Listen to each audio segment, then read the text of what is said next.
One the mistress of Little Greenhouse. Miss Arundel died on May 1st. Though her illness was short, her death did not occasion much surprise in the little country town of Market Basing, where she had lived since she was a girl of 16. For Emily Arundel was well over 70, the last of a family of 5, and she had been known to be in delicate health for many years, and had indeed nearly died of a similar attack to the one that killed her some 18 months before. But though Miss Arundel's death surprised no one, something else did.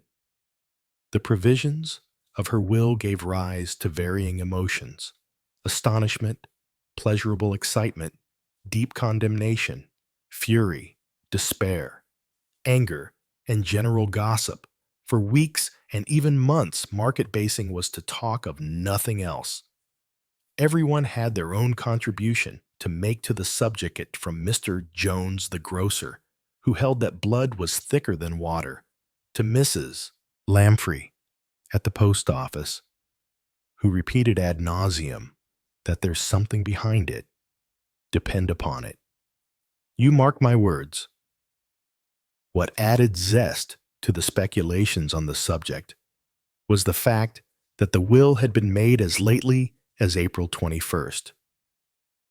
Add to this the further fact that Emily Arundel's near relations had been staying with her just before that date over Easter bank holiday, and it will be realized that the most scandalous theories could be propounded, pleasurably relieving the monotony of everyday life in Market Basing. There was one person who was shrewdly suspected of knowing more about the matter than she was willing to admit. That was Miss Wilhelmina Lawson, Miss Arundel's companion. Miss Lawson, however, professed herself just as much in the dark as everyone else. She, too, she declared, had been dumbfounded when the will was read out. A lot of people, of course, did not believe this. Nevertheless, whether Miss Lawson was or was not as ignorant as she declared herself to be, only one person really knew the true facts. That person was the dead woman herself. Emily Arundel had kept her own counsel, as she was in the habit of doing. Even to her lawyer, she had said nothing of the motives underlying her action. She was content with making her wishes clear. In that reticence could be found the keynote of Emily Arundel's character. She was, in every respect, a typical product of her generation.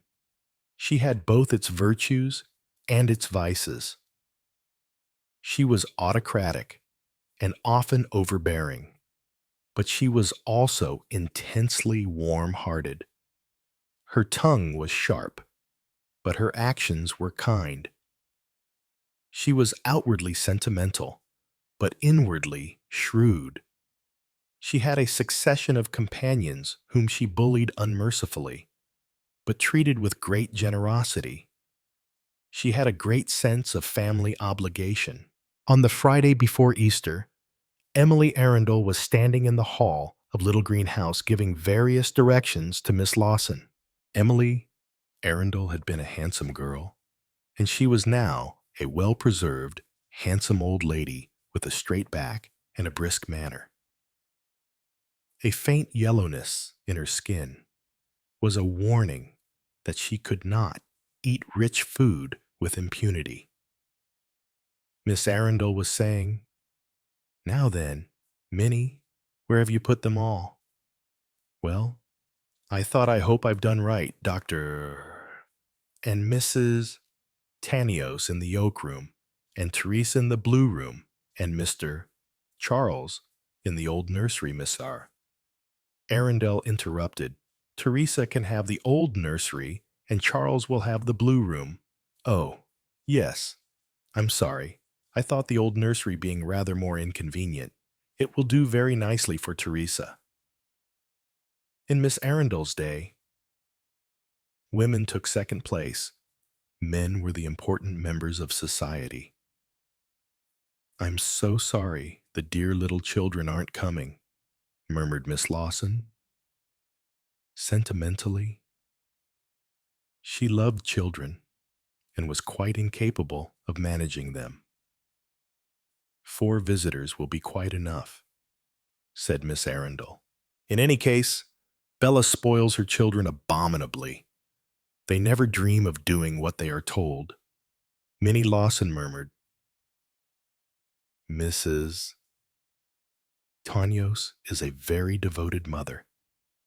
Miss Arundel said, with grave approval, Bella is a good woman. Miss Lawson sighed and said, it must be very hard for her sometimes living in an outlandish place like Smyrna. Emily Arundel replied, she has made her bed, and she must lie on it. And having uttered this final Victorian pronouncement, she went on. I am going to the village now to speak about the orders for the weekend. Oh, Miss Arundel, do let me. I mean nonsense. I prefer to go myself. Rogers needs a sharp word. The trouble with you is, Minnie, that you're not emphatic enough. Bob, where is the dog? A wire-haired terrier came tearing down the stairs. He circled round and round his mistress, uttering short staccato barks of delight and expectation. Together, mistress and dog passed out of the front door and down the short path to the gate.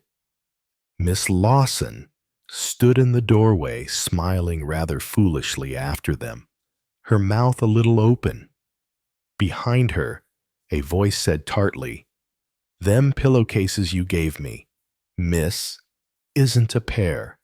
What? How stupid of me. Minnie Lawson plunged once more into household routine. Emily Arundel, attended by Bob, made a royal progress down the main street of Market Basing. It was very much of a royal progress. In each shop she entered, the proprietor always hurried forward to attend to her. She was Miss Arundel of Little Green House. She was one of our oldest customers. She was one of the old school. Not many about like her nowadays. Good morning, miss. What can I have the pleasure of doing for you? Not tender? Well, I'm sorry to hear that. I thought myself it was as nice a little saddle. Yes, of course. Miss Arundel, if you say so, it is so. No. Indeed, I wouldn't think of sending Canterbury to you. Miss Arundel? Yes, I'll see to it myself, Miss Arundel. Spot, the butcher's dog, circled slowly round each other, hackles raised, growling gently. Spot was a stout dog of nondescript breed. He knew that he must not fight with customers' dogs, but he permitted himself to tell them, by subtle indication, just exactly what mincemeat he would make of them were he free to do so. Bob, a dog of spirit, replied in kind. Emily Arundel said Bob sharply and passed on. In the greengrocer's there was a meeting of heavenly bodies. Another old lady, spherical in outline, but equally distinguished by that air of royalty, said mornin'. Emily, good morning. Caroline? Caroline Peabody said, expecting any of your young people down? Yes, all of them. Teresa, Charles, and Bella. So Bella's home. Is she husband too? Yes. It was a simple monosyllable. But underlying it was knowledge common to both ladies. For Bella Biggs, Emily Arundel's niece, had married a Greek. And Emily Arundel's people, who were what is known as all-service people, simply did not marry Greeks. By way of being obscurely comforting, for of course, such a matter could not be referred to. Openly, Miss Peabody said, Bella's husband's got brains and charming manners, His manners are delightful, agreed Miss Arundel. Moving out into the street, Miss Peabody asked, "What's this about? Teresa being engaged to young Donaldson?" Miss Arundel shrugged her shoulders. Young people are so casual nowadays. I'm afraid it will have to be a rather long engagement, that is, if anything comes of it. He has no money. Of course Teresa has her own money, said Miss Peabody. Miss Arundel said stiffly, "A man could not possibly wish to live on his wife's money." Miss Peabody gave a rich, throaty chuckle. They don't seem to mind doing it. Nowadays, you and I are out of date. Emily, what I can't understand is what the child sees in him. Of all the namby-pamby young men, he's a clever doctor. I believe those pince-nez and that stiff way of talking. In my young days, we'd have called him a poor stick. There was a pause while Miss Peabody's memory, diving into the past, conjured up visions of dashing, bewhiskered young men. She said with a sigh, "Send that young dog Charles along to see me if he'll come. Of course, I'll tell him." The two ladies parted. They had known each other for considerably over 50 years. Miss Peabody knew of certain regrettable lapses in the life of General Arundel. Emily's father. She knew just precisely what a shock Thomas Arundel's marriage had been to his sisters. She had a very shrewd idea of certain troubles connected with the younger generation. But no word had ever passed between the two ladies on any of these subjects. They were both upholders of family dignity, family solidarity, and complete reticence on family matters. Miss Arundel walked home, Bob trotting sedately at her heels, to herself. Emily Arundel admitted what she would never have admitted to another human being: her dissatisfaction with the younger generation of her family, Teresa, for instance. She had no control over Teresa, since the latter had come into her own money at the age of 21. Since then, the girl had achieved a certain notoriety. Her picture was often in the papers. She belonged to a young, bright go-ahead set in London, a set that had freak parties, and occasionally ended up in the police courts. It was not the kind of notoriety that Emily Arundel approved of for an Arundel. In fact, she disapproved very much of Teresa's way of living.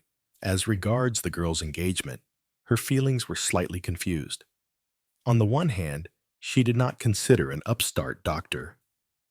Donaldson good enough for an Arundel. On the other, she was uneasily conscious that Teresa was a most unsuitable wife for a quiet country doctor. With a sigh, her thoughts passed on to Bella. There was no fault to find with Bella. She was a good woman, a devoted wife and mother, quite exemplary in behavior, and extremely dull, but even Bella could not be regarded with complete approval. For Bella had married a foreigner, and not only a foreigner, but a Greek. In Miss Arundel's prejudiced mind, a Greek was almost as bad as an Argentine or a Turk. The fact that Dr. Tanios had a charming manner and was said to be extremely able to his profession only prejudiced the old lady slightly more against him. She distrusted charm and easy compliments. For this reason, too, she found it difficult to be fond of the two children. They had both taken after their father. In looks there was really nothing English about them. And then Charles? Yes, Charles. It was no use blinding one's eyes to facts. Charles, charming though he was not to be trusted. Emily Arundel sighed. She felt suddenly tired, old, depressed. She supposed that she couldn't last much longer. Her mind reverted to the will she had made some years ago, legacies to the servants, to charities, and the main bulk of her considerable fortune to be divided equally between these, her three surviving relations. It still seemed to her that she had done the right and equitable thing. It just crossed her mind to wonder whether there might not be some way of securing Bella's share of the money so that her husband could not touch it. She must ask Mr. Purvis. She turned in at the gate of Little Green House. Charles and Teresa Arundel arrived by car, the Tanioses by train. The brother and sister arrived first. Charles, tall and good-looking, with his slightly mocking manner, said hello. Aunt Emily, how's the girl? You look fine. And he kissed her. Teresa put an indifferent young cheek against her withered one. How are you? Aunt Emily. Teresa, her aunt thought, was looking far from well. Her face, beneath its plentiful makeup, was slightly haggard, and there were lines round her eyes. They had tea in the drawing-room. Bella Tanios. Her hair inclined to straggle in wisps from below the fashionable hat that she wore at the wrong angle, stared at her cousin Teresa with a pathetic eagerness to assimilate and memorize her clothes. It was poor Bella's fate in life to be passionately fond of clothes without having any clothes sense. Teresa's clothes were expensive, slightly bizarre, and she herself had an exquisite figure. Bella, when she arrived in England from Smyrna, had tried earnestly to copy Teresa's elegance at an inferior price and cut. Dr. Tanios, who was a big, bearded, jolly-looking man, was talking to Miss Arundel.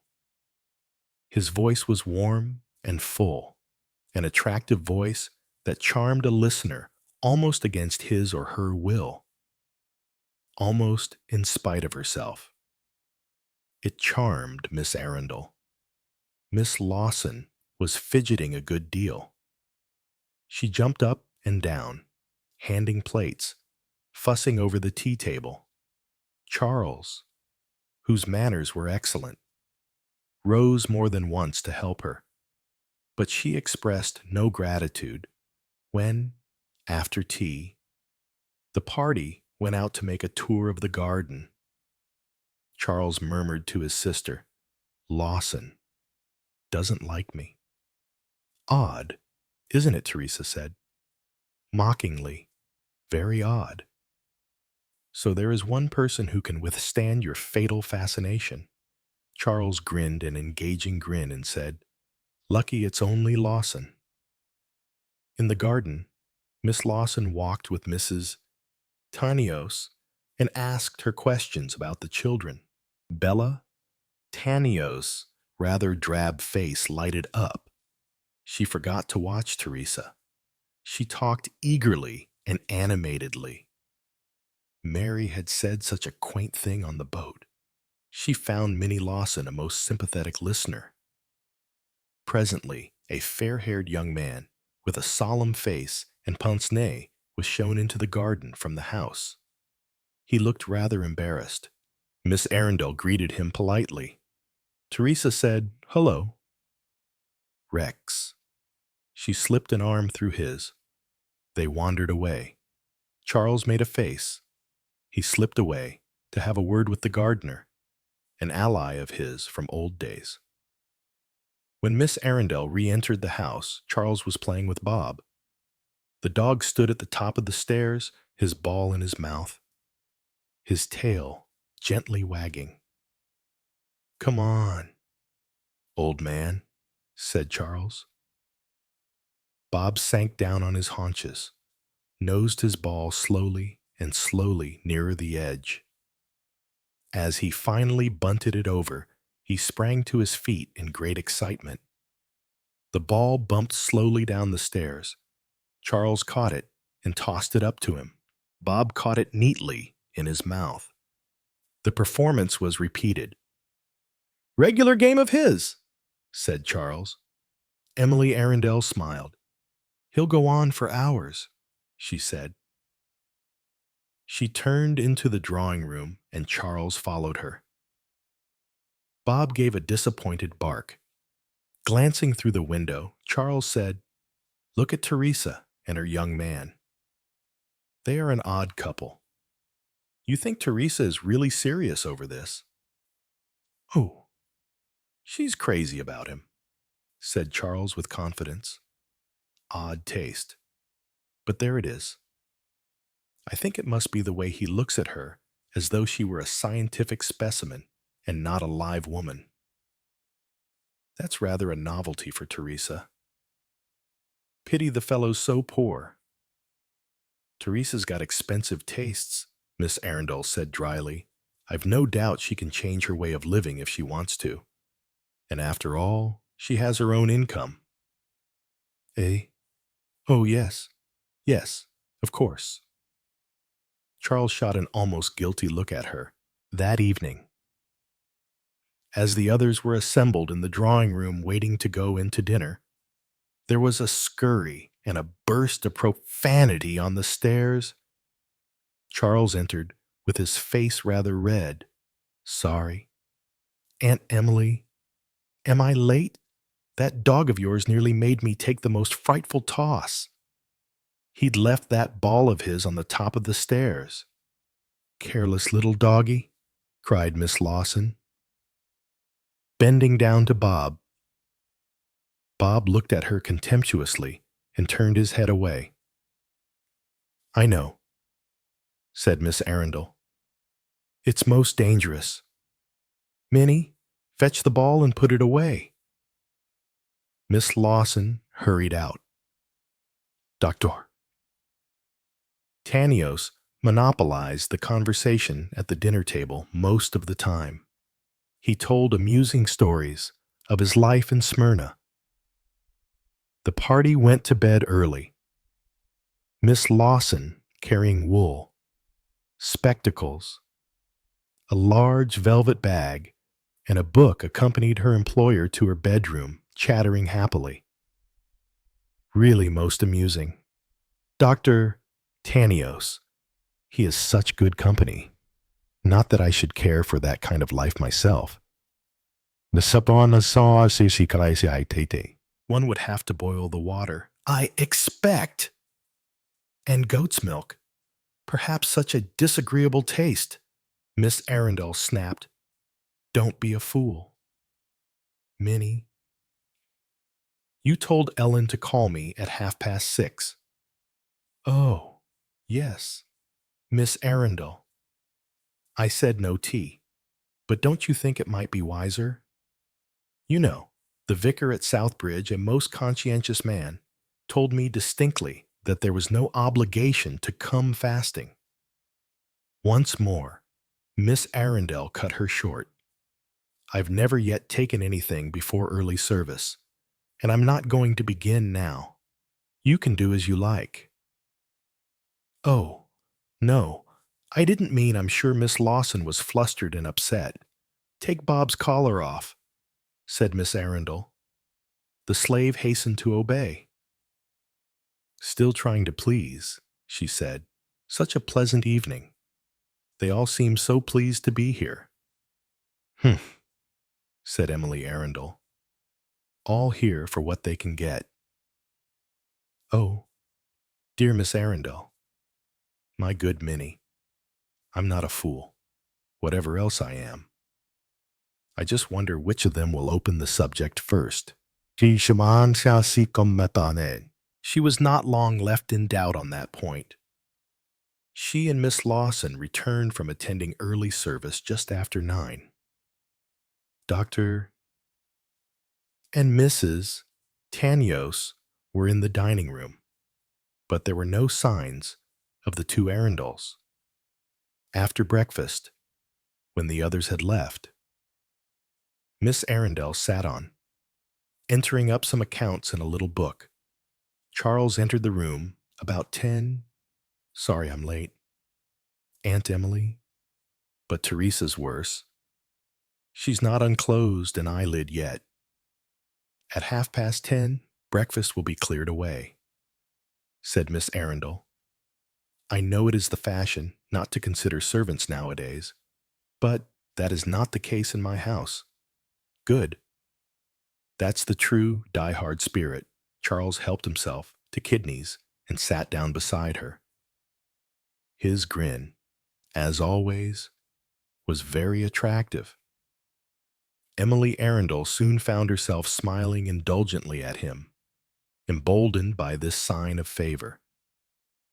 Charles plunged. Look here, Aunt Emily, sorry to bother you, but I'm in the devil of a hole. Can you possibly help me out? 100 would do it.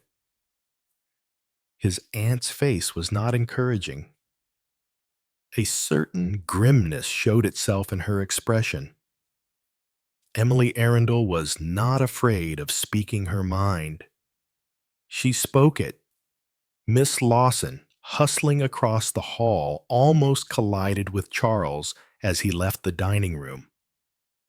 She glanced at him curiously. She entered the dining room to find Miss Arundel sitting very upright with a flushed face. The relations. Charles ran lightly up the stairs and tapped on his sister's door. Her answering, "Come in," came promptly, and he entered. Teresa was sitting up in bed, yawning. Charles took a seat on the bed. What a decorative female you are. Teresa, he remarked appreciatively. Teresa said sharply, What's the matter? Charles grinned. Sharp, aren't you? Well, I stole a march on you. My girl thought I'd make my touch before you got to work. Well, Charles spread his hands downwards in negation. Nothing doing. Aunt Emily ticked me off good and proper. She intimated that she was under no illusions as to why her affectionate family had gathered round her, and she also intimated that the said affectionate family would be disappointed. Nothing being handed out but affection, and not so much of that. You might have waited a bit, said Teresa dryly. Charles grinned again. I was afraid you or Tanyos might get in ahead of me. I'm sadly afraid, Teresa, my sweet, that there'll be nothing doing this time. Old Emily is by no means a fool. I never thought she was. I even tried to put the wind up her. What do you mean? Asked his sister sharply. Told her she was going about it the right way to get bumped off. After all, she can't take the dibs to heaven with her. Why not loosen up a bit, Charles? You are a fool. No, I'm not. I'm a bit of a psychologist in my way. It's never a bit of good sucking up to the old girl. She much prefers you to stand up to her. And after all, I was only talking sense. We get the money. When she dies, she might just as well part with a little beforehand. Otherwise, the temptation to help her out of the way might become overwhelming. Did she see your point? Asked Teresa, her delicate mouth curling up scornfully. I'm not sure. She didn't admit it. Just thanked me rather nastily for my advice and said she was perfectly capable of taking care of herself. Well, I said, I've warned you. I'll remember it, she said. Teresa said angrily, Really, Charles, you are an utter fool. Damn it all. Teresa, I was a bit ratty myself. The old girl's rolling, simply rolling. I bet she doesn't spend a 10th part of her income. What has she got to spend it on? Anyway, and here we are young, able to enjoy life, and despite us, she's capable of living to 100. I want my fun now. So do you, Teresa nodded. She said in a low, breathless voice, They don't understand, old people don't. They can't. They don't know what it is to live. Brother and sister were silent for some minutes. Charles got up. Well, my love, I wish you better success than I've had, but I rather doubt it. Teresa said, I'm rather counting on Rex to do the trick. If I can make old Emily realize how brilliant he is, and how it matters terrifically that he should have his chance and not have to sink into a rut as a general practitioner. Oh, Charles, a few thousand of capital, just at this minute, would make all the difference in the world to our lives. Hope you get it, but I don't think you will. You've got through a bit too much capital and riotous living in your time. I say, Teresa, you don't think the dreary Bella or the dubious Tanios will get anything, do you? I don't see that money would be any good to Bella. She goes about looking like a rag bag, and her tastes are purely domestic. Oh, well, said Charles, vaguely, I expect she wants things for those unprepossessing children of hers, schools, and plates for their front teeth and music lessons. And anyway, it isn't Bella, it's Tanios. I bet he's got a nose for money all right. Trust a Greek for that. You know he's got through most of Bella's, speculated with it, and lost it all. Do you think he'll get something out of old Emily? He won't if I can prevent him, said Charles, grimly. He left the room and wandered downstairs. Bob was in the hall. He fussed up to Charles agreeably. Dogs liked Charles. He ran towards the drawing-room door and looked back at Charles. What's the matter? Said Charles, strolling after him. Bob hurried into the drawing-room and sat down expectantly by a small bureau. Charles strolled over to him. What's it all about? Bob wagged his tail, looked hard at the drawers of the bureau, and uttered an appealing squeak. Want something that's in here? Charles pulled open the top drawer. His eyebrows rose. Dear, dear, he said. At one side of the drawer was a little pile of treasury notes. Charles picked up the bundle and counted them. With a grin, he removed 3 one-pound notes and 2 10-shilling ones and put them in his pocket. He replaced the rest of the notes carefully in the drawer where he had found them. That was a good idea. Bob, he said, your Uncle Charles will be able at any rate to cover expenses. A little ready cash always comes in handy. Bob uttered a faint, reproachful bark as Charles shut the drawer. Sorry, old man. Charles apologized. He opened the next drawer. Bob's ball was in the corner of it. He took it out. Here you are. Enjoy yourself with it. Bob caught the ball, trotted out of the room, and presently bump, bump, bump was heard down the stairs. Charles strolled out into the garden. It was a fine sunny morning with a scent of lilac. Miss Arundel had Dr. Tanios by her side. He was speaking of the advantage of an English education, a good education for children, and how deeply he regretted that he could not afford such a luxury for his own children. Charles smiled with satisfied malice. He joined in the conversation in a light-hearted manner, turning it adroitly into entirely different channels. Emily Arundel smiled at him quite amiably. He even fancied that she was amused by his tactics and was subtly encouraging them. Charles's spirits rose. Perhaps, after all. Before he left, Charles was an incurable optimist. Dr.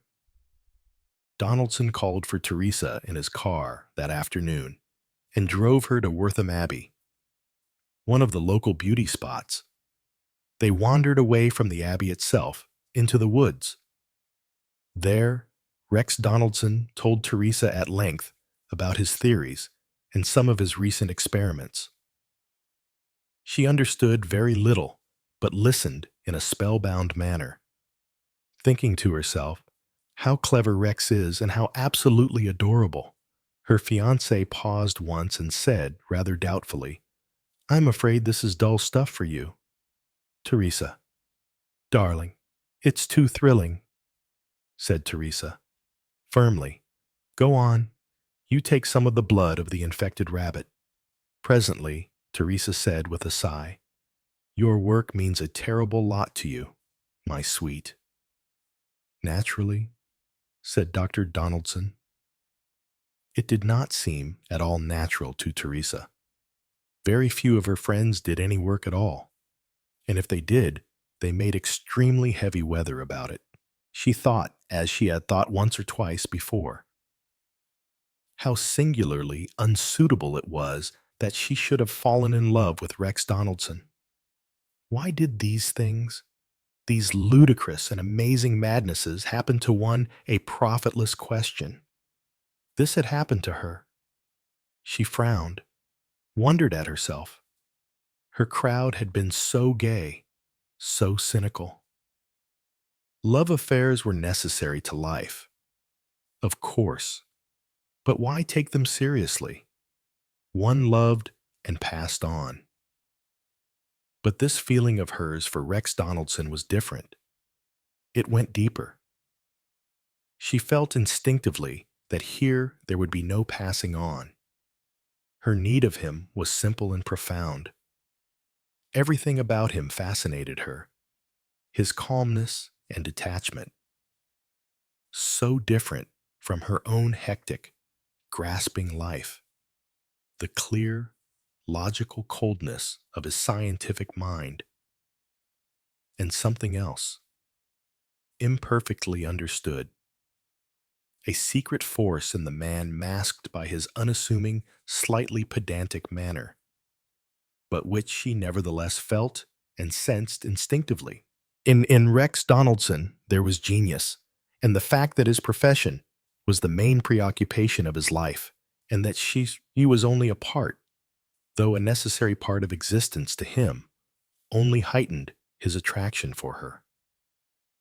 She found herself, for the first time in her selfish, pleasure-loving life, content to take second place.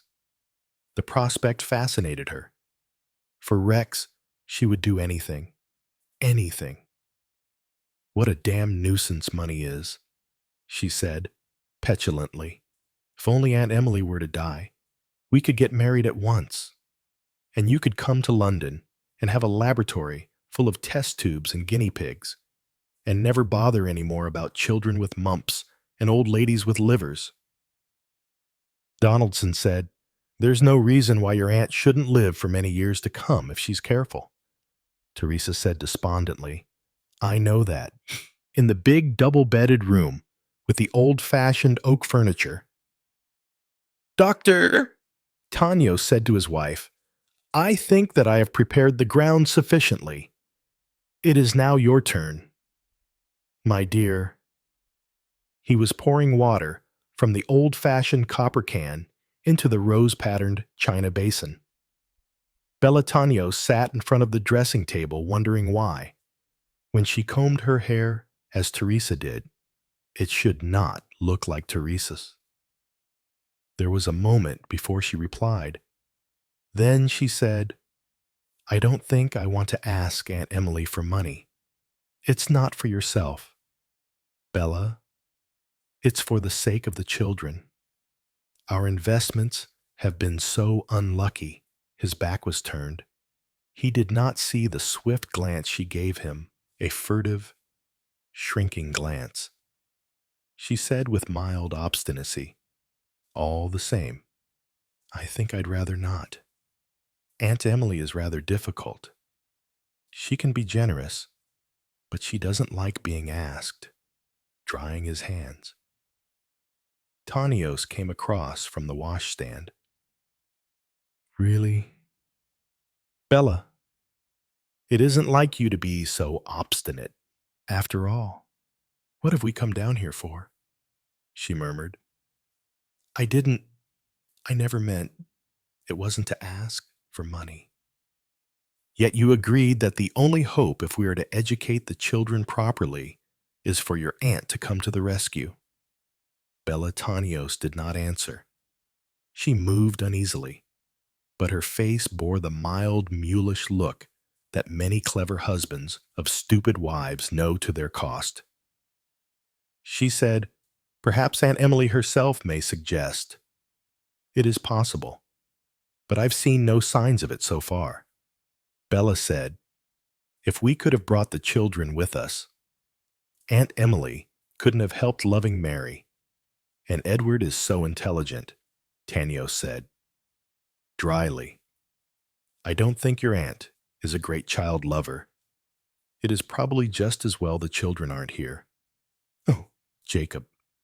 "But yes, my dear, I know your feelings. But these desiccated English spinsters, bah, they are not human. We want to do the best we can, do we not?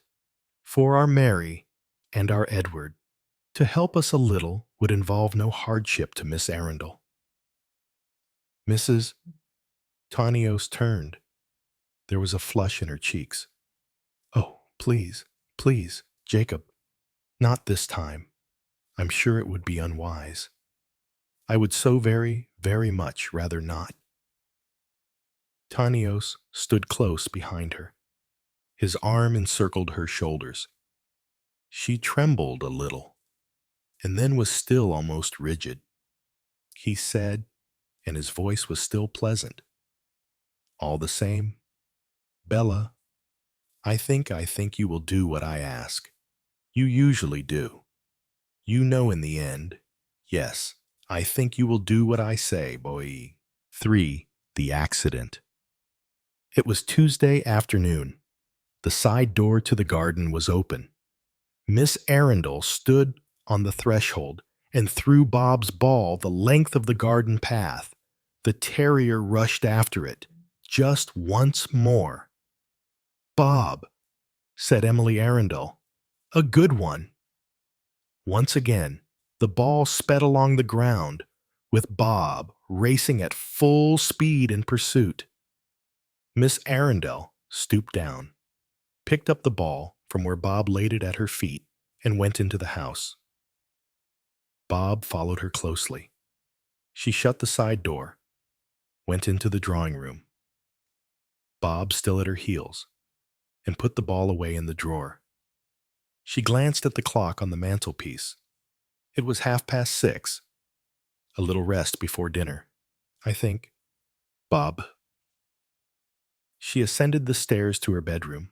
Bob accompanied her, lying on the big chintz-covered couch with Bob at her feet. Miss Arundel sighed. She was glad that it was Tuesday and that her guests would be going tomorrow. It was not that this weekend had disclosed anything to her that she had not known before. It was more the fact that it had not permitted her to forget her own knowledge. She said to herself, "I'm getting old, I suppose."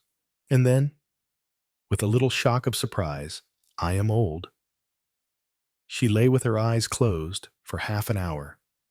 Then, the elderly house-parlor maid, Ellen, brought hot water, and she rose and prepared for dinner. Dr. Donaldson was to dine with them that night. Emily Arundel wished to have an opportunity of studying him at close quarters. It still seemed to her a little incredible that the exotic Teresa should want to marry this rather stiff and pedantic young man. It also seemed a little odd that this stiff and pedantic young man should want to marry Teresa. She did not feel, as the evening progressed, that she was getting to know Dr. Donaldson any better. He was very polite, very formal, and, to her mind, intensely boring. In her own mind, she agreed with Miss Peabody's judgment. The thought flashed across her brain. Better stuff in our young days. Dr. Donaldson did not stay late. He rose to go at 10 o'clock. After he had taken his departure, Emily Arundel herself announced that she was going to bed. She went upstairs, and her young relations went up also. They all seemed somewhat subdued tonight. Miss Lawson remained downstairs performing her final duties, letting Bob out for his run, poking down the fire, putting the guard up, and rolling back the hearth rug in case of fire. She arrived rather breathless in her employer's room about 5 minutes later. "I think I've got everything," she said, putting down wool, work bag, and a library book. "I do hope the book will be all right. She hadn't got any of the ones on your list, but she said she was sure you'd like this one." "That girl's a fool," said Emily Arundel. "Her taste in books is the worst I've ever come across." "Oh, dear, I'm so sorry. Perhaps I ought nonsense. It's not your fault," Emily Arundel added kindly. "I hope you enjoyed yourself this afternoon." Miss Lawson's face lighted up. She looked eager and almost youthful. "Oh, yes. Thank you very much. So kind of you to spare me. I had the most interesting time. We had the planchette, and really it wrote the most interesting things. There were several messages. Of course, it's not quite the same thing as the sittings. Julia Tripp has been having a lot of success with the automatic writing. Several messages from those who have passed over. It really makes one feel so grateful that such things should be permitted." Miss Arundel said, with a slight smile, "Better not let the vicar hear you." "Oh, but indeed, dear Miss Arundel, I am convinced, quite convinced, there can be nothing wrong about it. I only wish dear Mr. Lonsdale would examine the subject. It seems to me so narrow-minded to condemn a thing that you have not even investigated. Both Julia and Isabel Tripp are such truly spiritual women. Almost too spiritual to be alive," said Miss Arundel. She did not care much for Julia and Isabel Tripp. She thought their clothes ridiculous, their vegetarian and uncooked fruit meals absurd, and their manner affected. They were women of no traditions, no roots in fact, no breeding. But she got a certain amount of amusement out of their earnestness, and she was at bottom kind-hearted enough not to grudge the pleasure that their friendship obviously gave to poor Minnie. Poor Minnie, Emily. Arundel looked at her companion with mingled affection and contempt. She had had so many of these foolish, middle-aged women to minister to her, all much the same, kind, fussy, subservient, and almost entirely mindless. Really, poor Minnie was looking quite excited tonight. Her eyes were shining. She fussed about the room, vaguely touching things here and there, without the least idea of what she was doing. Her eyes all bright and shining, she stammered out, rather nervously, I do wish you'd been there. I feel, you know, that you're not quite a believer yet. But tonight, there was a message for E.A. The initials came quite definitely. It was from a man who had passed over many years ago, a very good-looking military man. Isabel saw him quite distinctly. It must have been dear General Arundel. Such a beautiful message, so full of love and comfort, and how through patience all could be attained. Those sentiments sound very unlike Papa, said Miss Arundel. Oh, but our dear ones change so on the other side. Everything is love and understanding. And then the planchette spelt out something about a key. I think it was the key of the Boule cabinet. Could that be it? The key of the Boule cabinet. Emily Arundel's voice sounded sharp and interested. I think that was it. I thought perhaps It might be important papers, something of the kind. There was a well-authenticated case where a message came to look in a certain piece of furniture, and actually a will was discovered there. There wasn't a will in the Boule cabinet, said Miss Arundel. She added abruptly, "Go to bed. Minnie, you're tired. So am I. We'll ask the Tripps in for an evening soon." "Oh, that will be nice. Good night, dear. Sure you've got everything? I hope you haven't been tired with so many people here. I must tell Ellen to air the drawing room very well tomorrow, and shake out the curtains. All this smoking leaves such a smell. I must say, I think it's very good of you to let them all smoke in the drawing room. I must make some concessions to modernity," said Emily Arundel. "Good night, Minnie." As the other woman left the room, Emily Arundel wondered if this spiritualistic business was really good for Minnie. Her eyes had been popping out of her head, and she had looked so restless and excited. Odd about the Boule cabinet, thought Emily Arundel as she got into bed. She smiled grimly as she remembered the scene of long ago, the key that had come to light after Papa's death, and the cascade of empty brandy bottles that had tumbled out when the cabinet had been unlocked. It was little things like that, things that surely neither Minnie Lawson nor Isabel and Julia Tripp could possibly know, which made one wonder whether, after all, there wasn't something in this spiritualistic business. She felt wakeful lying on her big four-poster bed. Nowadays she found it increasingly difficult to sleep, but she scorned Dr. Granger's tentative suggestion of a sleeping draught.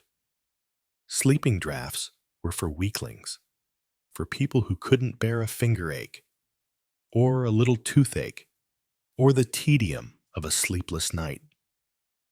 Often she would get up and wander noiselessly round the house, picking up a book, fingering an ornament, rearranging a vase of flowers, writing a letter or two. In those midnight hours, she had a feeling of the equal liveliness of the house through which she wandered.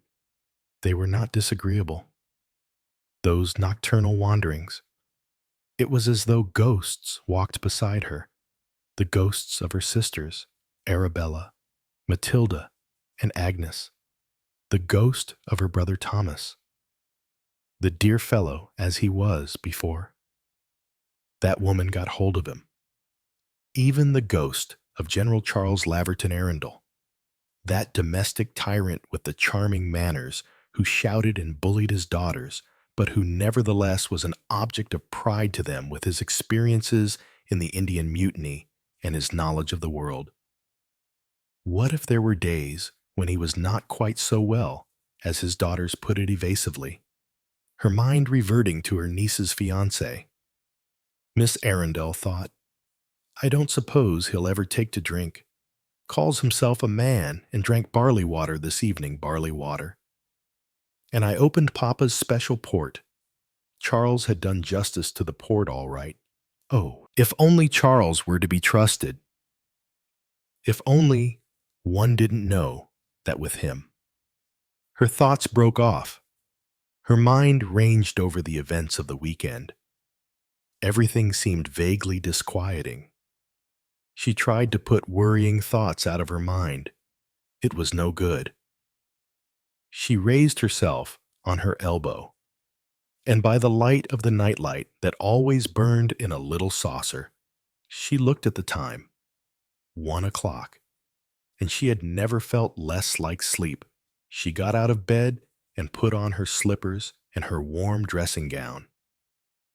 She would go downstairs and just check over the weekly books ready for the paying of them the following morning. Like a shadow, she slipped from her room and along the corridor where one small electric bulb was allowed to burn all night. She came to the head of the stairs, stretched out one hand to the baluster rail, and then, unaccountably, she stumbled, tried to recover her balance, failed, and went headlong down the stairs. The sound of her fall, the cry she gave, stirred the sleeping house to wakefulness. Doors opened. Lights flashed on. Miss Lawson popped out of her room at the head of the staircase. Uttering little cries of distress, she pattered down the stairs. One by one, the others arrived. Charles, yawning, in a resplendent dressing gown. Teresa, wrapped in dark silk. Bella in a navy blue kimono, her hair bristling with combs to set the wave. Dazed and confused, Emily Arundel lay in a crushed heap. Her shoulder hurt her, and her ankle, her whole body was a confused mass of pain. She was conscious of people standing over her, of that fool Minnie Lawson crying and making ineffectual gestures with her hands, of Teresa with a startled look in her dark eyes, of Bella standing with her mouth open, looking expectant, of the voice of Charles saying from somewhere very far away, so it seemed, "It's that damned dog's ball. He must have left it here, and she tripped over it. Was she, Here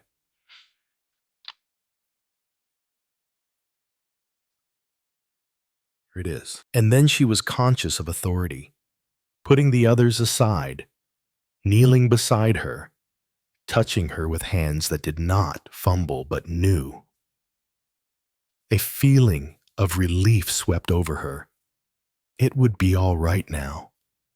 Dr. Tanios was saying in firm, reassuring tones, "No, it's all right. No bones broken, just badly shaken and bruised, and of course she's had a bad shock. But she's been very lucky that it's no worse." Then he cleared the others off a little and picked her up quite easily and carried her up to her bedroom, where he had held her wrist for a minute, counting, then nodded his head, sent Minnie, who was still crying and being generally a nuisance, out of the room, to fetch brandy and to heat water for a hot bottle. Confused, shaken, and racked with pain, she felt acutely grateful to Jacob Tanios in that moment. The relief of feeling oneself in capable hands. He gave you just that feeling of assurance, of confidence that a doctor ought to give. There was something she couldn't quite get hold of, something vaguely disquieting, but she wouldn't think of it now. She would drink this and go to sleep as they told her, but surely there was something missing, someone. Oh well, she wouldn't think.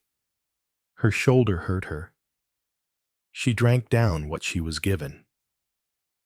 She heard Dr. Tanios say, and in what a comfortable, assured voice, "She'll be all right now." She closed her eyes. She awoke to a sound that she knew, a soft, muffled bark. She was wide awake in a minute. Naughty Bob. He was barking outside the front door, his own particular out all night.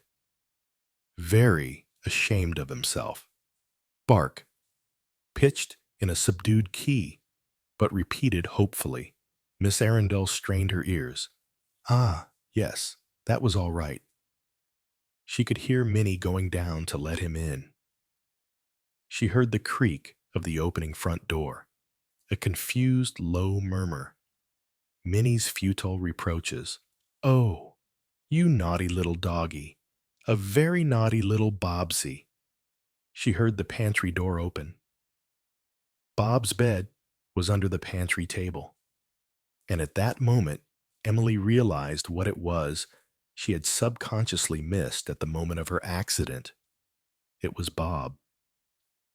All that commotion, her fall, people running normally, Bob would have responded by a crescendo of barking from inside the pantry, so that was what had been worrying her at the back of her mind. But it was explained now Bob, when he had been let out last night, had shamelessly and deliberately gone off on pleasure bent. From time to time he had these lapses from virtue, though his apologies afterwards were always all that could be desired. So that was all right. But was it? What else was there worrying her, nagging at the back of her head? Her accident, something to do with her accident. Ah, yes.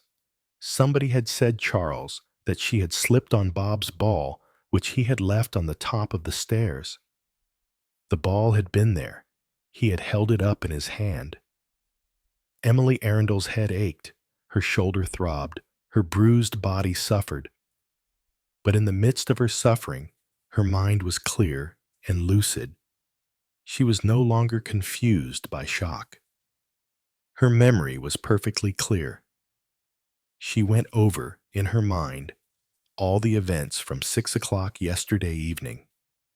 She retraced every step, till she came to the moment when she arrived at the stairhead and started to descend the stairs. A thrill of incredulous horror shot through her. Surely, she must be mistaken. One often had queer fancies after an event had happened. She tried earnestly. She tried to recall the slippery roundness of Bob's ball under her foot. But she could recall nothing of the kind. Instead, sheer nerves, said Emily Arundel, ridiculous fancies. But her sensible, shrewd, Victorian mind would not admit that for a moment. There was no foolish optimism about the Victorians. They could believe the worst with the utmost ease. Emily Arundel believed the worst. 4. Miss Arundel writes a letter. It was Friday. The relations had left. They left on the Wednesday as originally planned. One and all, they had offered to stay on. One and all, they had been steadfastly refused. Miss Arundel explained that she preferred to be quite quiet during the 2 days that had elapsed since their departure. Emily Arundel had been alarmingly meditative. Often she did not hear what Minnie Lawson said to her. She would stare at her and curtly order her to begin all over again. "It's the shock, poor dear," said Miss Lawson. And she added with the kind of gloomy relish in disaster which brightens so many otherwise drab lives, "I dare say she'll never be quite herself again." Thundered. Granger, on the other hand, rallied her heartily. He told her that she'd be downstairs again by the end of the week, that it was a positive disgrace, she had no bones broken, and what kind of patient was she for a struggling medical man? If all his patients were like her, he might as well take down his plate straight away. Emily Arundel replied with spirit. She and old Dr. Granger were allies of long standing. He bullied, and she defied. They always got a good deal of pleasure out of each other's company. But now, after the doctor had stumped away, the old lady lay with a frown on her face, thinking, responding absent-mindedly to Minnie Lawson's well-meant fussing, and then suddenly coming back to consciousness and rending her with a vitriolic tongue. "Poor little Bobsy," twittered Miss Lawson, bending over Bob, who had a rug spread on the corner of his mistress's bed. "Wouldn't little Bobsy be unhappy if he knew what he'd done to his poor—" "Poor," Miss Arundel snapped. "Don't be idiotic, Minnie, and where's your English sense of justice? Don't you know that everyone in this country is accounted innocent until he or she is proved guilty?" "Oh, but we do know," Emily snapped. "We don't know anything at all.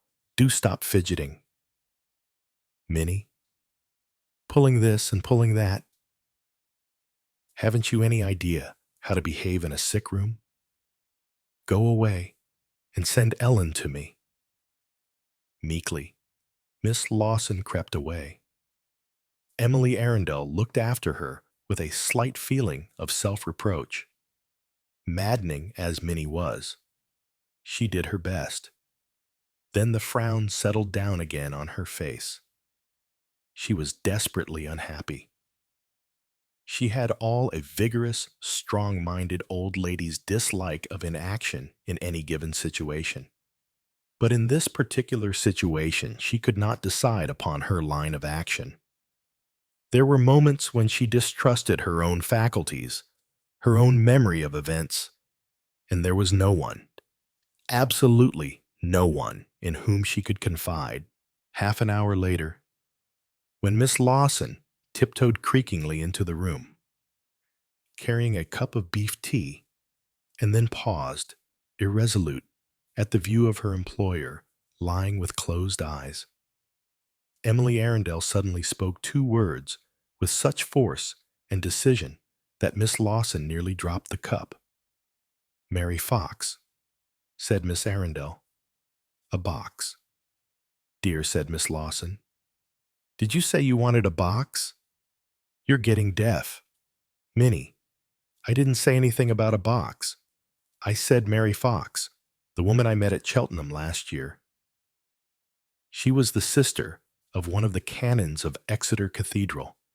Give me that cup. You've spilt it into the saucer. And don't tiptoe when you come into a room. You don't know how irritating it is. Now go downstairs and get me the London telephone book.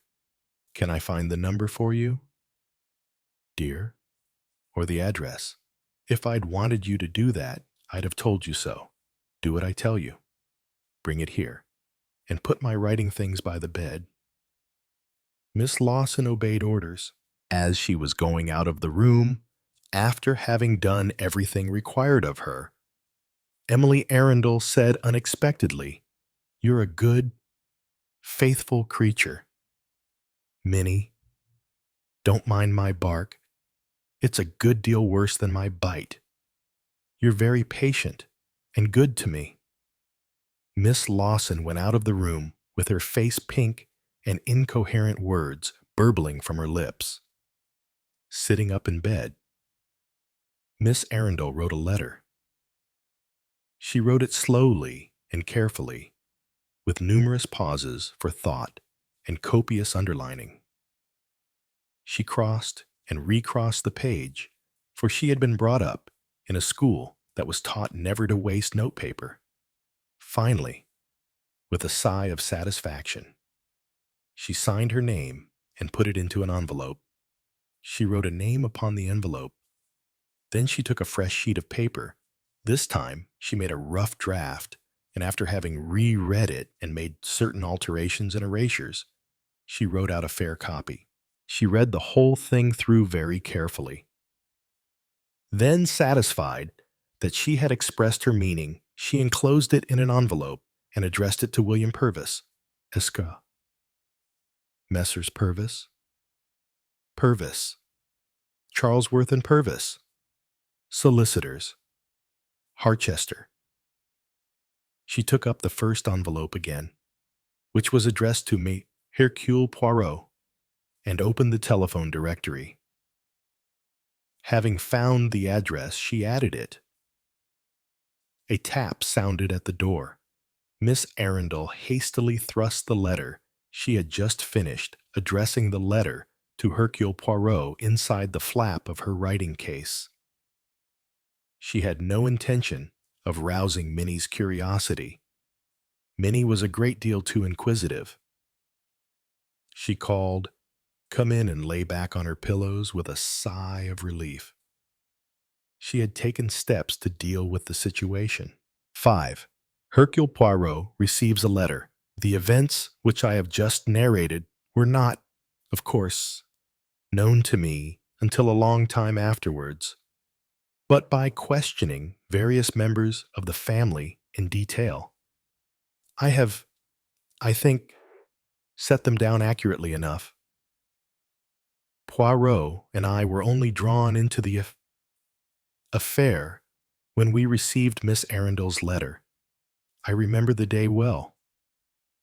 It was a hot, airless morning towards the end of June.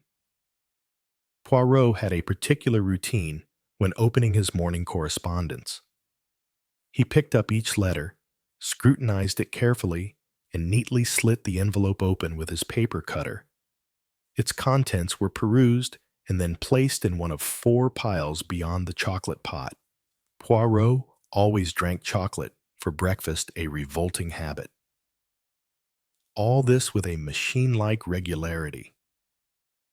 So much was this the case that the least interruption of the rhythm attracted one's attention.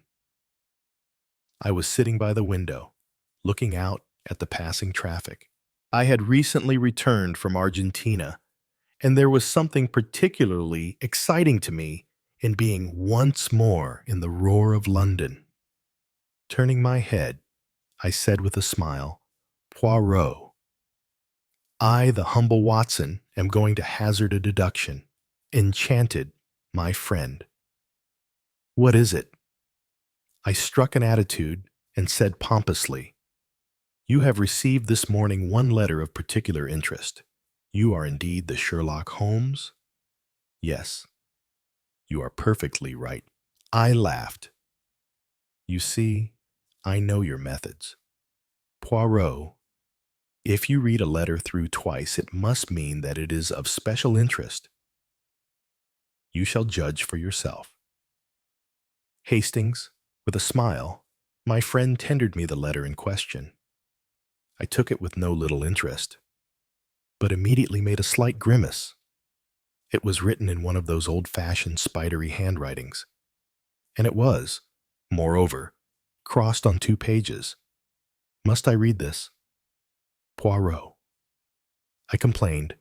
"Ah, no, there is no compulsion. Assuredly not.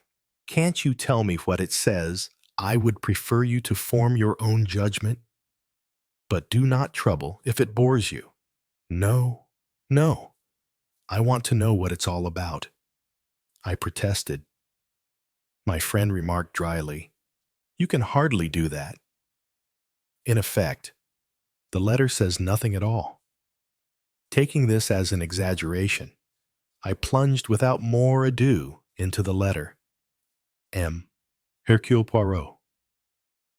Dear Sir, after much doubt and indecision, I am writing the last word was crossed out, and the letter went on.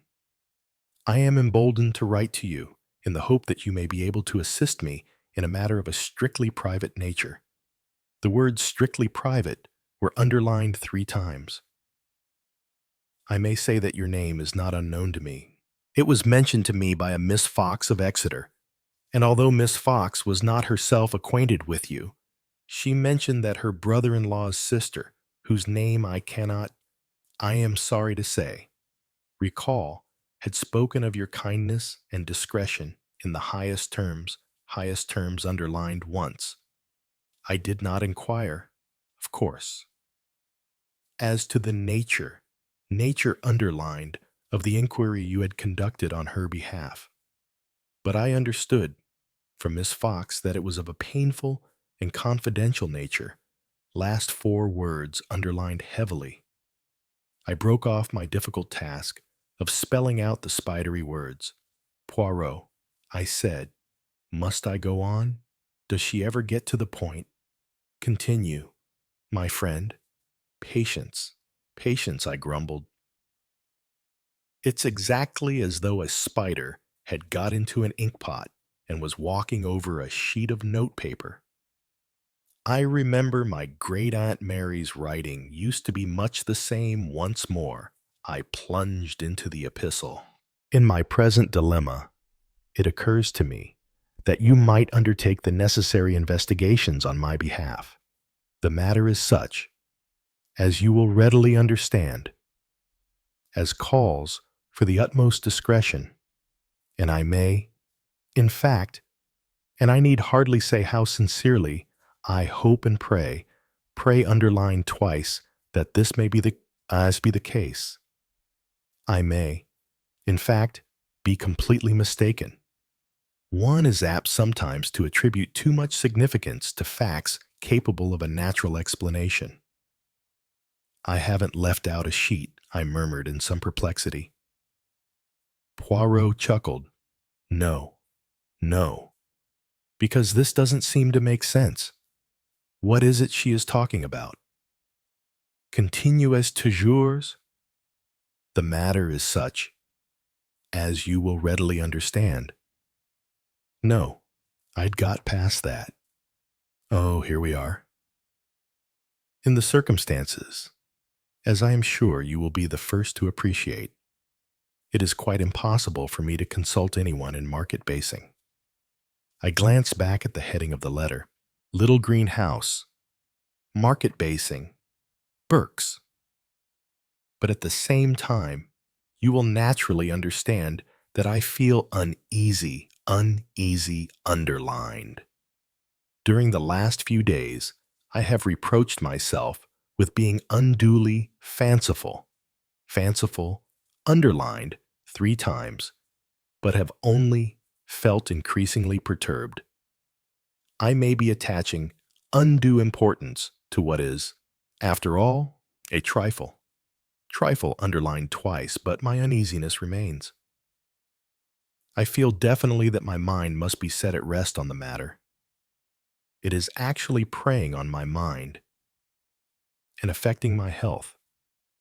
And naturally I am in a difficult position, as I can say nothing to anyone underlined with heavy lines. In your wisdom you may say, of course, that the whole thing is nothing but a mare's nest. The facts may be capable of a perfectly innocent explanation, innocent underlined. Nevertheless, however trivial it may seem, ever since the incident of the dog's ball, I have felt increasingly doubtful and alarmed. I should therefore welcome your views and counsel on the matter. It would, I feel sure, take a great weight off my mind. Perhaps you would kindly let me know what your fees are, and what you advise me to do. In the matter I must impress on you again that nobody here knows anything at all. The facts are, I know, very trivial and unimportant, but my health is not too good, and my nerves underline 3 times are not what they used to be. Worry of this kind, I am convinced, is very bad for me, and the more I think over the matter, the more I am convinced that I was quite right, and no mistake was possible.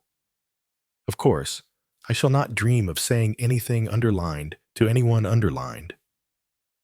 Hoping to have your advice in the matter at an early date, I remain, yours faithfully, Emily Arundel. I turned the letter over and scanned each page closely.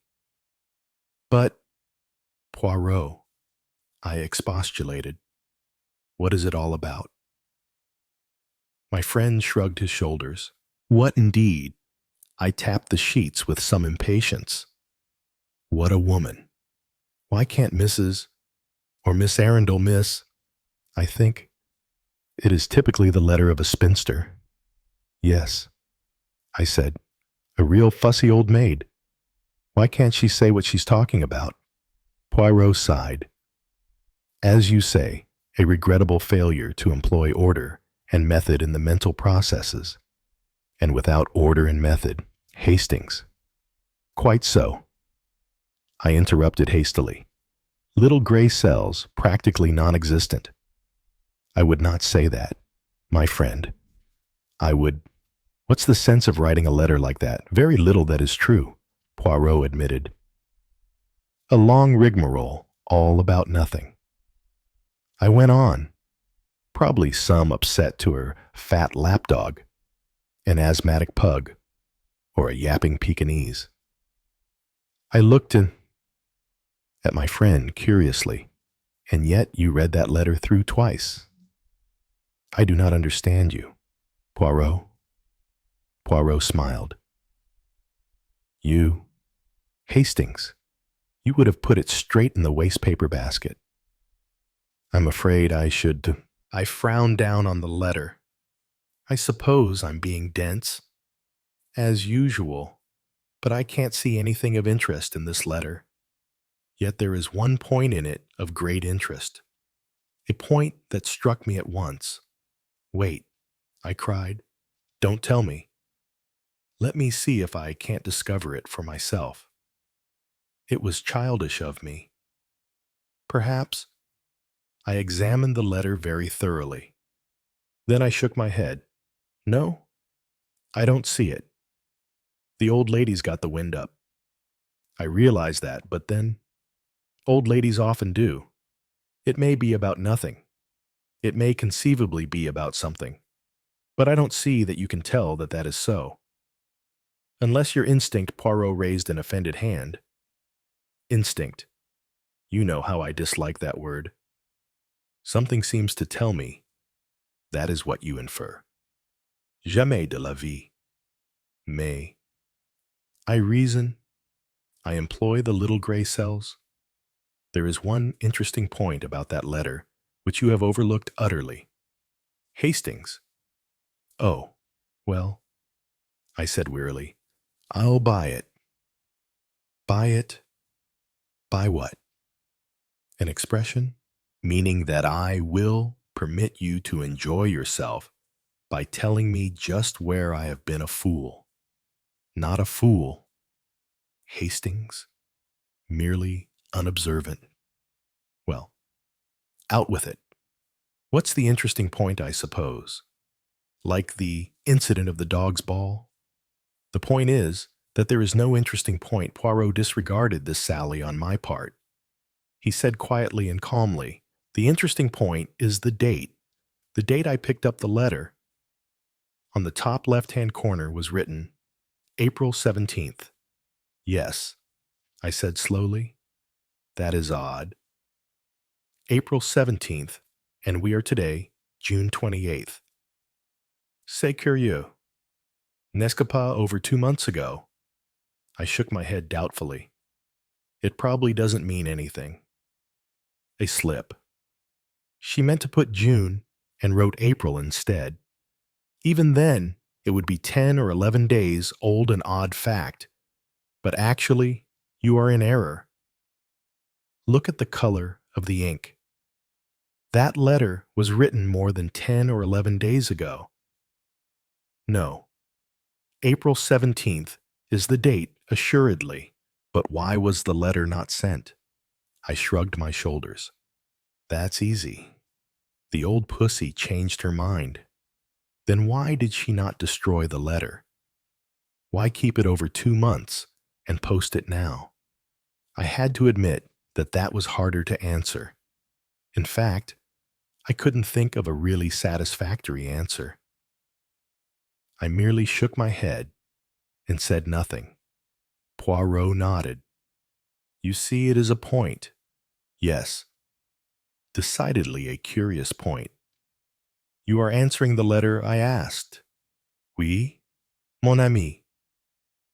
The room was silent, except for the scratching of Poirot's pen. It was a hot, airless morning.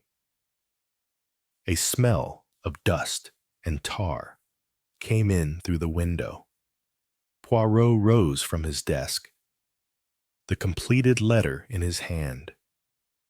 He opened a drawer and drew out a little square box. From this he took out a stamp. Moistening this with a little sponge, he prepared to affix it to the letter. Then suddenly he paused, stamp in hand, shaking his head with vigor.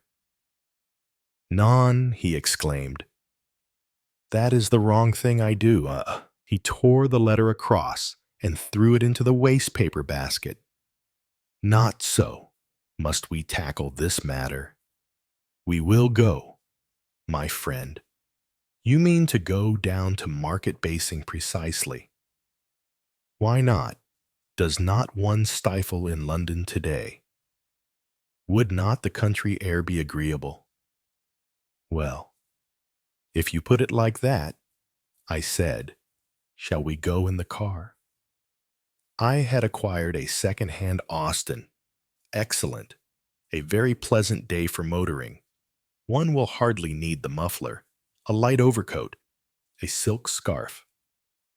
My dear fellow, you're not going to the North Pole, I protested.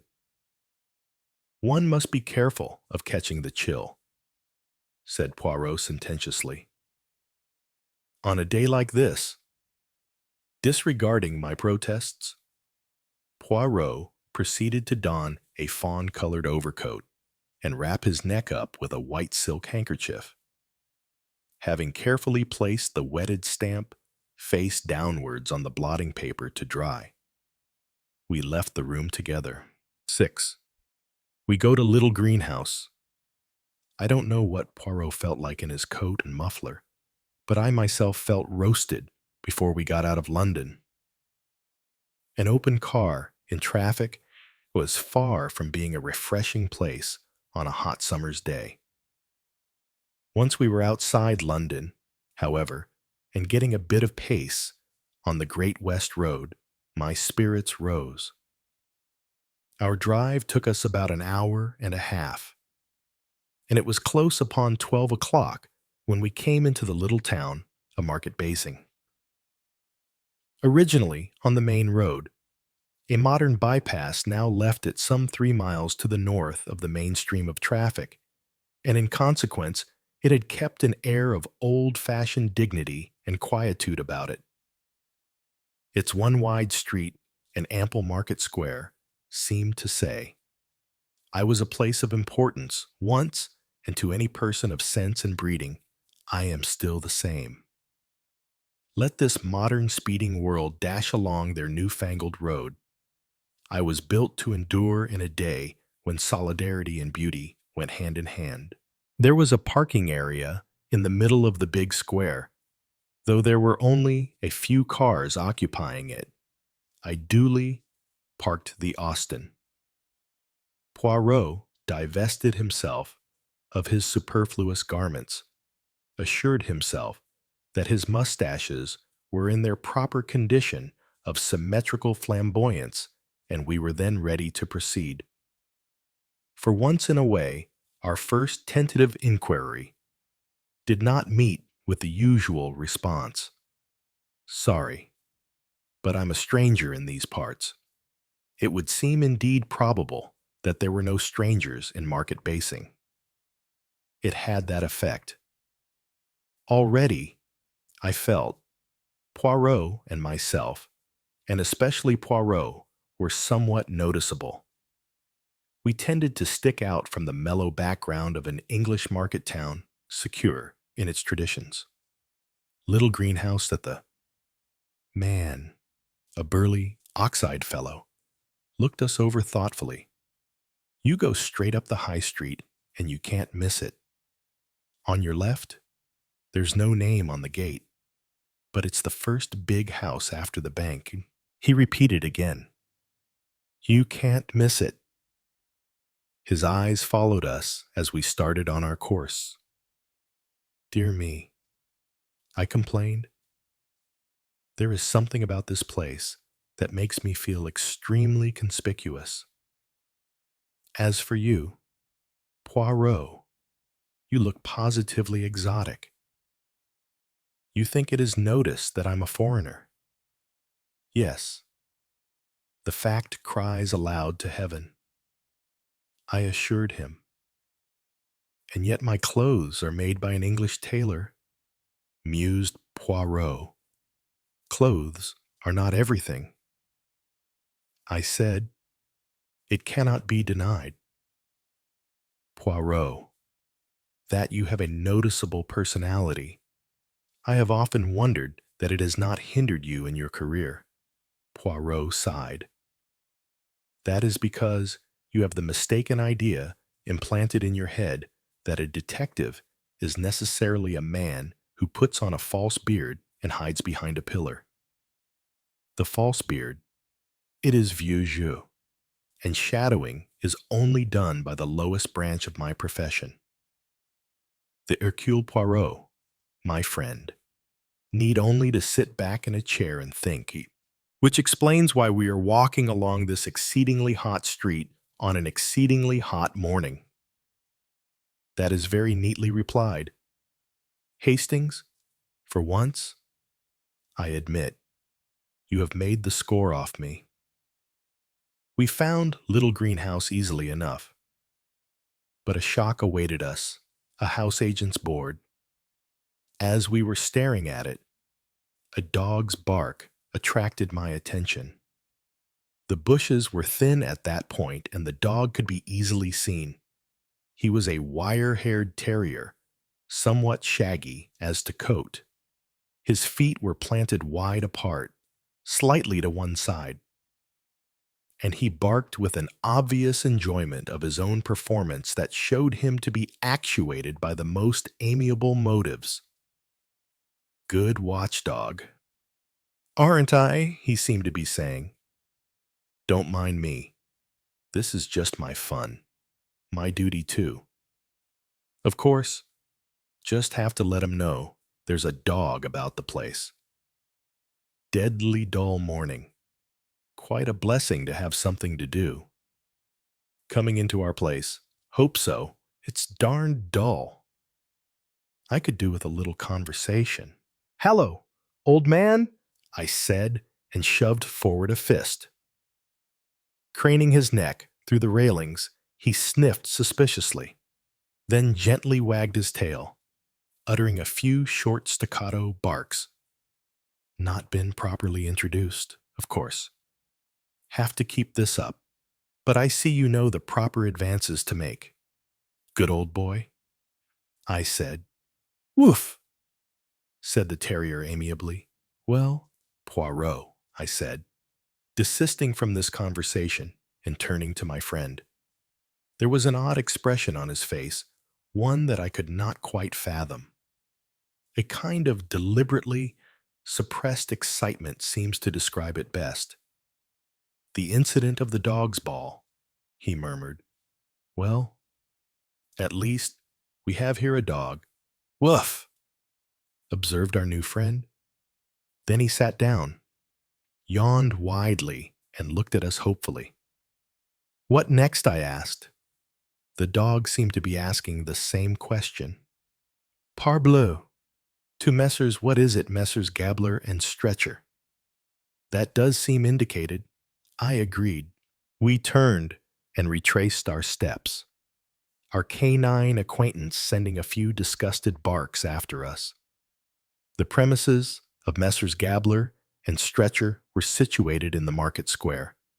We entered a dim outer office where we were received by a young woman with adenoids and a lackluster eye. Good morning, said Poirot politely. The young woman was at the moment speaking into a telephone, but she indicated a chair, and Poirot sat down. I found another and brought it forward. I couldn't say, I'm sure, said the young woman into the telephone, vacantly. No, I don't know what the rates would be. Pardon.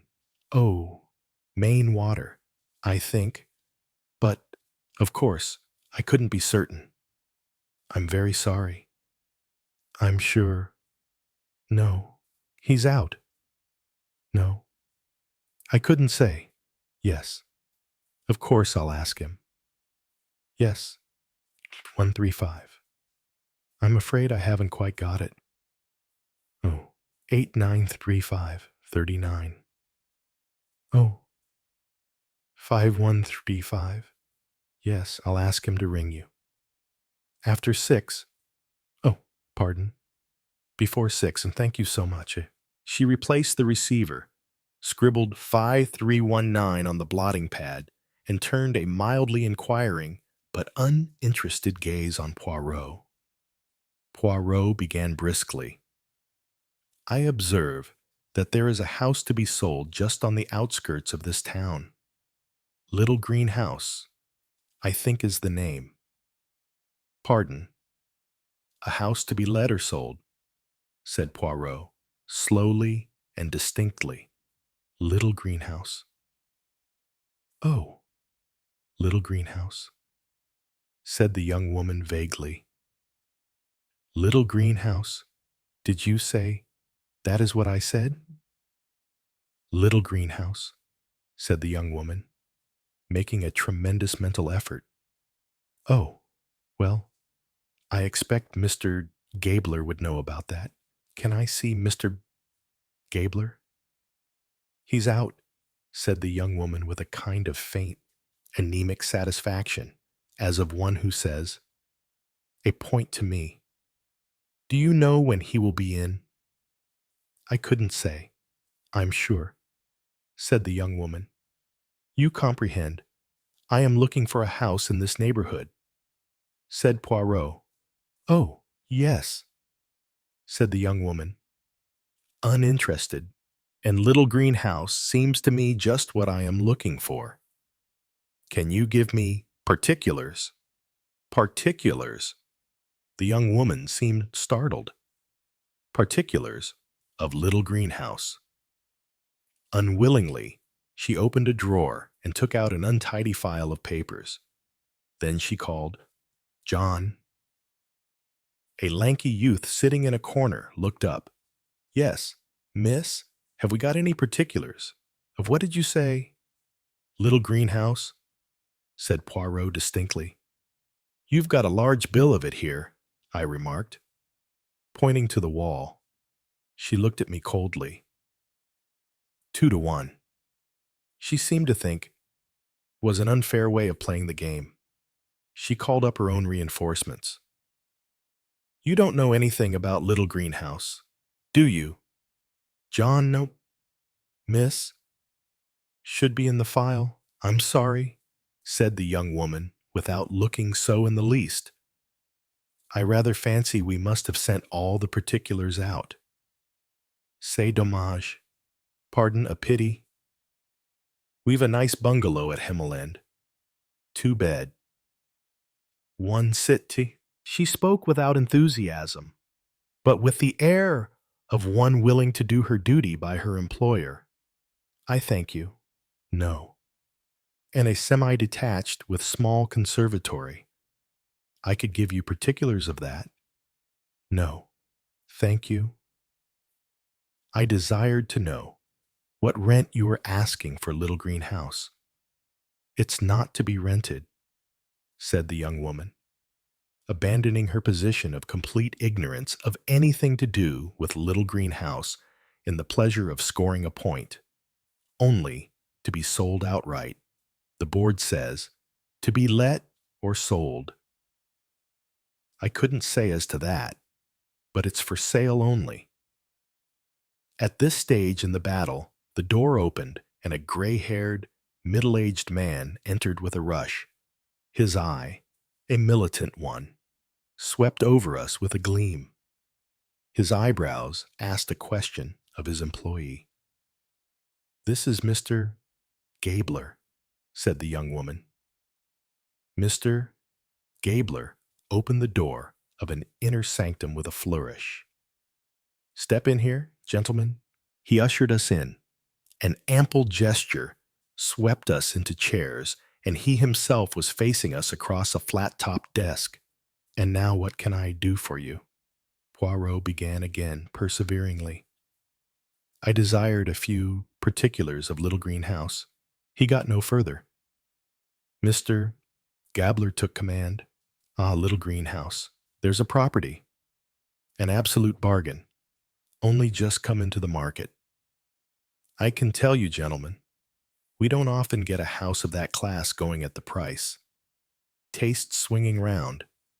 People are fed up with jerry building. They want sound stuff. Good, honest building. A beautiful property character, feeling Georgian throughout. That's what people want nowadays. There's a feeling for period houses, if you understand what I mean. Ah, yes. Little Green House won't be long in the market. It'll be snapped up. Snapped up. A member of Parliament came to look at it only last Saturday. Liked it so much he's coming down again this weekend. And there's a stock exchange gentleman after it, too.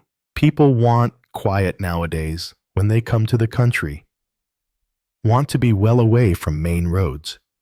That's all very well for some people, but we attract class here, and that's what that house has got. Class. You've got to admit, they knew how to build for gentlemen in those days. Yes, we shan't have Little Green long on our books. Mr. Gabler, who, it occurred to me, lived up to his name very happily, paused for breath. Has it changed hands often in the last few years? Inquired Poirot. On the contrary, been in one family over 50 years. Name of Arundel. Very much respected in the town. Ladies of the old school. He shot up, opened the door, and called particulars of Little Green House. Miss Jenkins, quickly now. He returned to the desk. I require a house about this distance from London, said Poirot. In the country, but not in the dead country. If you understand me.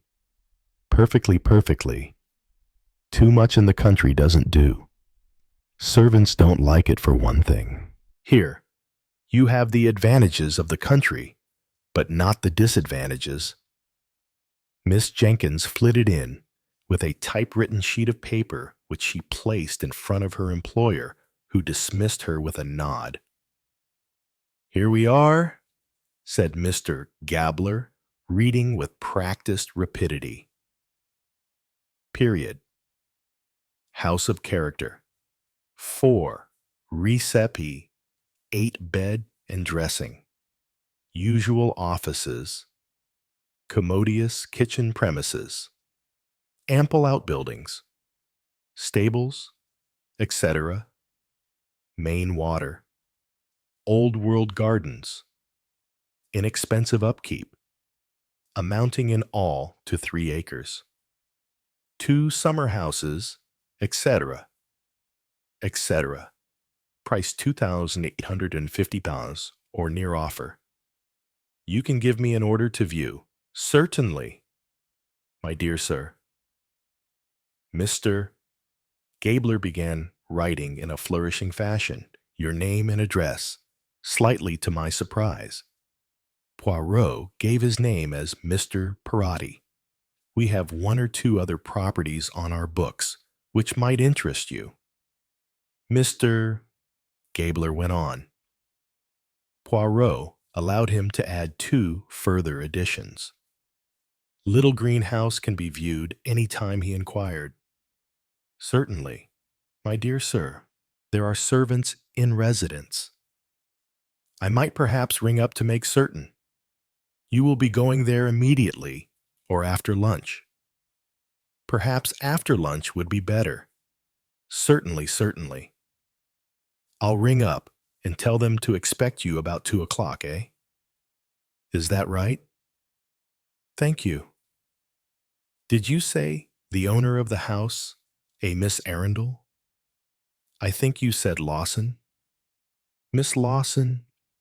That is the name of the present owner. Miss Arundel, I am sorry to say, died a short time ago. That is how the place has come into the market, and I can assure you it will be snapped up. Not a doubt of it. Between you and me, just in confidence. If you do think of making an offer, I should make it quickly. As I've told you, there are 2 gentlemen after it already, and I shouldn't be surprised to get an offer for it any day from one or other of them.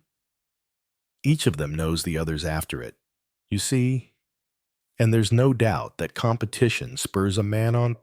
Ha! Ha! I shouldn't like you to be disappointed. Miss Lawson is anxious to sell. I gather. Mr. Gabler lowered his voice confidentially. That's just it. The place is larger than she wants one middle-aged lady living by herself. She wants to get rid of this and take a house in London. Quite understandable. That's why the place is going so ridiculously cheap.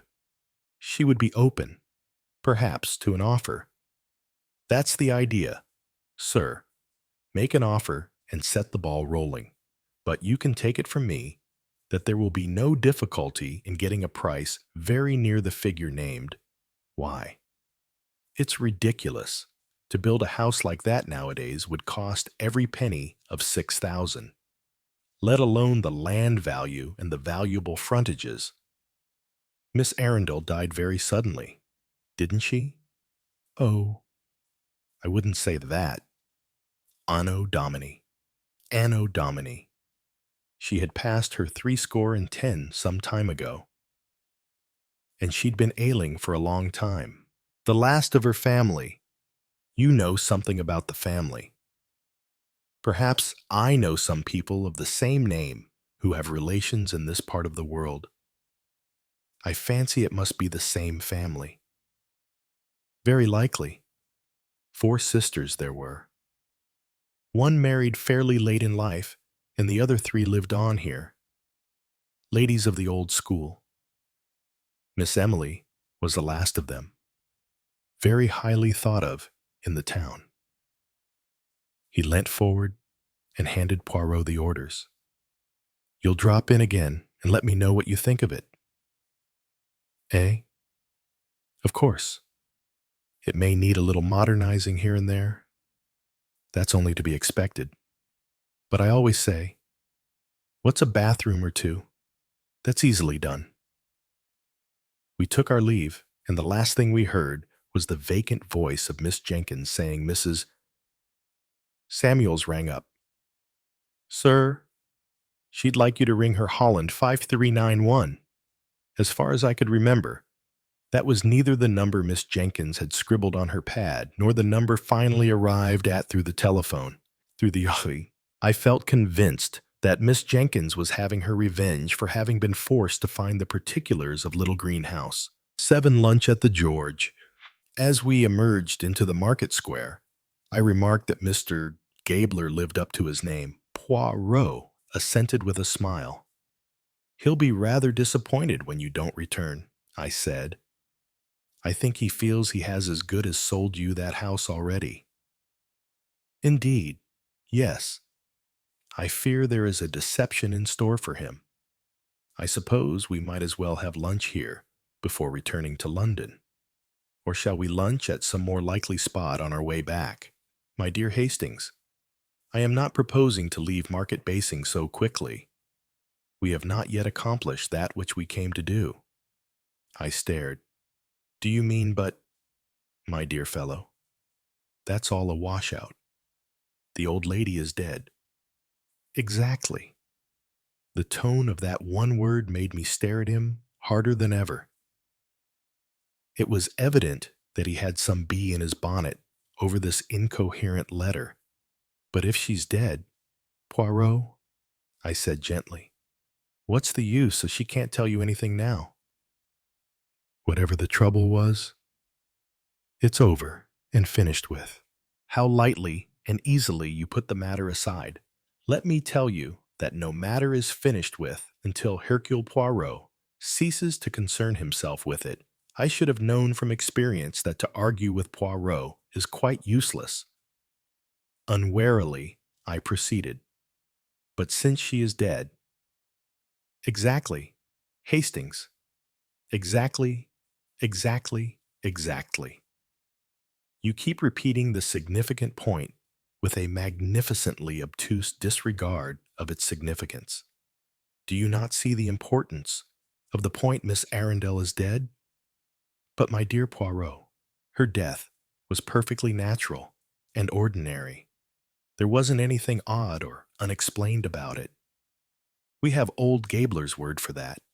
We have his word that Little Greenhouse is a bargain at 2,850 ounces. Do you accept that as gospel? Also, no, indeed. It struck me that Gabler was all out to get the place sold.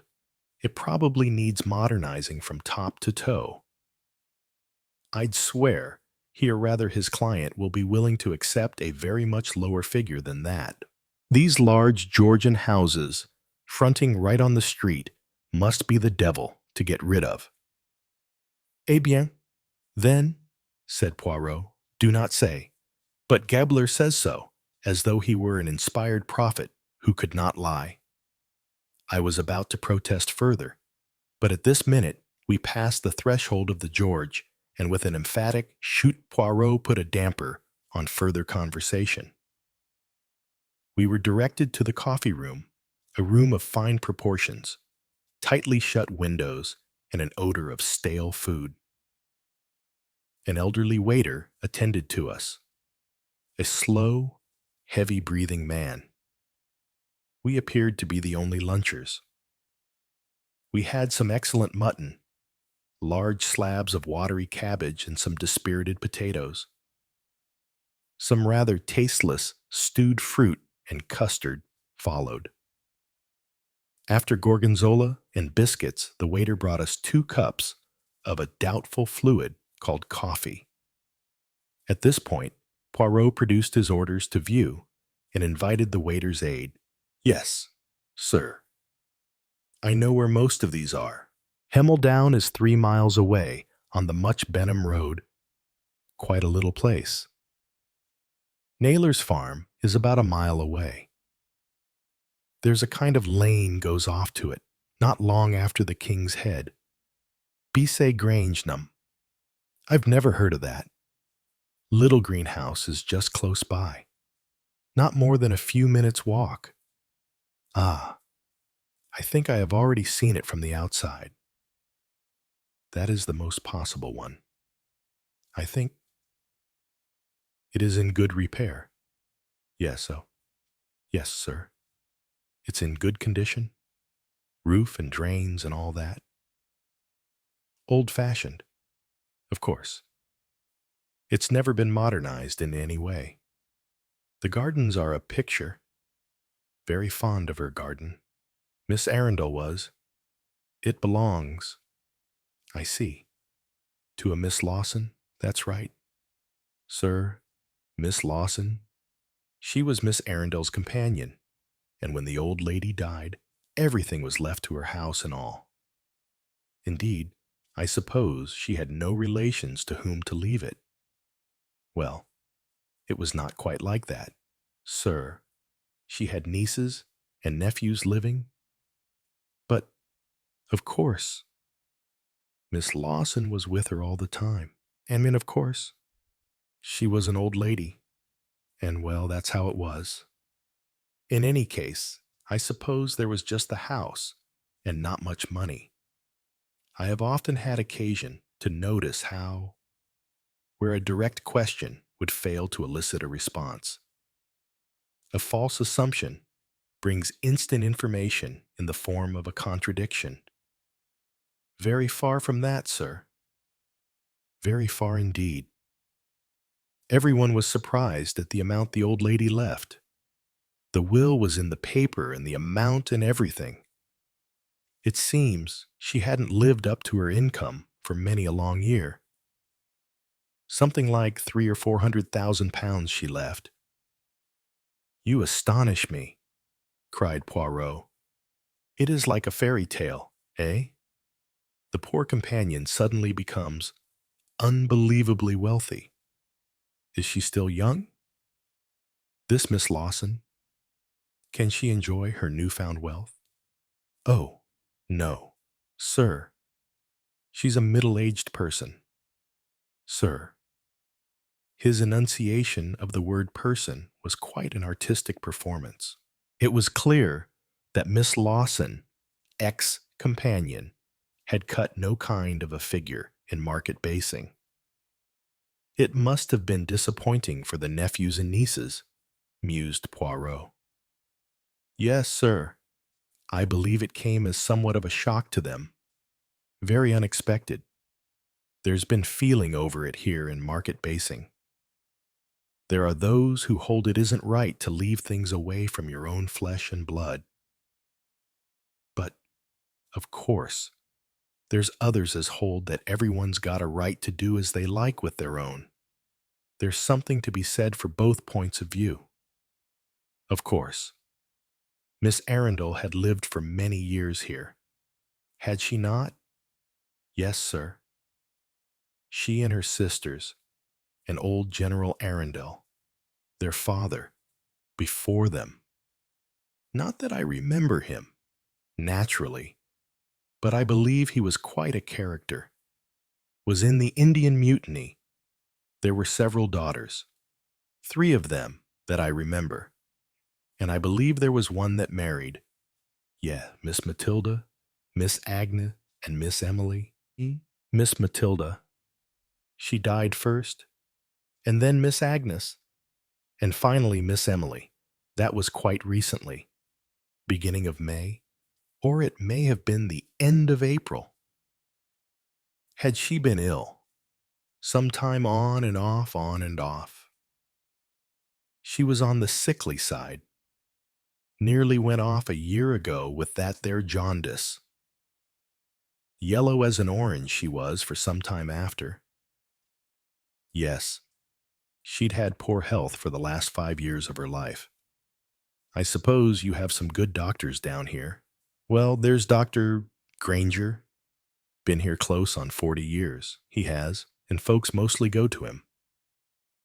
He's a bit crotchety, and he has his fancies, but he's a good doctor, none better. He's got a young partner, Dr. Donaldson. He's more the newfangled kind. Some folk prefer him. Then, of course, there's Dr. Harding, but he doesn't do much. Dr. Granger was Miss Arundel's doctor. I suppose. Yes, he's pulled her through many a bad turn. He's the kind that fair bullies you into living whether you want to or not. Poirot nodded. One should learn a little about a place before one comes to settle in it, he remarked. A good doctor is one of the most important people. That's very true, sir. Poirot then asked for his bill, to which he added a substantial tip. Thank you, sir. Thank you very much. Sir, I'm sure I hope you'll settle here. Sir, I hope so. Too, said Poirot mendaciously.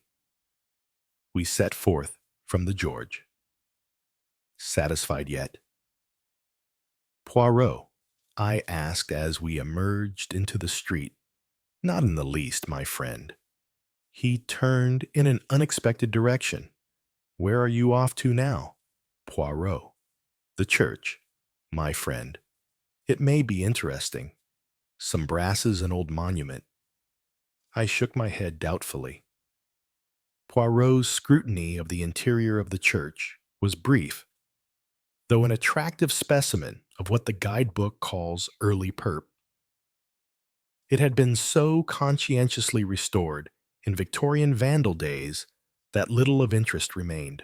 Poirot next wandered seemingly aimlessly about the churchyard, reading some of the epitaphs, commenting on the number of deaths in certain families, occasionally exclaiming over the quaintness of a name.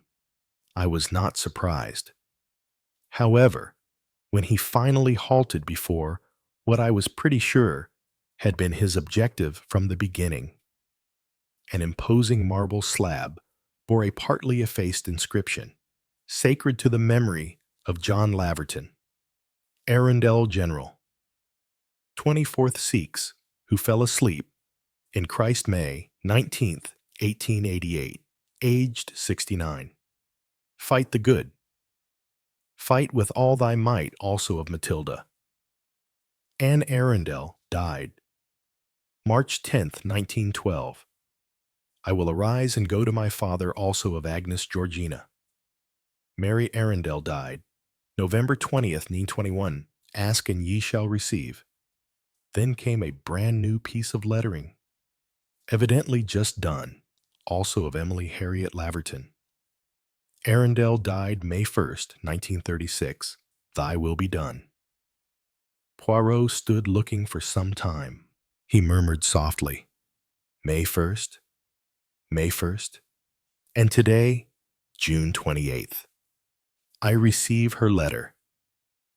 You see, Do you not, Hastings, that fact has got to be explained? I saw that it had, that is to say, I saw that Poirot was determined that it should be explained. 8. The House That Remembered Too Much. You and Poirot arrive under a smothering sky. The Arundel house stands just as the letter described, proud, decaying, draped in ivy like a widow still wearing her grief. The maid leads you in with lowered eyes, as though the walls themselves might talk if she dared to speak too loudly. Poirot runs a hand gently along the banister. This wood, he says, has seen more than it should. Emily, Arundel is gone, dead. The doctor's verdict, heart failure, clean, clinical, convenient. But the scent of lavender clings too long in her room. The bottle of chloral hydrate stands open, yet untouched. And on the dressing table, a photograph of her dog Bob tilted forward, like even the dead don't want to look away. Poirot sits in her armchair, perfectly still. The letter she wrote lies open on his knee. You read it again, slowly this time. Someone is trying to kill me. They know I know. They think I'm too old to fight back, Poirot mutters. And now, she is too dead to speak. Christie. He points to a china dish on the nightstand. Dog biscuits, uneaten. And yet the dog was not in the room. Curious, n'est-ce pas? Downstairs, the family has gathered. Grief is a performance, and they each play their role. Teresa smiles too quickly. Charles drinks too loudly. Bella stares into the fireplace like it owes her an answer. And Minnie Lawson, the loyal companion, wrings her hands until her knuckles go white. Poirot does not introduce himself yet. He listens. Someone you don't know, who is humming an old lullaby out of tune. Something you don't know, what is watching from the shadows upstairs. You remember Poirot's words on the train. Where there is a will, there is a motive. And where there is fear, there is silence. The silence here is deafening. 9 voices behind the curtains. The house is quiet after the first introductions, but not peaceful. Not really. More like a stage after the curtain falls, costumes still clinging to sweat, lines still echoing in the velvet wings. You walk the corridor with Poirot. Each step feels rehearsed, like the floorboards themselves are hiding secrets under polished lies. He says nothing at first, but his eyes flicker from the framed portraits to the freshly scratched wallpaper near the study door. It is not death that unnerves a house. Poirot whispers, it is deceit. And this house has seen both. In the drawing room, Minnie Lawson pours tea like she's handling poison. Teresa's laughter is sharp, out of place, floating through the room like broken glass. Charles slouches with the air of someone already resigned to disappointment. Bella, still silent, watches them all with the flat gaze of someone taking mental notes or measurements. Poirot finally speaks. Mademoiselle Minnie, I believe you were close to Miss Arundel. She was everything to me. Minnie says too quickly. Kind, generous, protective, but not trusting. He presses. Minnie fumbles her cup. It clinks too loudly on the saucer. From the corner, Charles scoffs. Are we under investigation now? Or is this just a parlor game? Poirot turns to him. Only those who fear the truth call questions a game, monsieur. Charles grins, but it doesn't reach his eyes. Teresa lights a cigarette with a hand that doesn't shake. But you notice the lipstick on the filter is smudged, like someone who's bitten it too hard too often. Honestly, she says. I loved Aunt Emily, but she wasn't exactly stable in her last year. Talking to the dog, writing nonsense. Poirot tilts his head. You mean the letter she sent to me? Teresa flinches. And just like that, the temperature shifts. Bella rises slowly. Her husband isn't here, Dr. Tanios is away. They've said. She leaves the room without a word. But Poirot follows her exit with a predator's calm. You sit in the corner chair. Something's wrong here. Not just the death, not just the will.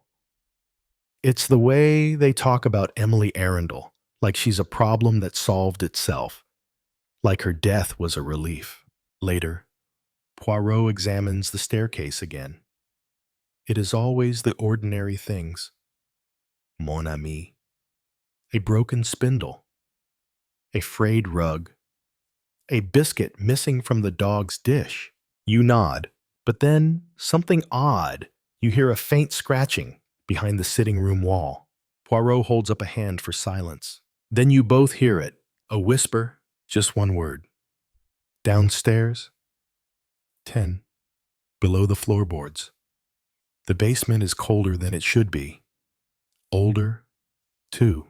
You and Poirot descend the narrow wooden steps, each one creaking like a reluctant confession. The light bulb above swings faintly, casting half shadows on walls that once held preserves and now hold nothing but damp and dust. The whisper came from here, or so you think. Poirot says nothing. He moves like a ghost, fingers brushing the stone wall, pausing at a stack of old paint tins and a crate marked Christmas, 1933. He kneels, examining a faint trail of dust disturbed. You look down. A footprint, small, narrow, recent. A woman's, Poirot says softly, or a child's. But there are no children in this house. He doesn't have to say what you're both thinking. Minnie, Teresa, Bella, or someone else entirely. In the far corner, you find a folded rag. It smells of oil and something faintly metallic. Poirot sniffs, then frowns. Ether, used for chloroform, among other things. You speak for the first time in what feels like hours. You think Miss Arundel was drugged before she fell. No. He says, I think she never fell. You feel your skin tighten. Poirot straightens, dusts his knees, and walks toward a small cabinet tucked behind a broken ironing board. He opens it. Inside is a bottle, half empty, label faded. You lift it carefully. Digitalis. You read aloud. Heart medication. Poirot takes it from your hands. Prescribed. But was it taken? He turns the bottle. The cork is slightly cracked, as if tampered with. The sediment at the bottom swirls strangely. Too much for regular dosage. Too little for certainty. Then, from behind the boiler, a noise. Soft, shuffling. You both turn. Out of the shadows steps Bob. The dog, silent, trembling. He looks up at you with eyes that have seen too much. Poirot kneels again. Ah, mon brave, he whispers. You were here that night, were you not? Bob barks once, then runs upstairs. You follow, but when you reach the top, he's gone. And in the hallway, Bella, she stands at the end, half in shadow, half in moonlight. I heard someone in the basement, she says, too calmly. So did we, Poirot replies. Only it wasn't someone. It was something left behind. Bella stares a moment longer. My husband's back tomorrow. Ah, says Poirot. Then the real performance will begin. She walks away. You stand in silence. Poirot doesn't look at you when he says, "This house is full of ghosts, but not all of them are dead." After the smile that didn't belong, morning comes in layers of gray, the kind of light that doesn't wake you, it warns you. You and Poirot eat breakfast alone. The silence between toast and tea is companionable, until Minnie enters with a tray that trembles too much for her small hands. She says nothing, just places it down and leaves with a nod. Poirot stares after her. Guilt walks with bent shoulders. He murmurs, but fear walks fast. After breakfast, he sends you to speak with the housekeeper while he interviews Charles in the study. You find Mrs. Dumple in the linen room, folding bedsheets like they insulted her. She didn't fall. You know. The woman says without turning, "The missus? I found the rug curled under after the fact, but it was pressed down, like it had been placed there." You nod, then ask, "Do you think she changed her will of her own will?" That gets her attention. She hated lawyers. Dumple says, would rather bleed than sign another document. But yes, I think she knew who deserved it. She told me once, "Minnie doesn't ask. That's why she's the only one I can trust." Downstairs, Poirot sits across from Charles, who pretends not to be sweating. "I understand you were in some trouble, monsieur," Poirot says. "Gambling debts?" "Yes." Charles smiles, too casually. "It's all settled now. Aunt Emily helped last year, but not again." Charles stiffens. "Un autre second," Poirot continues. "And you were the last to see her alive. According to the maid, I said good night. That's all." "Yes." Poirot nods. "Just a good night. But you left the door ajar, n'est-ce pas?" Charles blinks. Poirot leans forward. "Miss Arundel's dog did not bark that night." "You understand what that means." Charles says nothing. Poirot lets the silence tighten. Then Teresa bursts into the room, her voice sharp. "Why is everyone treating this like a crime? She died in her sleep. Just leave it." Poirot stands. "Because, mademoiselle, dead people do not write urgent letters to detectives unless they believe they will not wake up." She flushes. Maybe she imagined danger. She was paranoid. "Ah," Poirot says. "But what if she wasn't?" That evening, you pass Bella in the corridor. Her expression is wrong, like her face is wearing someone else's feelings.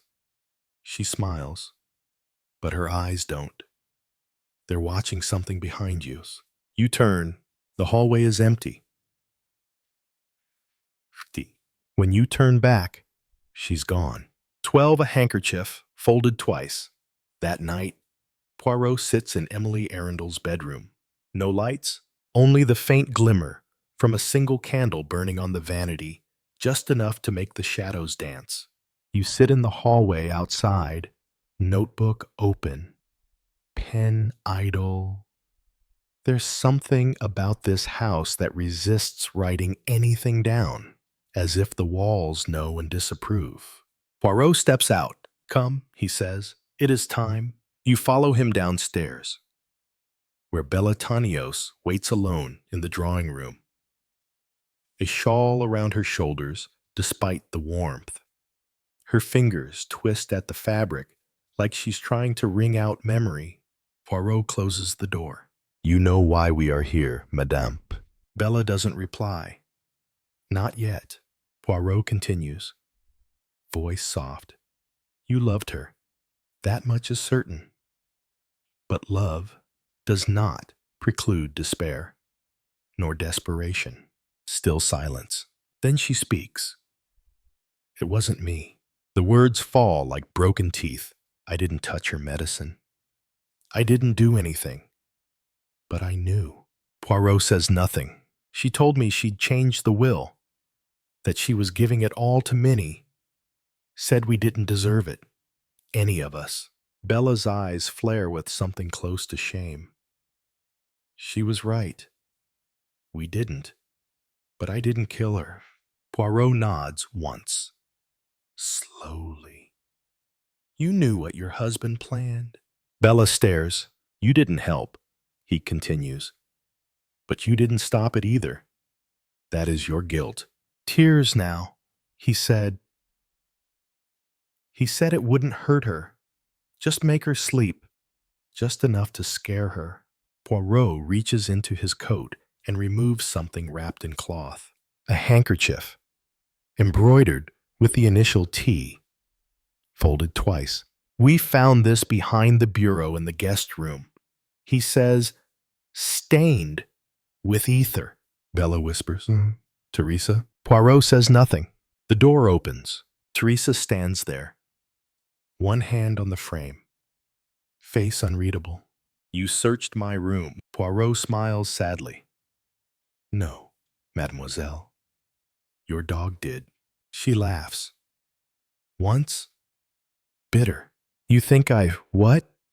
Tried to scare her into changing it back. That I poisoned her? Poirot steps forward. You were in debt. You were angry. You were clever. But you were also clumsy. He hands her the handkerchief. She doesn't take it. Bella rises. I didn't know it was Teresa. Poirot corrects gently. You didn't want to know.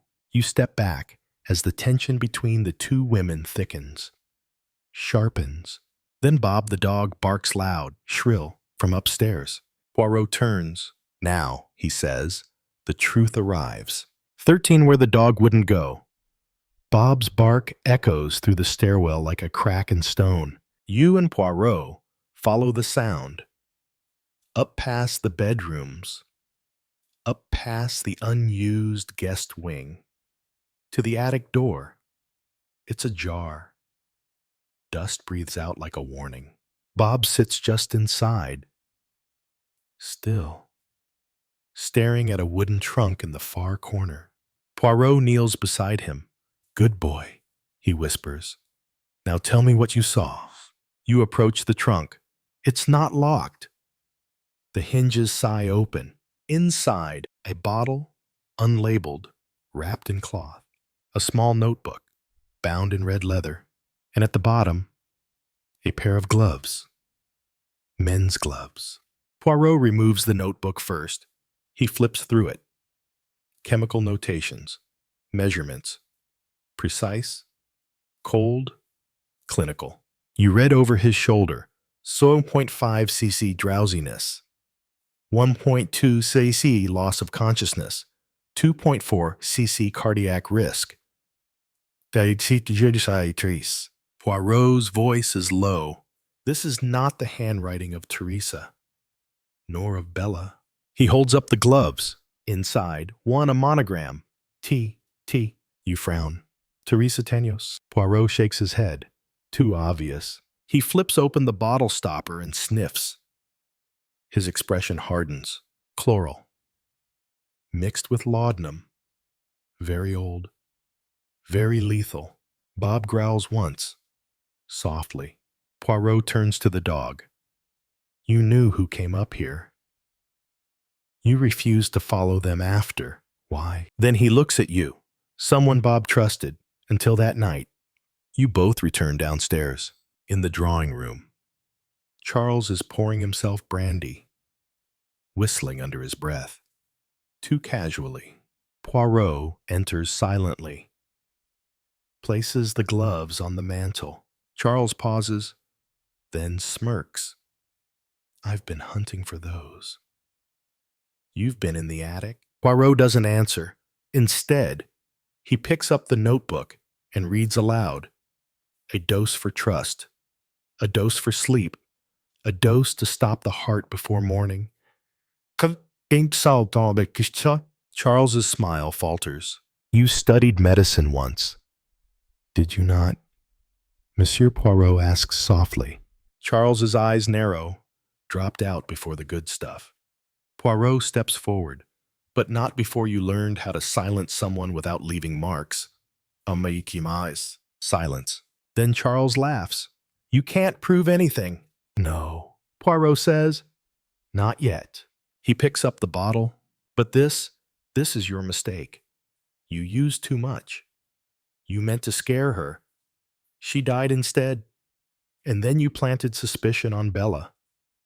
On Teresa. Charles shrugs. You'll never get a jury to believe that. Poirot smiles faintly, perhaps, but Bob believes it. From the door. The dog growls again. This time it doesn't stop. 14. The theory of the second will. The household doesn't speak of that night. Charles avoids eye contact. Teresa doesn't leave her room. Bella walks the garden in circles, like memory itself is stalking her. And Poirot, he's still, too still. You find him in the morning at Emily Arundel's desk, examining the drawers. The second will, he says, has vanished. You blink, the one leaving everything to Minnie. No, he corrects. That one exists. Filed, legal, convenient. He lifts a single envelope, sealed in wax. I believe there was another. One that left everything to no one. He lets the idea settle like dust. Poirot continues. Imagine, mon ami, a woman, tired of vultures. She writes a final document. Not to divide, but to sever, to leave it all to charity. Or to no one, and someone found it, you ask. He nods, and panicked, he opens the envelope. Inside, not a will, but a letter. Unsent. Dated 3 days before her death. Minnie, it reads. I have thought long and hard. None of them deserve it. Not even you. I will undo it all tomorrow. I hope you understand. Poirot folds it gently. Minnie never received this. But someone else did. From the doorway. Minnie stands. Tears fill her eyes, not from guilt, but from recognition. I didn't know, she whispers him. Poirot studies her. Then we must ask who intercepted it. Downstairs, the lawyer arrives. Poirot intercepts him with surgical precision. You will say, Miss Arundel signed her new will under no pressure. The lawyer nods. Absolutely. And if I told you there were 2 versions, the man frowns. There were discussions. She asked hypothetical questions. Nothing binding. Poirot nods. Yet one version survives. The other disappears. Curious.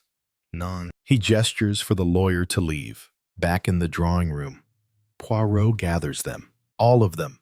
Minnie, Bella, Teresa, Charles, even Dr. Tanios, freshly returned. His smile too calm. Poirot holds the letter aloft. This, he says, is the document that destroyed a life. Not because of what it said, but because of what it prevented. He sets it down, and in the silence that follows, you realize this wasn't about inheritance. It was about control. It was about someone who couldn't afford to be cut out, and someone else who realized too late that love is a poor alibi.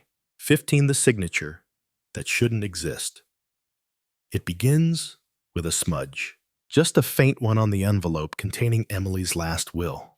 You wouldn't have seen it, but Poirot did. He calls you into the study that afternoon.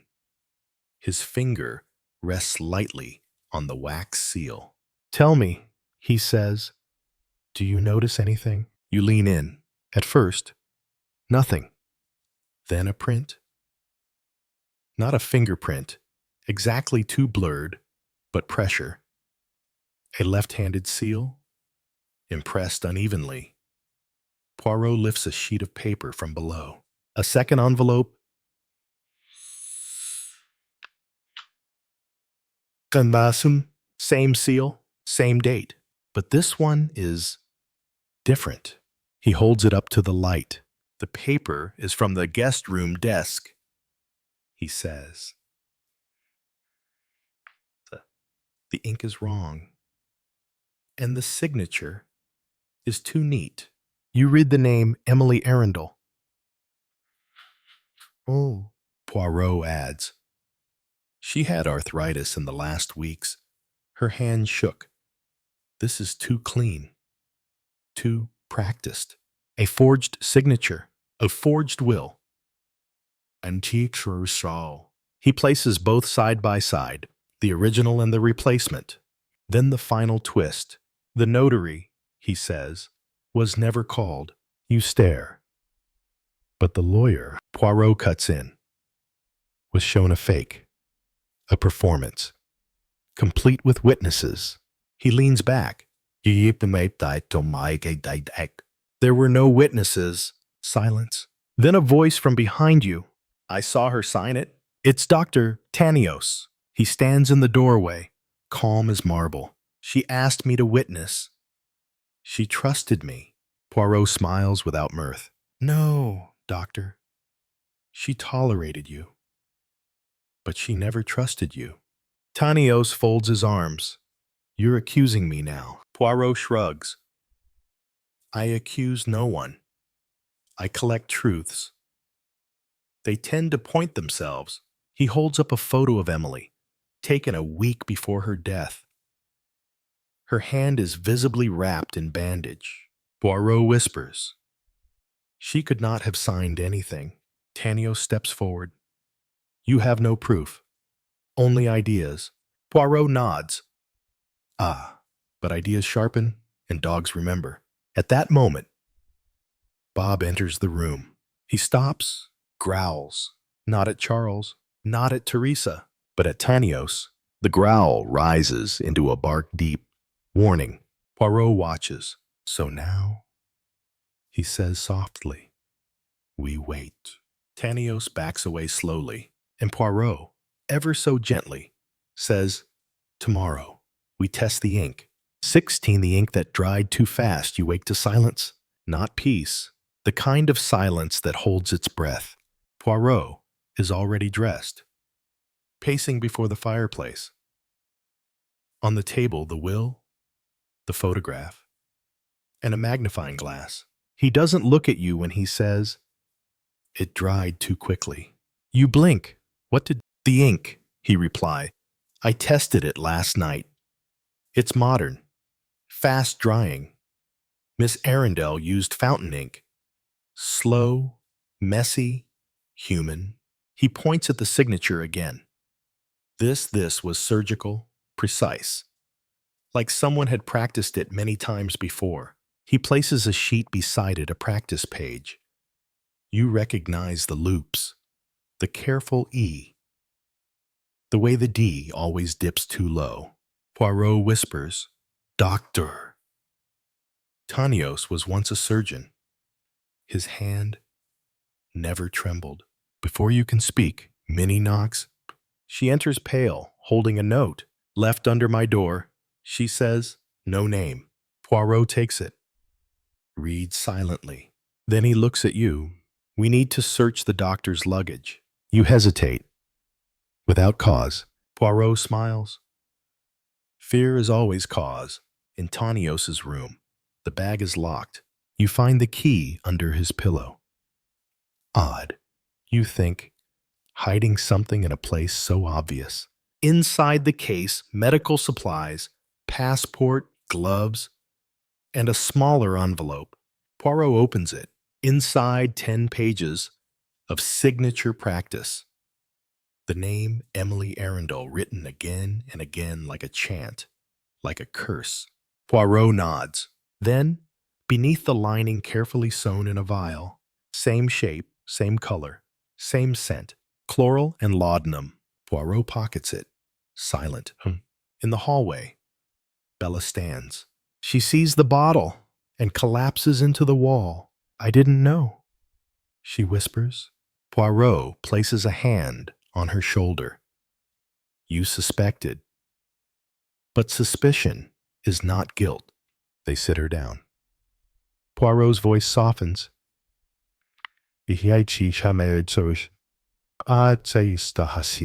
Your husband used your fear, your silence, your hope that if you stayed still, it would all pass.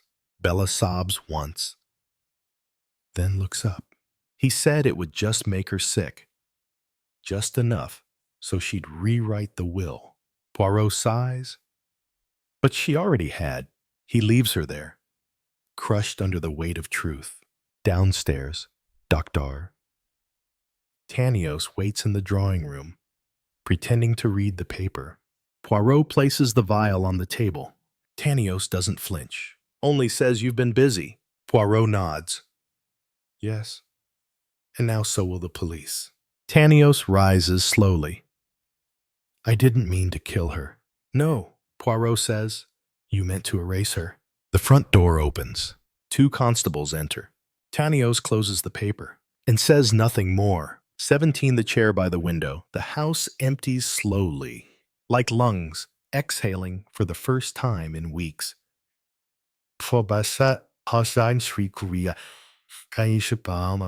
Tanios is gone quietly. The constables took him without a word. Bella never looked back as they closed the door. Charles left at dawn, muttering about lawyers. Teresa went the night before, her pride louder than her suitcase wheels down the path. And Minnie, she stays, but she moves through the house like a shadow who's forgotten the room it belongs to. You find Poirot by the window, in Emily Arundel's chair. He watches the garden. The dog Bob lies at his feet, for once asleep. Poirot speaks without turning. Do you believe in justice, mon ami? You hesitate. Sometimes, he nods. As do I. You sit. The silence is thick. Poirot finally says, this house will not remember the man who poisoned her, nor the family that resented her. It will remember the sound of her voice calling the dog, the faint scratch of a pen in the night. You ask, will you tell the press? He shakes his head. No. Let them believe it was heart failure. Let Minnie keep the house. Let Bella mourn properly. You look at the dog and Bob. Poirot smiles. Faintly, he already knew. Outside, wind brushes through the hedges. Somewhere, a bird sings. You leave Poirot there, in the chair by the window, watching time move on. And though the case is closed, something in you knows some truths don't belong in court. Some only live in silence. And Poirot, he understands that better than anyone. 18 a nigger in the woodpile. We had lunch at a small restaurant not far away. I was eager to learn what he made of the various members of the Arundel family. Well, Poirot, I asked impatiently. With a look of reproof, Poirot turned his whole attention to the menu. When he had ordered, he leaned back in his chair, broke his roll of bread in half, and said with a slightly mocking intonation, Well, Hastings, what do you think of them now? You've seen them all. Poirot replied slowly, Ma foi, I think they are an interesting lot. Really, this case is an enchanting study. It is, how do you say, the box of surprises. Look how each time I say, I got a letter from Miss Arundel before she died. Something crops up. From Miss Lawson, I learn about the missing money. Mrs. Tanios says at once, about my husband. Why about her husband? Why should Miss Arundel write to me, Hercule Poirot, about Dr. Tanios? That woman has something on her mind, I said. Yes, she knows something. But what Miss Peabody tells us, that Charles Arundel would murder his grandmother for 2pence. Miss Lawson says that Mrs. Tanios would murder anyone if her husband told her to do so. Dr. Tanios says that Charles and Teresa are rotten to the core, and he hints that their mother was a murderess and says apparently carelessly that Teresa is capable of murdering anyone in cold blood. They have a pretty opinion of each other. All these people, Dr. Tanios thinks, or says he thinks, that there was undue influence, his wife. Before he came in, evidently did not think so. She does not want to contest the will at first. Later she veers round. See you. Hastings. It is a pot that boils and seethes, and every now and then a significant fact comes to the surface and can be seen. There is something in the depths there, yes. There is something, I swear it. By my faith as Hercule Poirot. I swear it. I was impressed, in spite of myself, by his earnestness. After a minute or two, I said, perhaps you are right, but it seems too vague, so nebulous. But you agree with me that there is something? Yes, I said hesitatingly. I believe I do. Poirot leaned across the table. His eyes bored into mine. Yes, you have changed. You are no longer amused, superior indulging me in my academic pleasures. But what is it that has convinced you? It is not my excellent reasoning, non. Ce n'est pas ça. But something quite independent has produced an effect on you. Tell me, my friend, what is it that has suddenly induced you to take this matter seriously? I think, I said slowly, it was Mrs. Tanios. She looked afraid. Afraid of me. No, not of you. It was something else. She spoke so quietly and sensibly, to begin with a natural resentment at the terms of the will. Perhaps, but otherwise, she seemed so resigned and willing to leave things as they are. It seemed the natural attitude of a well-bred but rather apathetic woman. And then that sudden change, the eagerness with which she came over to Dr. Tanios's point of view. The way she came out into the hall after us, the almost furtive way, Poirot nodded encouragingly. And another little thing, which you may not have noticed, I notice. Everything. I mean, the point about her husband's visit to Little Green House on that last Sunday. I could swear she knew nothing of it, that it was the most complete surprise to her. And yet she took her cue so quickly, agreed that he had told her about it, and that she had forgotten. I didn't like it. Poirot, you are quite right. Hastings, it was significant that it left an ugly impression of fear on me. Poirot nodded his head slowly. You felt the same, I asked. Yes, that impression was definitely in the air. He paused, and then went on.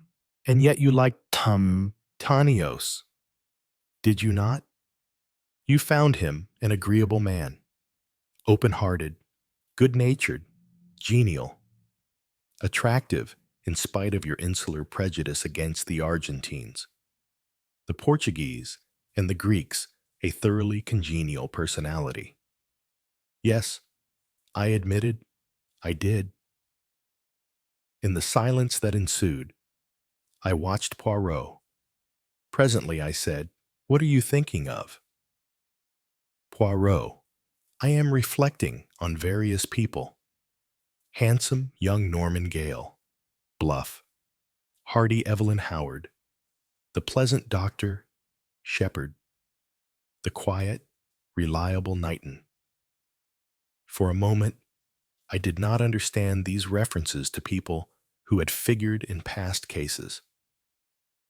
What of them, I asked? They were all delightful personalities. My goodness! Poirot, Do you really think that Tanios? No, no. Do not jump to conclusions. Hastings, I am only pointing out that one's own personal reactions to people are singularly unsafe guides. One must go not by one's feelings, but by facts. I said, facts are not our strong suit. No, no, Poirot, don't go over it all again. I will be brief. My friend, do not fear. To begin with, we have quite certainly a case of attempted murder. You admit that. Do you not? Yes. I said slowly, I do.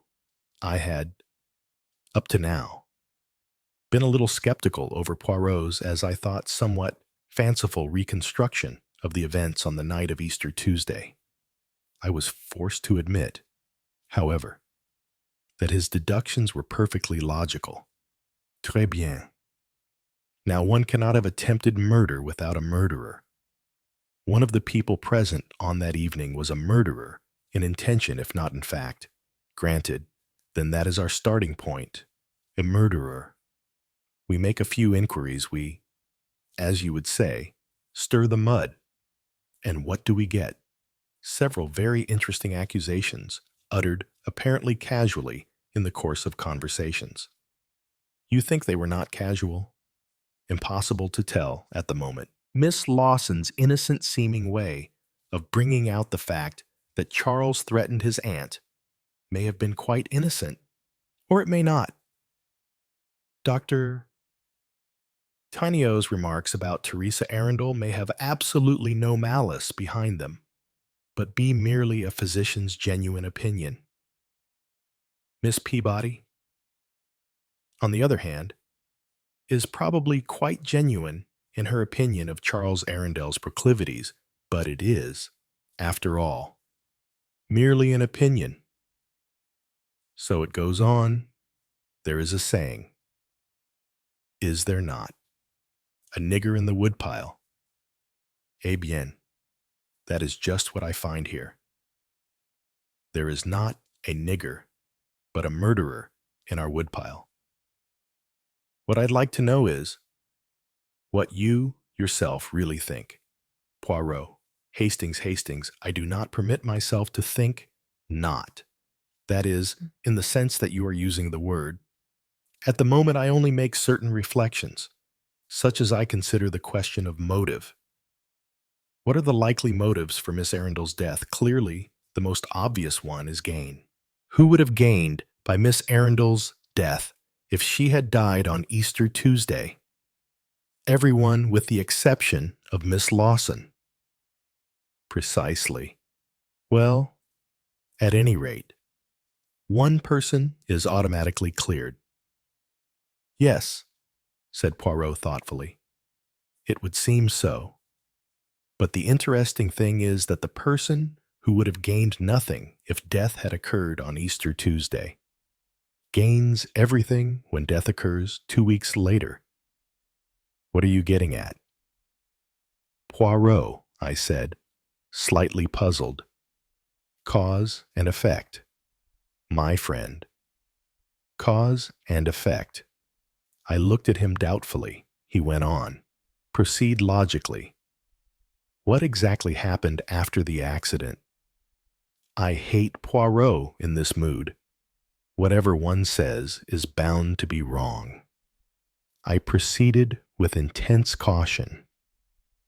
Miss Arundel was laid up in bed. Exactly, with plenty of time to think. What next? She wrote to you? Poirot nodded.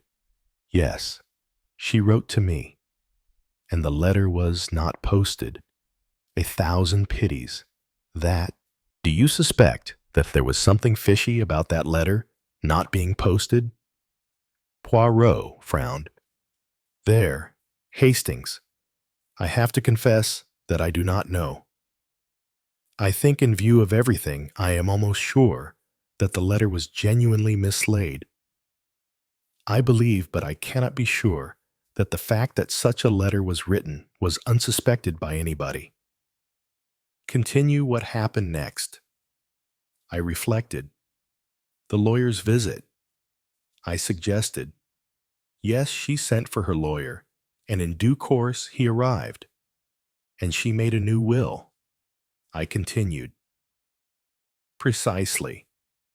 She made a new and very unexpected will. Now, in view of that will, we have to consider very carefully a statement made to us by Ellen. Ellen said, "If you remember that Miss Lawson was particularly anxious that the news that Bob had been out all night should not get to Miss Arundel's ears. But oh, I see no, I don't. Or do I begin to see what you are hinting at?" "I doubt it," said Poirot. "But if you do, you realize, I hope, the supreme importance of that statement." He fixed me with a fierce eye. Of course, I said hurriedly.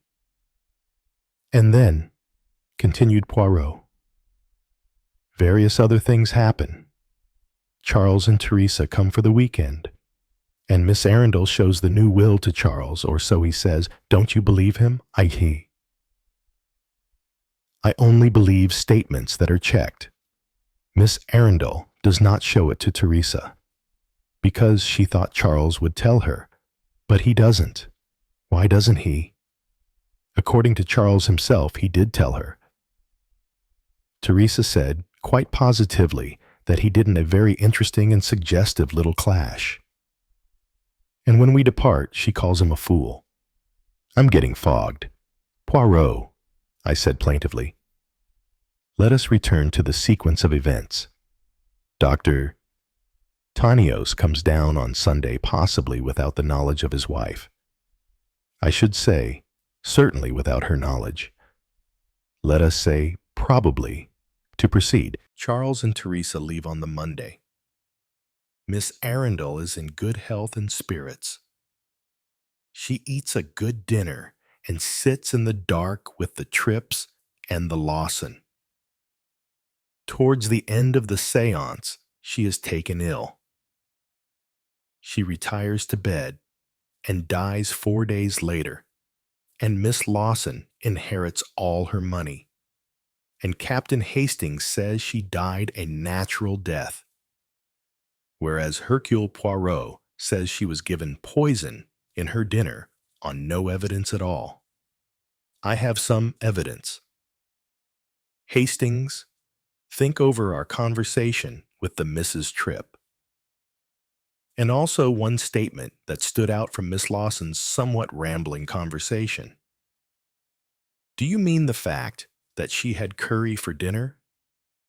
Curry would mask the taste of a drug. Is that what you meant? Poirot said slowly. Yes. The curry has a certain significance, perhaps. But, I said, if what you advance in defiance of all the medical evidence is true, only Miss Lawson or one of the maids could have killed her. I wonder. Or the Tripp women nonsense. I can't believe that all these people are palpably innocent. Poirot shrugged his shoulders. Remember this, Hastings. Stupidity, or even silliness, for that matter, can go hand in hand with intense cunning. And do not forget the original attempt at murder. That was not the handiwork of a particularly clever or complex brain. It was a very simple little murder, suggested by Bob and his habit of leaving the ball at the top of the stairs. The thought of putting a thread across the stairs was quite simple and easy. A child could have thought of it. I frowned. You mean I mean that what we are seeking to find here is just one thing, the wish to kill. Nothing more than that. But the poison must have been a very skillful one to leave no trace. I argued. something that the ordinary person would have difficulty in getting hold of. Oh, damn it all, Poirot. I simply can't believe it now. You can't know. It's all pure hypothesis. You are wrong, my friend. As the result of our various conversations this morning, I have now something definite to go upon. Certain, faint but unmistakable indications. The only thing is I am afraid. Afraid of what? He said gravely, of disturbing the dogs that sleep. That is one of your proverbs. Is it not? To let the sleeping dogs lie? That is what our murderer does at present, sleeps happily in the sun. Do we not know? You and I. Hastings. How often a murderer, his confidence disturbed, turns and kills a second or even a third time. You are afraid of that happening. He nodded. Yes. If there is a murderer in the woodpile, and I think there is. Hastings. Yes. I think there is. 19. Visit to Mr. Purvis. Poirot called for his bill and paid it. What do we do next? I asked. We are going to do what you suggested earlier in the morning. We are going to Harchester to interview Mr. Purvis. That is why I telephoned from the Durham Hotel. You telephoned to Purvis' number to Teresa Arundel. I asked her to write me a letter of introduction to him. To approach him with any chance of success, we must be accredited by the family. She promised to send it round to my flat by hand. It should be awaiting us there now. We found not only the letter, but Charles Arundel, who had brought it round in person. Nice place you have here. Poirot, he remarked, glancing round the sitting room of the flat.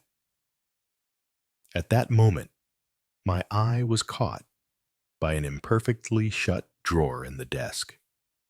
A small slip of paper was preventing it from shutting. Now, if there was one thing absolutely incredible, it was that Poirot should shut a drawer in such a fashion. I looked thoughtfully at Charles. He had been alone in this room, awaiting our arrival. I had no doubt that he had been passing the time by snooping among Poirot's papers. What a young crook the fellow was. I felt myself burning with indignation. Charles himself was in a most cheerful mood. Here we are, he remarked, presenting a letter. All present and correct, and I hope you'll have more luck with old Purvis than we did. He held out very little hope. I suppose definitely discouraging. In his opinion, the Lawson bird had clearly got away with the doings. You and your sister have never considered an appeal to the lady's feelings. Charles grinned. I considered it, yes, but there seemed to be nothing doing. My eloquence was in vain. The pathetic picture of the disinherited black sheep, and a sheep not so black as he, was painted or so, I endeavored to suggest, failed to move the woman. You know, she definitely seems to dislike me. I don't know why. He laughed. Most old women fall for me quite easily. They think I've never been properly understood, and that I've never had a fair chance, a useful point of view.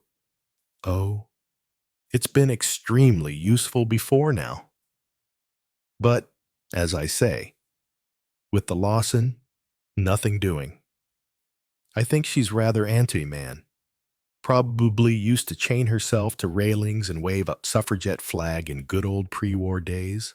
Ah, well, said Poirot, shaking his head. If simpler methods fail, we must take to crime, said Charles cheerfully. Uh-huh, said Poirot. Now, speaking of crime, young man, is it true that you threatened your aunt, that you said that you would bump her off? Or words to that effect? Charles sat down in a chair, stretched his legs out in front of him, and stared hard at Poirot. Now, who told you that he said, no matter? Is it true? Well, there are elements of truth about it. Come, come, let me hear the story, the true story. Mind. Oh, you can have it, sir. There was nothing melodramatic about it. I'd been attempting a touch, if you gather what I mean. I comprehend. Well, that didn't go according to plan. Aunt Emily intimated that any efforts to separate her and her money would be quite unavailing. Well, I didn't lose my temper, but I put it to her plainly. Now look here. Aunt Emily, I said, you know, you're going about things in such a way that you'll end by getting bumped off. She said, rather sniffily. What did I mean? Just that, I said. Here are your friends and relations, all hanging around with their mouths open. All as poor as church mice, whatever church mice may be, all hoping. And what do? Sit down on the dibs and refuse to part. That's the way people get themselves murdered.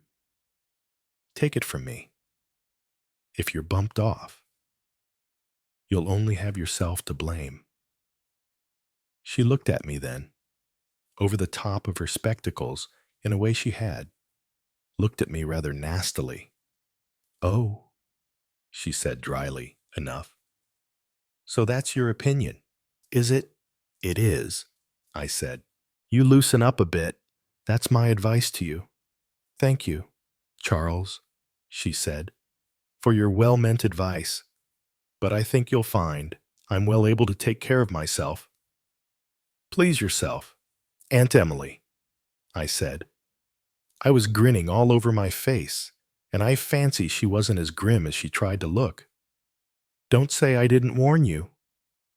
I'll remember it, she said. He paused. That's all there was to it. And so, said Poirot, you contented yourself with a few pound notes you found in a drawer. Charles stared at him, then burst out laughing. I take off my hat to you, he said. You're some sleuth. How did you get hold of that? It is true. Then, oh, it's true enough. I was damned hard up. Had to get money somewhere. Found a nice little wad of notes in a drawer and helped myself to a few. I was very modest, didn't think my little subtraction would be noticed. Even then, they'd probably think it was the servants. Poirot said dryly, it would be very serious for the servants if such an idea had been entertained. Charles shrugged his shoulders. Everyone for himself, he murmured. And le diable takes the hindermost, said Poirot. That is your creed. Is it? Charles was looking at him curiously. I didn't know the old lady had ever spotted it. How did you come to know about it, and about the bumping off conversation Miss Lawson told me? The sly old pussy cat. He looked, I thought, just a shade disturbed. She doesn't like me, and she doesn't like Teresa. He said presently, you don't think she's got anything more up her sleeve? What could she have? Oh, I don't know. It's just that she strikes me as a malicious old devil. He paused. She hates Teresa. He added, did you know, Mr. Arundel, that Dr. Tanios came down to see your aunt on the Sunday before she died? What, on the Sunday that we were there? Yes, you did not see him, no. We were out for a walk in the afternoon. I suppose he must have come then. Funny that Aunt Emily didn't mention his visit. Who told you, Miss Lawson? Lawson again. She seems to be a mine of information. He paused, and then said, "You know, Tanios is a nice fellow. I like him. Such a jolly, smiling chap. He has an attractive personality." "Yes," said Poirot. Charles rose to his feet. "If I'd been him, I'd have murdered the dreary Bella years ago. Doesn't she strike you as the type of woman who is marked out by fate to be a victim? You know, I should never be surprised if bits of her turned up in a trunk at Margate. Or somewhere it is not a pretty action that you attribute there to her husband." "The good doctor," said Poirot severely. "No," said Charles meditatively, "and I don't think really that Tanios would hurt a fly. He's much too kind-hearted. And what about you? Would you do murder if it were made worthwhile?" Charles laughed, a ringing, genuine laugh. "Thinking about a spot of blackmail, Poirot. Nothing doing. I can assure you that I didn't He stopped suddenly, and then went on strychnine in Aunt Emily's soup. With a careless wave of his hand, he departed. "Were you trying to frighten him, Poirot?" I asked. "If so, I don't think you succeeded." He showed no guilty reactions whatsoever. No. He seemed quite unruffled. "Curious, that pause he made," said Poirot. "A pause." "Yes, a pause, before the word strychnine, almost as though he had been about to say something else and thought better of it." I shrugged my shoulders. He was probably thinking of a good, venomous-sounding poison. It is possible. But let us set off. We will, I think, stay the night at the George in Market Basing.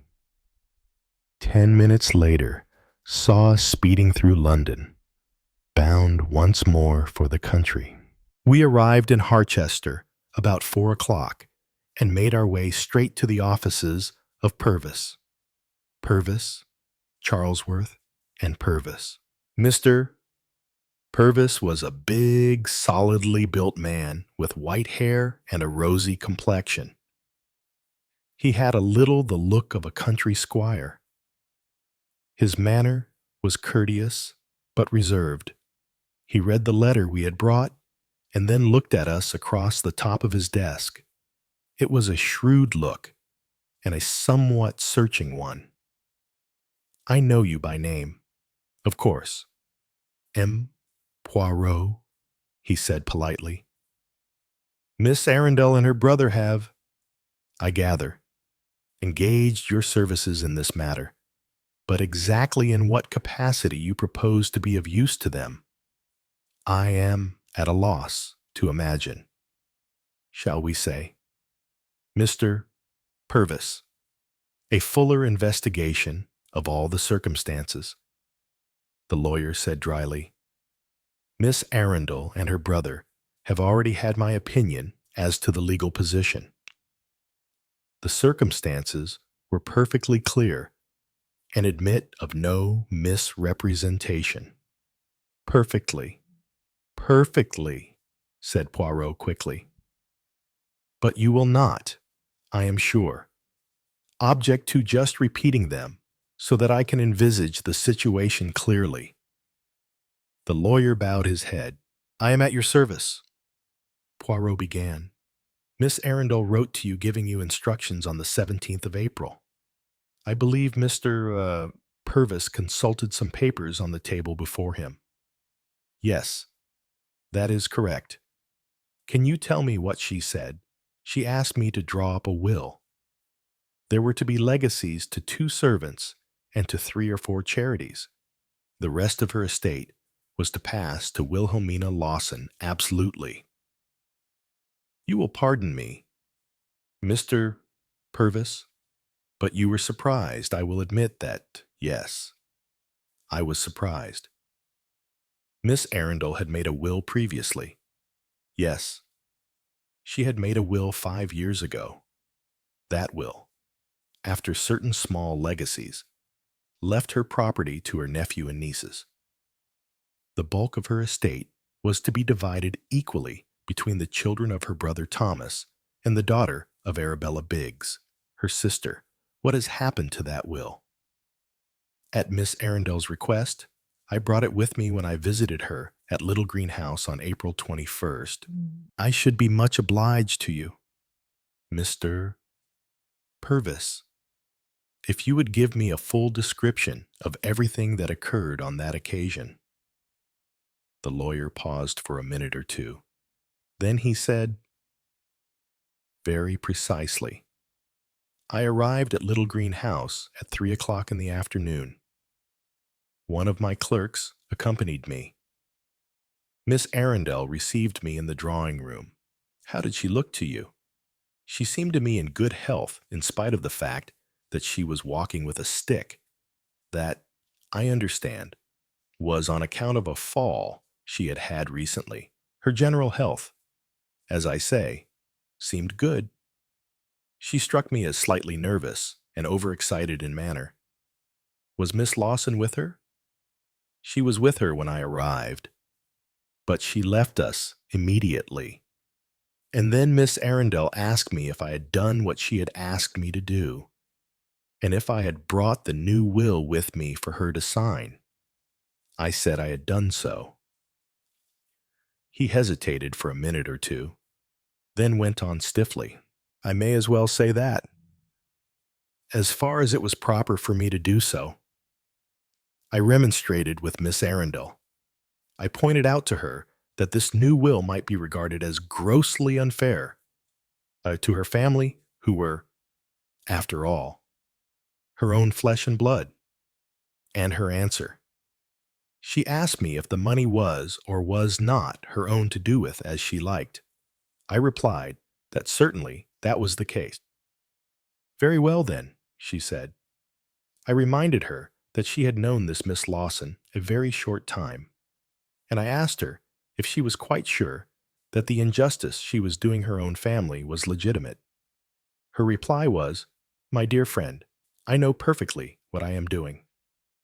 Her manner was excited. You say, I think I can definitely say that it was. But understand me, M. Poirot. She was in full possession of her faculties. She was in every sense of the word fully competent to manage her own affairs. Though my sympathies are entirely with Miss Arundel's family, I should be obliged to maintain that in any court of law. That is quite understood. Proceed, I pray you. Miss Arundel read through her existing will. Then she stretched out her hand for the one I had had drawn up. I may say that I would have preferred to submit a draft first, but she had impressed upon me that the will must be brought her ready to sign. That presented no difficulties, as its provisions were so simple. She read it through, nodded her head, and said she would sign it straight away. I felt it my duty to enter one last protest. She heard me out patiently, but said that her mind was quite made up. I called in my clerk, and he and the gardener acted as witnesses to her signature. The servants, of course, were ineligible owing to the fact that they were beneficiaries under the will. And afterwards, did she entrust the will to you for safekeeping? No. She placed it in a drawer of her desk, which drawer she locked. What was done with the original will? Did she destroy it? No. She locked it away with the other after her death. Where was the will found? In that same drawer. As executor, I had her keys and went through her papers and business documents. Were both wills in the drawer? Yes, exactly as she had placed them there. Did you question her at all as to the motive for this rather surprising action I did? But I got no satisfactory answer. She merely assured me that she knew what she was doing. Nevertheless, You were surprised at the proceeding. Very surprised. Miss Arundel, I should say, had always shown herself to have a strong sense of family feeling. Poirot was silent a minute. Then he asked, "You did not, I suppose, have any conversation with Miss Lawson on the subject?" "Certainly not." Such a proceeding would have been highly improper. Mr. Purvis looked scandalized at the mere suggestion. Did Miss Arundel say anything to indicate that Miss Lawson knew that a will was being drawn in her favor? On the contrary, I asked her if Miss Lawson was aware of what was being done, and Miss Arundel snapped out that she knew nothing about it. It was advisable, I thought, that Miss Lawson should not be aware of what had happened. I endeavored to hint as much, and Miss Arundel seemed quite of my opinion. Just why did you stress that point? Mr. Purvis. The old gentleman returned his glance with dignity. Such things, in my opinion, are better undiscussed. Also, it might have led to future disappointment. Ah, Poirot drew a long breath. I take it that you thought it probable that Miss Arundel might change her mind in the near future. The lawyer bowed his head. That is so. I fancied that Miss Arundel had had some violent altercation with her family. I thought it probable that when she cooled down, she would repent of her rash decision, in which case she would have done what she would have given me instructions to prepare a new will. She might have taken the simpler course of merely destroying the will lately made, in which case the older will would have been good. That is a somewhat debatable point. All earlier wills, you understand, had been definitely revoked by the testator. But Miss Arundel would not have had the legal knowledge to appreciate that point. She may have thought that by destroying the latter will, the earlier one would stand. It is quite possible. Actually, if she died intestate, her money would pass to her family. Yes, one half to Mrs. Tanyos, one half divisible between Charles and Teresa Arundel. But the fact remains, however, that she did not change her mind. She died with her decision unchanged. But that, said Poirot, is where I come in. The lawyer looked at him inquiringly. Poirot leaned forward. Supposing, he said, that Miss Arundel, on her deathbed, wished to destroy that will. Supposing that she believed that she had destroyed it, but that, in reality, she only destroyed the first will. Mr. Purvis shook his head. No. Both wills were intact. Then supposing she destroyed a dummy will under the impression that she was destroying the genuine document. She was very ill. Remember, it would be easy to deceive her. You would have to bring evidence to that effect, said the lawyer sharply. Oh, undoubtedly. Undoubtedly. Is there, may I ask, is there any reason to believe something of that kind happened? Poirot drew back a little. I should not like to commit myself at this stage. Naturally. Naturally, said Mr. Purvis, agreeing with a phrase that was familiar to him. But may I say, strictly in confidence, that there are some curious features about this business. Really, you don't say so. Mr. Purvis rubbed his hands together with a kind of pleasurable anticipation. What I wanted from you, and what I have got, continued Poirot, is your opinion that Miss Arundel would, sooner or later, have changed her mind and relented towards her family.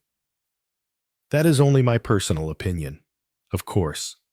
The lawyer pointed out, My dear sir, I quite understand.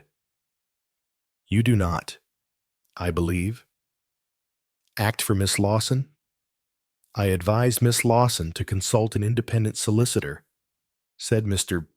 Isha, sir. Purvis. His tone was wooden. Poirot shook hands with him, thanking him for his kindness and the information he had given us. 22nd visit to Little Greenhouse. On our way from Harchester to Market Basing, a matter of some 10 miles, we discussed the situation. Have you any grounds at all, Poirot, for that suggestion you threw out?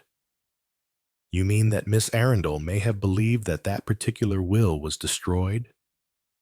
No, mon ami, frankly, no. But it was incumbent upon me, you must perceive, that to make some sort of suggestion, Mr. Purvis is a shrewd man. Unless I threw out some hint of the kind I did, he would ask himself what I could be doing in this affair. Do you know what you remind me of? Poirot, I said. No, mon ami. Of a juggler juggling with a lot of different colored balls. They are all in the air at once. The different colored balls are the different lies I tell, eh? That's about the size of it. And someday, you think, there will come the grand crash. You can't keep it up forever. I pointed out, that is true. There will come the grand moment when I catch the balls one by one, make my bow, and walk off the stage, to the sound of thunderous applause from the audience. Poirot looked at me rather suspiciously. That well may be. Yes. We didn't learn very much from Mr. Purvis, I remarked, edging away from the danger point. No. Except that it confirmed our general ideas, and it confirmed Miss Lawson's statement that she knew nothing about the will until after the old lady's death. Me. I do not see that it confirmed anything of the sort. Purvis advised Miss Arundel not to tell her, and Miss Arundel replied that she had no intention of doing so. Yes, that is all very nice and clear. But there are keyholes, my friend, and keys that unlock locked drawers. Do you really think that Miss Lawson would eavesdrop and poke and pry around? I asked, rather shocked. Poirot smiled. Miss Lawson. She is not an old-school tie. Mon cher. We know that she overheard one conversation, which she was not supposed to have heard. I refer to the one in which Charles and his aunt discussed the question of bumping off miserly relatives. I admitted the truth of that. So you see, Hastings, she may easily have overheard some of the conversation between Mr. Purvis and Miss Arundel. He has a good resonant voice. As for poking and prying, went on Poirot, more people do it than you would suppose. Timid and easily frightened people, such as Miss Lawson, often acquire a number of mildly dishonorable habits which are a great solace and recreation to them. Really, Poirot, I protested. He nodded his head a good many times. But yes, it is so. It is so. We arrived at the George and took a couple of rooms. Then we strolled off in the direction of Little Greenhouse. When we rang the bell, Bob immediately answered the challenge, dashing across the hall, barking furiously. He flung himself against the front door. I'll have your liver and your lights, he snarled. I'll tear you limb from limb. I'll teach you to try and get into this house. Just wait until I get my teeth into you. A soothing murmur added itself to the clamor.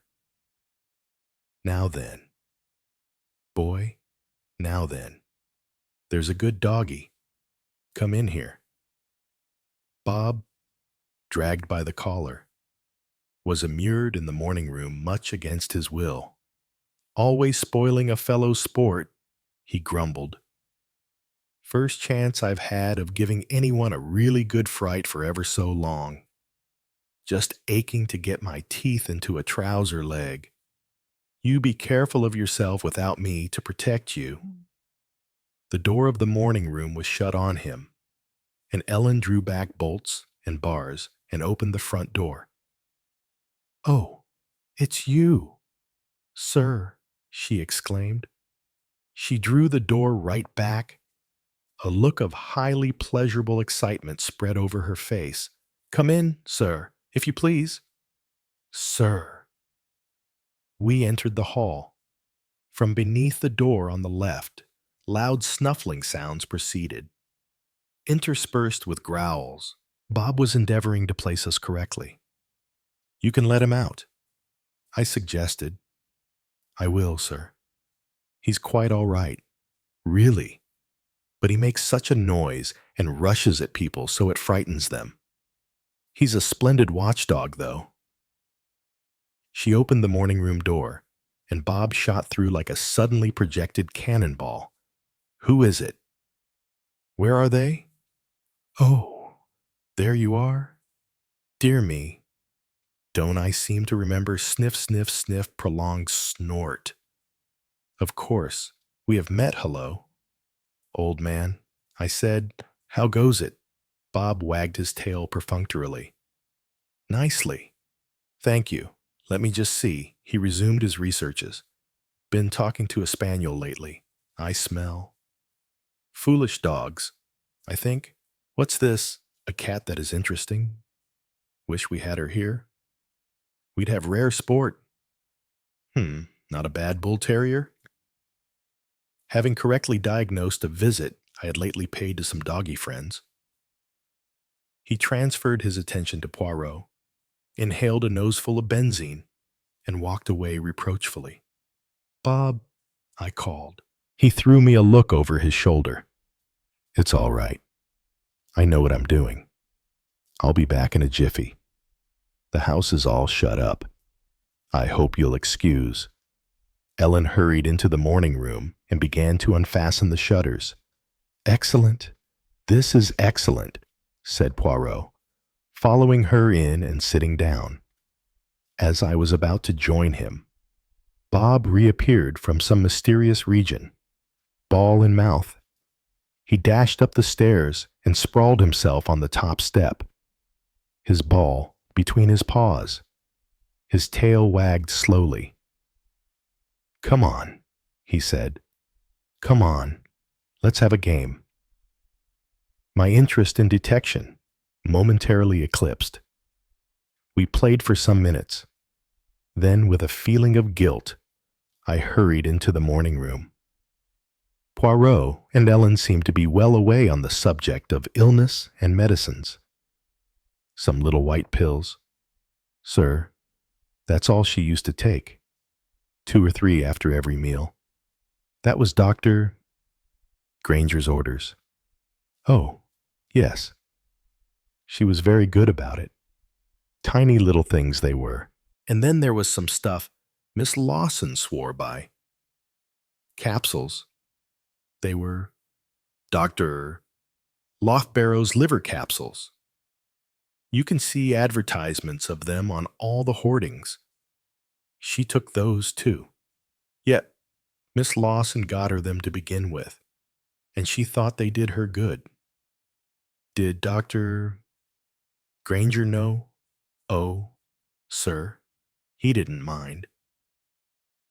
"You take 'em if you think they do you good," he'd say to her, and she said, "Well, you may laugh, but they do me good. A lot better than any of your physic." And Dr. Granger, he laughed and said faith was worth all the drugs ever invented. She didn't take anything else. No. Miss Bella's husband, The foreign doctor. He went out and got her a bottle of something. But although she thanked him very politely, she poured it away, and that I know for a fact. And I think she was right. You don't know where you are with these foreign things. Mrs. Tanyo saw her pouring it away. Didn't she? Yes. And I'm afraid she was rather hurt about it. Poor lady. I'm sorry, too. For no doubt it was kindly meant on the doctor's part. No doubt. No doubt. I suppose any medicines that were left in the house were thrown away when Miss Arundel died. Ellen looked a little surprised at the question. Oh, yes, sir. The nurse threw away some, and Miss Lawson got rid of all the old lot in the medicine cupboard in the bathroom. Is that where the ER Dr. Lockbarrow's liver capsules were kept? No. They were kept in the corner cupboard in the dining room so as to be handy for taking after meals as directed. What nurse attended Miss Arundel? Can you give me her name and address? Ellen could supply that at once, and did. Poirot continued to ask questions about Miss Arundel's last illness. Ellen gave details with relish, describing the sickness, the pain, the onset of jaundice, and the final delirium. I don't know whether Poirot got any satisfaction out of the catalogue. He listened patiently enough, and occasionally interpolated some pertinent little question, usually about Miss Lawson and the amount of time she spent in the sick room. He was also exceedingly interested in the diet administered to the ill woman, comparing it with that administered to some dead relative non-existent of his own. Seeing that they were enjoying themselves so much, I stole out in the hall again. Bob had gone to sleep on the landing, his ball lying under his chin. I whistled to him, and he sprang up, alert at once.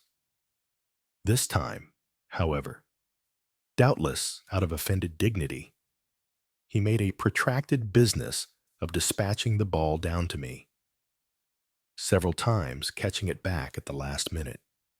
Disappointed, aren't you? Well, perhaps I will let you have it this time.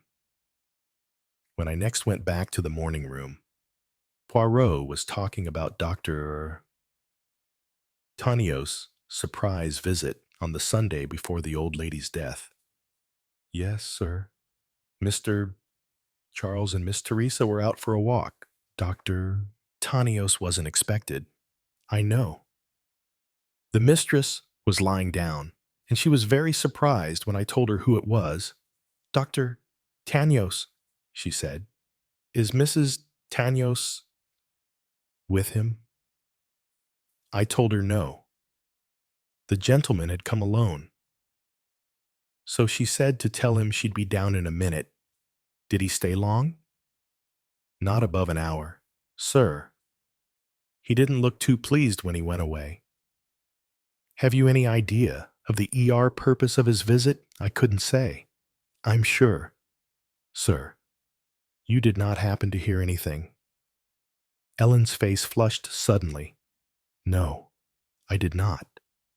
Sir, I've never been one to listen at doors. No matter what some people will do, and people who ought to know better.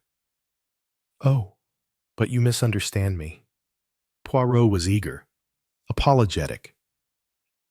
It just occurred to me that perhaps you might have brought in tea while the gentleman was there. And if so, you could hardly have helped hearing what he and your mistress were talking about. Ellen was mollified. I'm sorry, sir. I misunderstood you. No, Dr. Tanios didn't stay for tea. Poirot looked up at her and twinkled a little. And if I want to know what he came down for, well, it is possible that Miss Lawson might be in a position to know. Is that it? Well, if she doesn't know, sir, nobody does. said Ellen with a sniff. "Let me see." Poirot frowned, as though trying to remember. Miss Lawson's bedroom. Was it next to Miss Arundel's? No. Sir, Miss Lawson's room is right at the top of the staircase. I can show you. Sir. Poirot accepted the offer. As he went up the stairs, he kept close to the wall side, and just as he reached the top, uttered an exclamation and stooped to his trouser leg. "Ah, I have just caught a thread.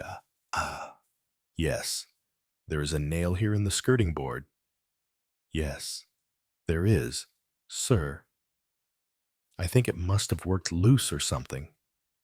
I've caught my dress on it once or twice. Has it been like that long? Well, some time, I'm afraid, sir." I noticed it first when the mistress was laid up after her accident. That was, sir. I tried to pull it out, but I couldn't. It had a thread round it sometime. I think. That's right, sir. There was a little loop of thread. I remember. I can't think what for. I'm sure. But there was no suspicion in Ellen's voice. To her, it was just one of the things that occur in houses, and which one does not bother to explain. Poirot had stepped into the room at the top of the stairs. It was of moderate size. There were 2 windows directly facing us. There was a dressing table across one corner, and between the windows was a wardrobe with a long mirror. The bed was to the right, behind the door, facing the windows. On the left-hand wall of the room was a big mahogany chest of drawers and a marble-topped washstand. Poirot looked round the room thoughtfully, and then came out again on the landing. He went along the passage, passing 2 other bedrooms, and then came to the large bedchamber, which had belonged to Emily Arundel. The nurse had the little room next door, Ellen explained. Poirot nodded thoughtfully. As we descended the stairs, he asked if he might walk round the garden. "Oh, yes, sir, certainly. It looks lovely just now. The gardener is still employed." "Angus?" "Oh, yes. Angus is still here. Miss Lawson wants everything kept nice, because she thinks it will sell better that way. I think she is wise. To let a place run to seed is not the good policy. The garden was very peaceful and beautiful. The wide borders were full of lupins and delphiniums and great scarlet poppies.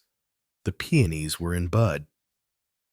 Wandering along, we came presently to a potting shed where a big, rugged old man was busy. He saluted us respectfully, and Poirot engaged him in conversation. A mention that we had seen Mr. Charles that day thawed the old man, and he became quite garrulous, always a one. I've known him come out here with half a gooseberry pie and the cook hunting high and low for it, and he'd go back with such an innocent face that derned if they wouldn't say it must have been the cat, though I've never known a cat eat a gooseberry pie. Oh, he's a one. Mr. Charles is. He was down here in April, wasn't he? Yes. Down here 2 weekends, just before the missus died. Did you see much of him? A good bit. I did. There wasn't much for a young gentleman to do down here, and that's a fact. Used to stroll up to the George and have one, and then he'd potter round here, asking me questions about one thing and another. About flowers, yes, flowers and weeds, too. The old man chuckled. Weeds. Poirot's voice held a sudden, tentative note. He turned his head and looked searchingly along the shelves. His eye stopped at a tin. Perhaps he wanted to know how you got rid of them. He did that, I suppose. This is the stuff you use. Poirot turned the tin gently round and read the label. That's it, said Angus. Very handy stuff it is. Dangerous stuff. Not if you use it right. It's arsenic, of course. Had a bit of a joke about that. Mr. Charles and I did. Said as how when he had a wife and didn't like her, he'd come to me and get a little of that stuff to put her away with, maybe. I says, she'll be the one that wants to do away with you. Ah, that made him laugh proper. That did. It was a good one. That, we laughed. As in duty bound, Poirot prized up the lid of the tin, nearly empty. He murmured. The old man had a look. Aye, there's more gone than I thought. No idea I'd use that much. I'll be having to order some more. Yeah, said Poirot, smiling. I'm afraid there's hardly enough for you to spare me, some for my wife. We all had another good laugh over this witticism. You're not married, I take it, Mr. No? It's always them, as isn't that can afford to joke about it. Those that isn't don't know what trouble is. I gather that your wife, Poirot, paused delicately.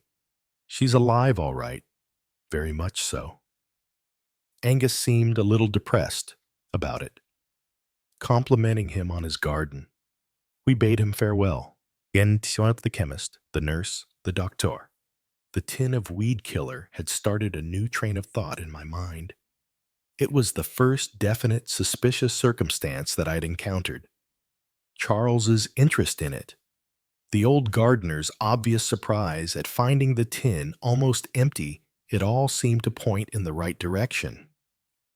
Poirot was, as usual, when I am excited, very non-committal.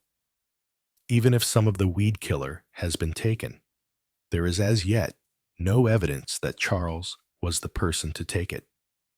Hastings. But he talked so much to the gardener about it.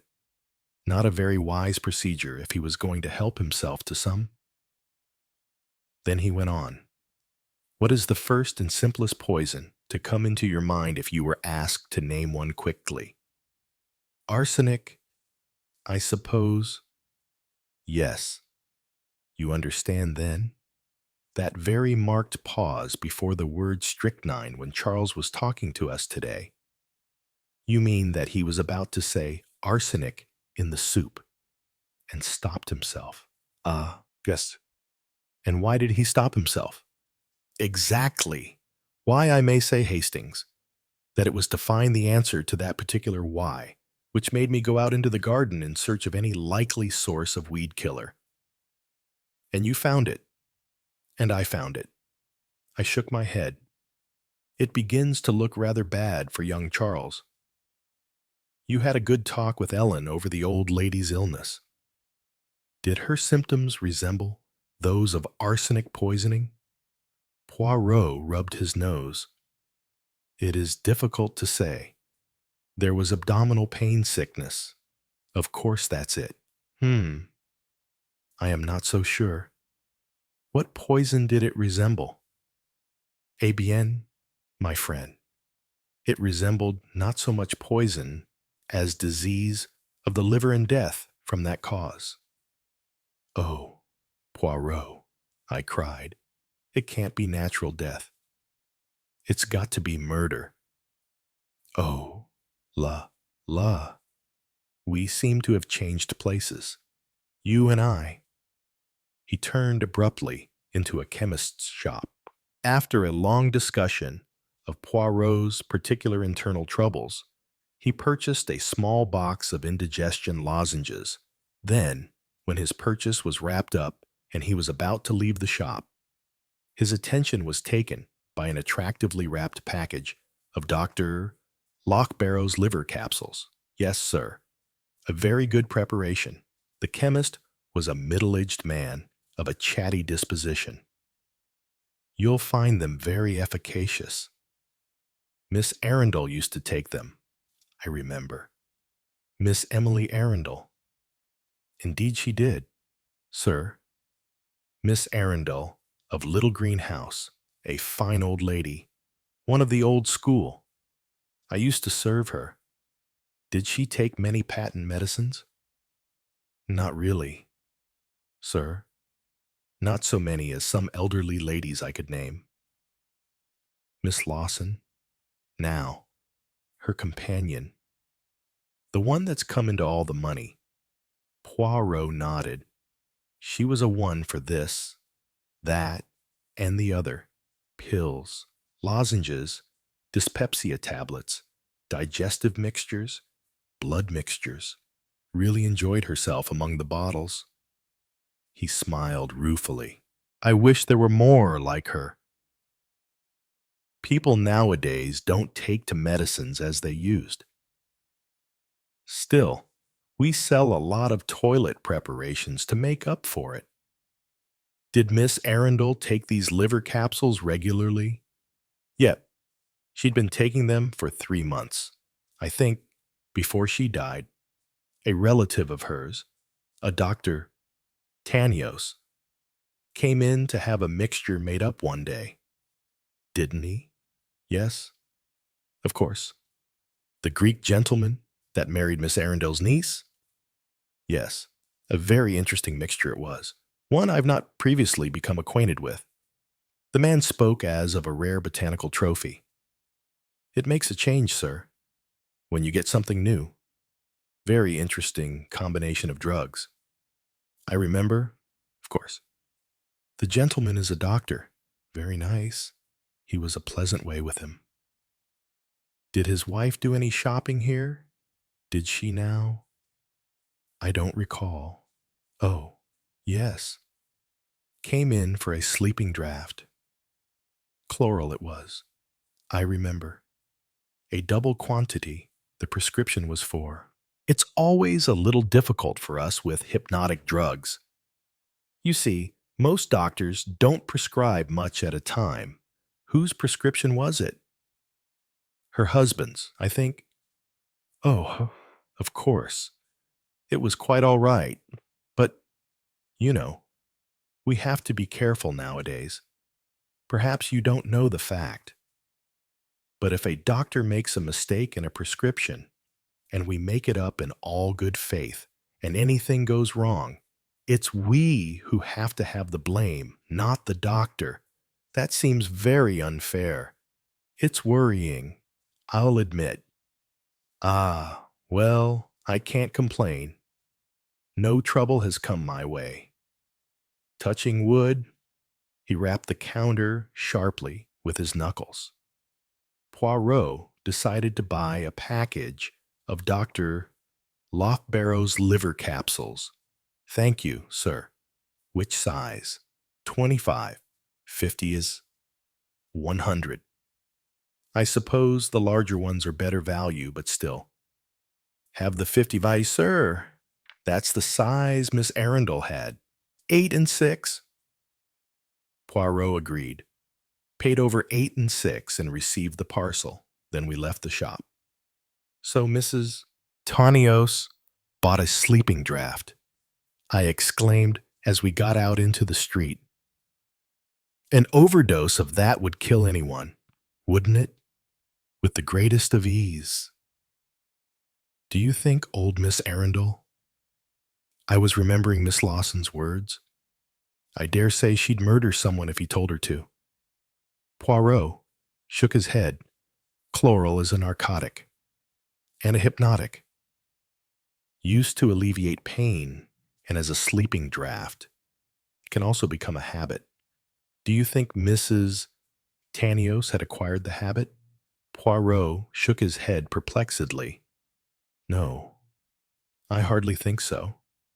But it is curious. I can think of one explanation. But that would mean he broke off and looked at his watch. Come, let us see if we can find this Nurse Carruthers, who was with Miss Arundel in her last illness. Nurse Carruthers proved to be a sensible-looking, middle-aged woman. Poirot now appeared in yet another role, and with one more fictitious relative. This time he had an aged mother for whom he was anxious to find a sympathetic hospital nurse. You comprehend I am going to speak to you quite frankly. My mother. She is difficult. We have had some excellent nurses, young women, fully competent, but the very fact that they are young has been against them. My mother dislikes young women. She insults them. She is rude and fractious. She fights against open windows and modern hygiene. It is very difficult. He sighed mournfully. I know, said Nurse Carruthers sympathetically. It's very trying sometimes. One has to use a lot of tact. It's no use upsetting a patient. Better to give in to them as far as you can. And once they feel you're not trying to force things on them, they very often relax and give in like lambs. Ah, I see that you would be ideal in the part. You understand old ladies. I've had to do with a few in my time, said Nurse Carruthers with a laugh. You can do a lot with patience and good humor. That is so wise. You nursed Miss Arundel, I believe. Now, she could not have been an easy old lady. Oh, I don't know. She was strong-willed, but I didn't find her difficult at all. Of course, I wasn't there any length of time. She died on the 4th day. I was talking to her niece, Miss Teresa Arundel. Only yesterday. Really. Fancy that now. What I always say is the world's a small place. You know her, I expect. Well, of course. She came down after her aunt's death, and she was here for the funeral. And, of course, I've seen her about before when she's been staying down here. A very handsome girl? Yes, indeed. But too thin, definitely. Too thin. Nurse Carruthers, conscious of her own comfortable plumpness, preened herself slightly. Of course. She said, one shouldn't be too thin. Poor girl, continued Poirot. I am sorry for her. Entre nous. He leaned forward confidentially. Her aunt's will was a great blow. I suppose it must have been, said Nurse Carruthers. I know it caused a good deal of talk. I cannot imagine what induced Miss Arundel to disinherit all her family. It seems an extraordinary procedure. Most extraordinary. I agree with you. And, of course, people say there must have been something behind it all. Did you ever get any idea of the reason? Did old Miss Arundel say anything? No, not to me. That is, but to somebody else. Well, I rather fancy she mentioned something to Miss Lawson, because I heard Miss Lawson say, yes, dear, but you see, it's at the lawyer's. And Miss Arundel said, I'm sure it's in the drawer downstairs. And Miss Lawson said, no, you sent it to Mr. Purvis. Don't you remember? And then my patient had an attack of nausea again, and Miss Lawson went away while I saw to her. But I've often wondered if it was the will they were talking about. It certainly seems probable. Nurse Carruthers went on. If so, I expect Miss Arundel was worried and perhaps wanted to alter it, but there, she was so ill. Poor dear. After that she was past thinking of anything. Did Miss Lawson take part in the nursing at all? Asked Poirot. Oh, dear no. She was no manner of good too fussy. You know, she only irritated my patient. Did you, then, do all the nursing yourself? C'est formidable, ça. The maid, what was her name, Ellen, helped me. Ellen was very good. She was used to illness and used to looking after the old lady. We managed pretty well between us. As a matter of fact, Dr. Granger was sending in a night nurse on the Friday. But Miss Arundel died before the night nurse arrived. Perhaps Miss Lawson helped to prepare some of the invalid's food. No, she didn't do anything at all. There wasn't really anything to prepare. I had the Valentine and the brandy, and the brands and glucose and all that. All Miss Lawson did was to go about the house crying and getting in everyone's way. The nurse's tone held distinct acrimony. I can see, said Poirot, smiling, that you have not a very high opinion of Miss Lawson's usefulness. Companions are usually a poor lot. In my opinion, they're not trained. You see, in any way, just amateurs.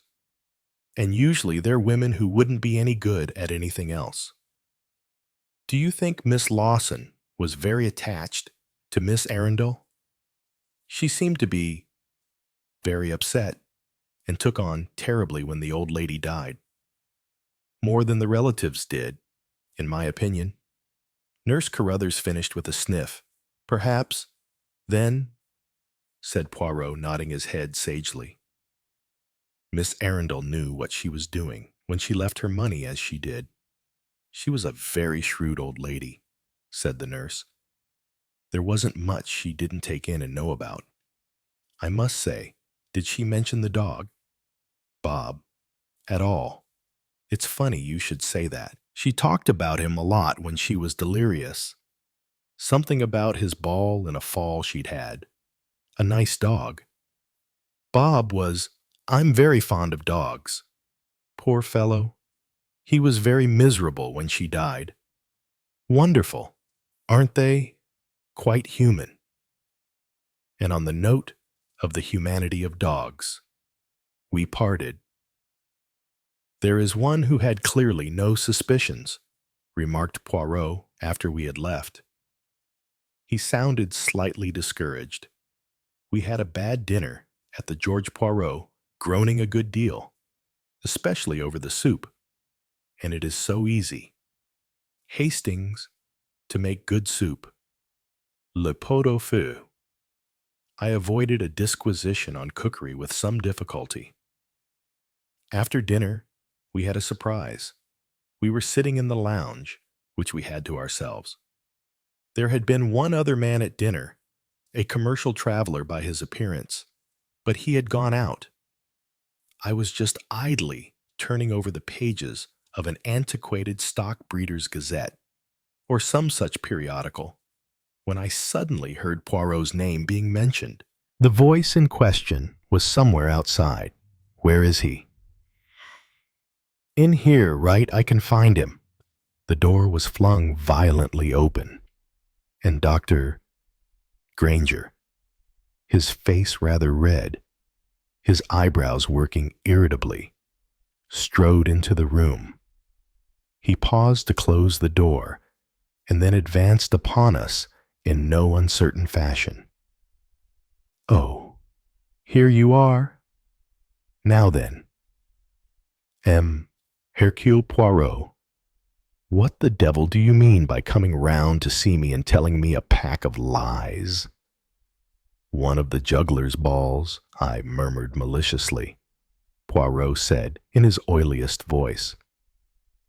My dear doctor, you must allow me to explain. Allow you, damn it, I'll force you to explain. You're a detective. That's what you are, a nosing, prying detective, coming round to me and feeding me up with a pack of lies about writing old General Arundel's biography. More fool me to be taken in by such a damn fool story. Who told you of my identity? Asked Poirot. Who told me? Miss Peabody told me. She saw through you. All right, Miss Peabody. Yes. Poirot sounded reflective. I rather thought Dr. Granger cut in angrily. Now then, sir, I'm waiting for your explanation. Certainly. My explanation is very simple. Attempted murder. What's that? Poirot said quietly. Miss Arundel had a fall, did she not? A fall down the stairs shortly before her death. Yes. What of it? She slipped on that damn dog's ball. Poirot shook his head. No. Doctor, she did not. A thread was fastened across the top of the stairs so as to trip her up. Dr. Granger stared. Then why didn't she tell me? So he demanded. Never said a word to me about it. That is perhaps understandable if it were a member of her own family who placed that thread there. I see. Granger cast a sharp glance at Poirot, then threw himself into a chair. Well, he said, how did you come to be mixed up in this affair Miss Arundel wrote to me, stressing the utmost secrecy? Unfortunately, the letter was delayed. Poirot proceeded to give certain carefully edited details and explain the finding of the nail driven into the skirting board. The doctor listened with a grave face. His anger had abated. You can comprehend my position was a difficult one. Poirot finished. I was employed. You see, by a dead woman. But I counted the obligation none the less strong for that. Dr. Granger's brows were drawn together in thought. And you've no idea who it was stretched that thread across the head of the stairs, he asked. I have no evidence as to who it was. I will not say I have no idea. It's a nasty story, said Granger, his face grim. Yes, you can understand, can you not, that to begin with, I was uncertain whether there had or had not been a sequel. Hey, what's that? To all intents and purposes, Miss Arundel died a natural death. But could one be sure of that? There had been one attempt on her life. How could I be sure that there had not been a second? And this time, a successful one. Granger nodded thoughtfully. I suppose you are sure. Dr. Granger, please do not get angry that Miss Arundel's death was a natural one. I have come across certain evidence today. He detailed the conversation he had had with old Angus, Charles Arundel's interest in the weed killer, and finally the old man's surprise at the emptiness of the tin. Granger listened with keen attention. When Poirot had finished, he said, quietly, I see your point. Many a case of arsenical poisoning has been diagnosed as acute gastroenteritis, and a certificate given especially when there are no suspicious contributing circumstances. In any case, arsenical poisoning presents certain difficulties. It has so many different forms. It may be acute, subacute, nervous, or chronic. There may be vomiting and abdominal pain. These symptoms may be entirely absent. The person may fall suddenly to the ground and expire shortly afterwards. There may be narcotism and paralysis. The symptoms vary widely. Poirot said, Eh bien, taking the facts into account. What is your opinion, Dr. Granger was silent for a minute or two. Then he said slowly, taking everything into account, and without any bias whatever, I am of the opinion that no form of arsenical poisoning could account for the symptoms in Miss Arundel's case. She died, I am quite convinced, of yellow atrophy of the liver. I have, as you know, attended her for many years, and she has suffered previously from attacks similar to that which caused her death. That is my considered opinion. M. Poirot. And there, perforce, the matter had to rest. It seemed rather an anticlimax when, somewhat apologetically, Poirot produced the package of liver capsules he had bought at the chemist's. Miss Arundel took these. I believe, he said, I suppose they could not be injurious in any way. That stuff no harm at all. Aloes, podophyllin, all quite mild and harmless, said Granger. She liked trying the stuff. I didn't mind. He got up. "You dispensed certain medicines for her yourself?" asked Poirot. "Yes, a mild liver pill to be taken after food." His eyes twinkled. "She could have taken a boxful without hurting herself. I'm not given to poisoning my patients. M. Poirot." Then, with a smile, he shook hands with us both and departed. Poirot undid the package he had purchased at the chemist's. The medicament consisted of transparent capsules, 3/4 full of dark brown powder. They looked like a seasick remedy I once took. I remarked. Poirot opened a capsule, examined its contents, and tasted it gingerly with his tongue. He made a grimace.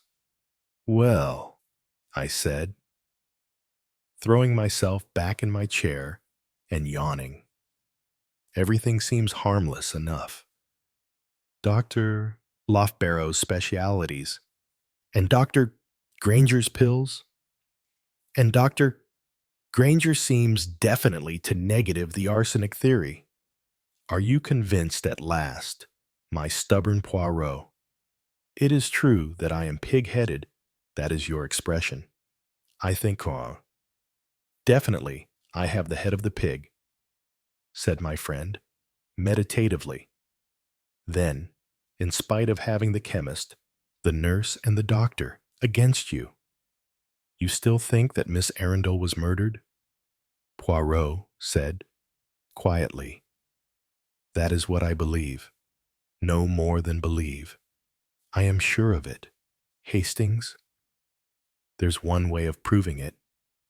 I suppose," I said slowly. "Exhumation." Poirot nodded.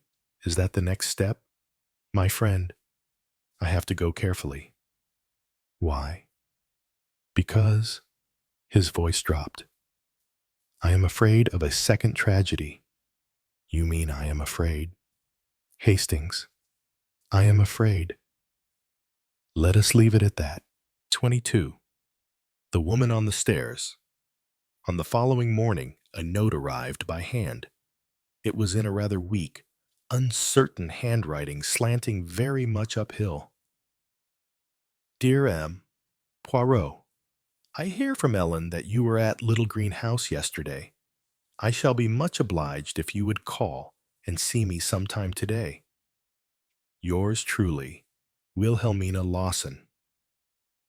"So she's down here," I remarked. "Yes, why has she come?" I wonder Poirot smiled.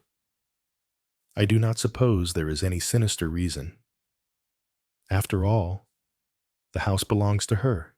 "Yes, that's true. Of course.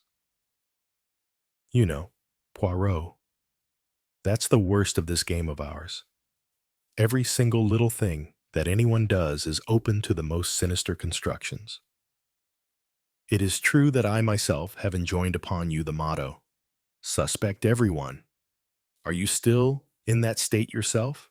No. For me, it has boiled down to this. I suspect one particular person. Which one? Since, at the moment, it is only suspicion, and there is no definite proof. I think I must leave you to draw your own deductions. Hastings, and do not neglect the psychology that is important. The character of the murder implying as it does a certain temperament in the murderer that is an essential clue to the crime. I can't consider the character of the murderer if I don't know who the murderer is. No, no. You have not paid attention to what I have just said. If you reflect sufficiently on the character, the necessary character of the murder, then you will realize who the murderer is. Do you really know, Poirot? I asked, curiously. I cannot say I know, because I have no proofs. That is why I cannot say more at the present. But I am quite sure, yes. My friend, in my own mind, I am very sure. Well, I said, laughing, mind he doesn't get you. That would be a tragedy. Poirot started a little. He did not take the matter as a joke. Instead, he murmured, "You are right. I must be careful, extremely careful." "You ought to wear a coat of chainmail," I said, chaffingly, "and employ a taster in case of poison. In fact, you ought to have a regular band of gunmen to protect you." "Merci, Hastings. I shall rely on my wits." He then wrote a note to Miss Lawson saying that he would call at Little Green House at 11 o'clock. After that, we breakfasted and then strolled out into the square. It was about 10:15 in a hot, sleepy morning. I was looking into the window of the antique shop at a very nice set of Hepplewhite chairs when I received a highly painful lunge in the ribs, and a sharp, penetrating voice said hi. I spun round indignantly to find myself face to face with Miss Peabody. In her hand, the instrument of her assault upon me was a large and powerful umbrella with a spiked point. Apparently, completely callous to the severe pain she had inflicted, she observed in a satisfied voice, "Thought it was you. Don't often make a mistake." I said rather coldly, "Good morning. Can I do anything for you?" "You can tell me how that friend of yours is getting on with his book, Life of General Arundel. He hasn't actually started to write it yet," I said. Miss Peabody indulged in a little silent, but apparently satisfying laughter. She shook like a jelly.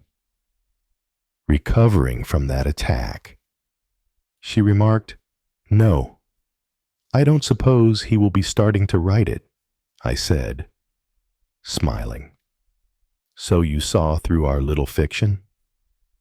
"What do you take me for, a fool?" asked Miss Peabody. "I saw soon enough what your downy friend was after. Wanted me to talk. Well, I didn't mind. I like talking. Hard to get anyone to listen nowadays. Quite enjoyed myself that afternoon." She cocked a shrewd eye at me. "What's it all about? What's it all about?" I was hesitating what exactly to reply when Poirot joined us. He bowed with empressement to Miss Peabody. "Good morning, mademoiselle. Enchanted to encounter you." "Good morning," said Miss Peabody. "What are you this morning? Perotti or Poirot, eh? It was very clever of you to pierce my disguise so rapidly," said Poirot, smiling. "Wasn't much disguise to pierce. Not many like you about. Are there? Don't know if that's a good thing or a bad one. Difficult to say. I prefer, mademoiselle, to be unique." "You've got your wish." "I should say," said Miss Peabody, dryly. "Now then, Mr. Poirot, I gave you all the gossip you wanted the other day. Now it's my turn to ask questions. What's it all about, eh? What's it all about? Are you not asking a question to which you already know the answer? I wonder." She shot a glance at him. "Something fishy about that, Will. Or is it something else? Going to dig Emily up, is that it?" Poirot did not answer.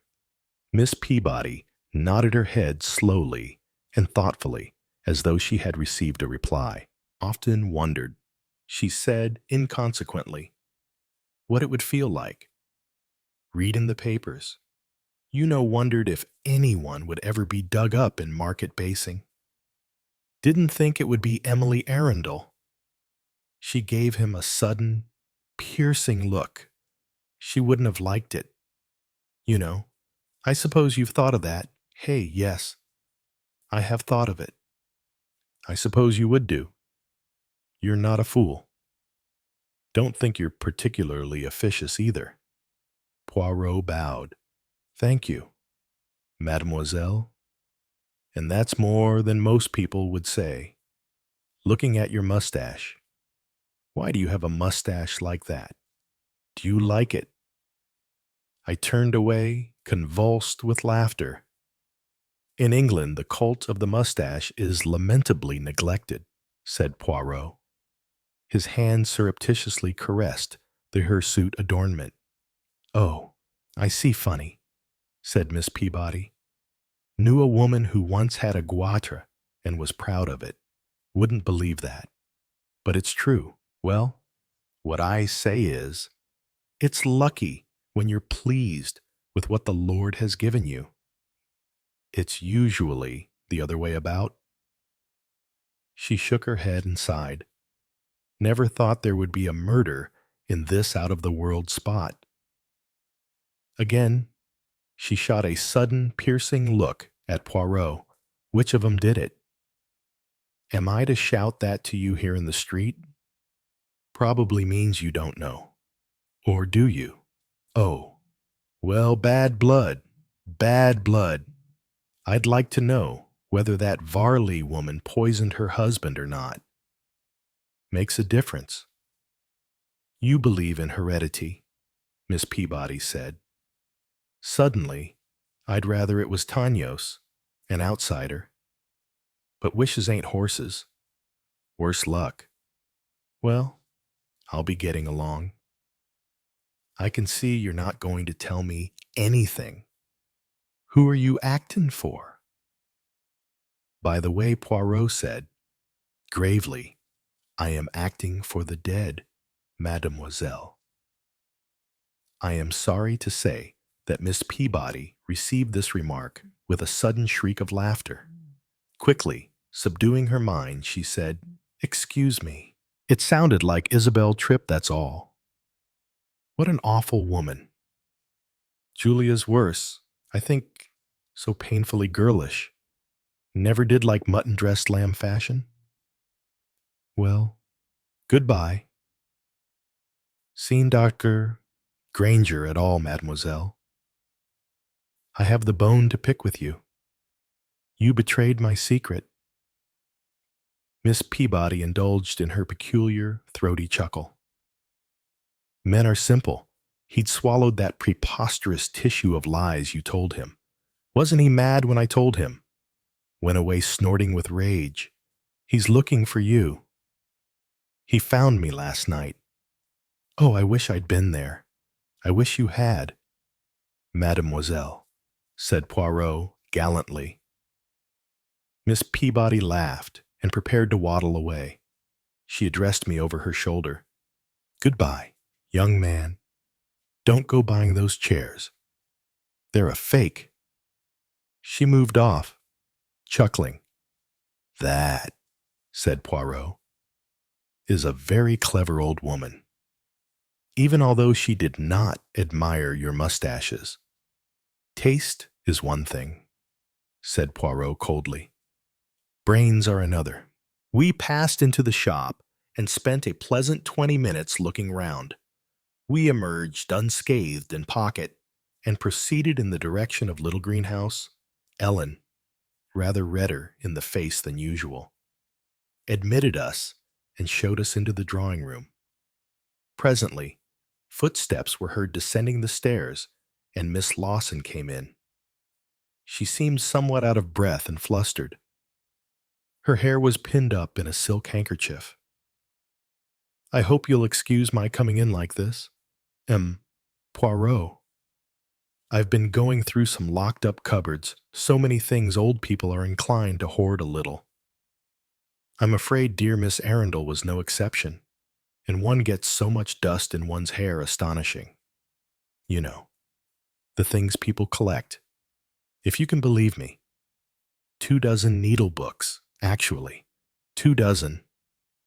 You mean that Miss Arundel had bought 24 needle books, yes, and put them away and forgot about them, and, of course, now the needles are all rusty, such a pity. She used to give them to the maids as Christmas presents. She was very forgetful, yes. Oh, very. Especially in the way of putting things away, like a dog with a bone. You know, That's what we used to call it between us. Now don't go and dog and bone it, I used to say to her. She laughed, and then producing a small handkerchief from her pocket suddenly began to sniff. Oh, dear, she said tearfully. It seems so dreadful of me to be laughing here. You have too much sensibility, said Poirot. You feel things too much. That's what my mother always used to say to me. Poirot, you take things to heart too much, Minnie, she used to say. It's a great drawback, Poirot, to be so sensitive, especially when one has one's living to get. Ah, yes, indeed. But that is all a thing of the past. You are now your own mistress. You can enjoy yourself, travel. You have absolutely no worries or anxieties. I suppose that's true, said Miss Lawson, rather doubtfully. Assuredly, it is true. Now, talking of Miss Arundel's forgetfulness, I see how it was that her letter to me never reached me for so long a time. He explained the circumstances of the finding of the letter. A red spot showed in Miss Lawson's cheek. She said sharply, Ellen should have told me. To send that letter off to you without a word was great impertinence. She should have consulted me first. Great impertinence. I call it. Not one word did I hear about the whole thing. Disgraceful. Oh, my dear lady, I am sure it was done in all good faith. Well, I think it was very peculiar myself, very peculiar. Servants really do the oddest things. Ellen should have remembered that I am the mistress of the house now. She drew herself up. Importantly, Ellen was very devoted to her mistress. Was she not, said Poirot? Oh, I agree that it's no good making a fuss after things have happened. But all the same, I think Ellen ought to be told that she mustn't take it upon herself to do things without asking. First, she stopped. A red spot on each cheekbone. Poirot was silent for a minute. Then he said, You wanted to see me today. In what way can I be of service to you? Miss Lawson's annoyance subsided as promptly as it had arisen. She began to be flustered and incoherent again. Well, really, you see, I just wondered, well, to tell the truth, Poirot. I arrived down here yesterday, and, of course, Ellen told me you had been here, and I just wondered, well, as you hadn't mentioned to me that you were coming, well, it seemed rather odd that I couldn't see. You couldn't see what I was doing down here, Poirot finished for her. I well know. That's exactly it. I couldn't. She looked at him, flushed, but inquiring.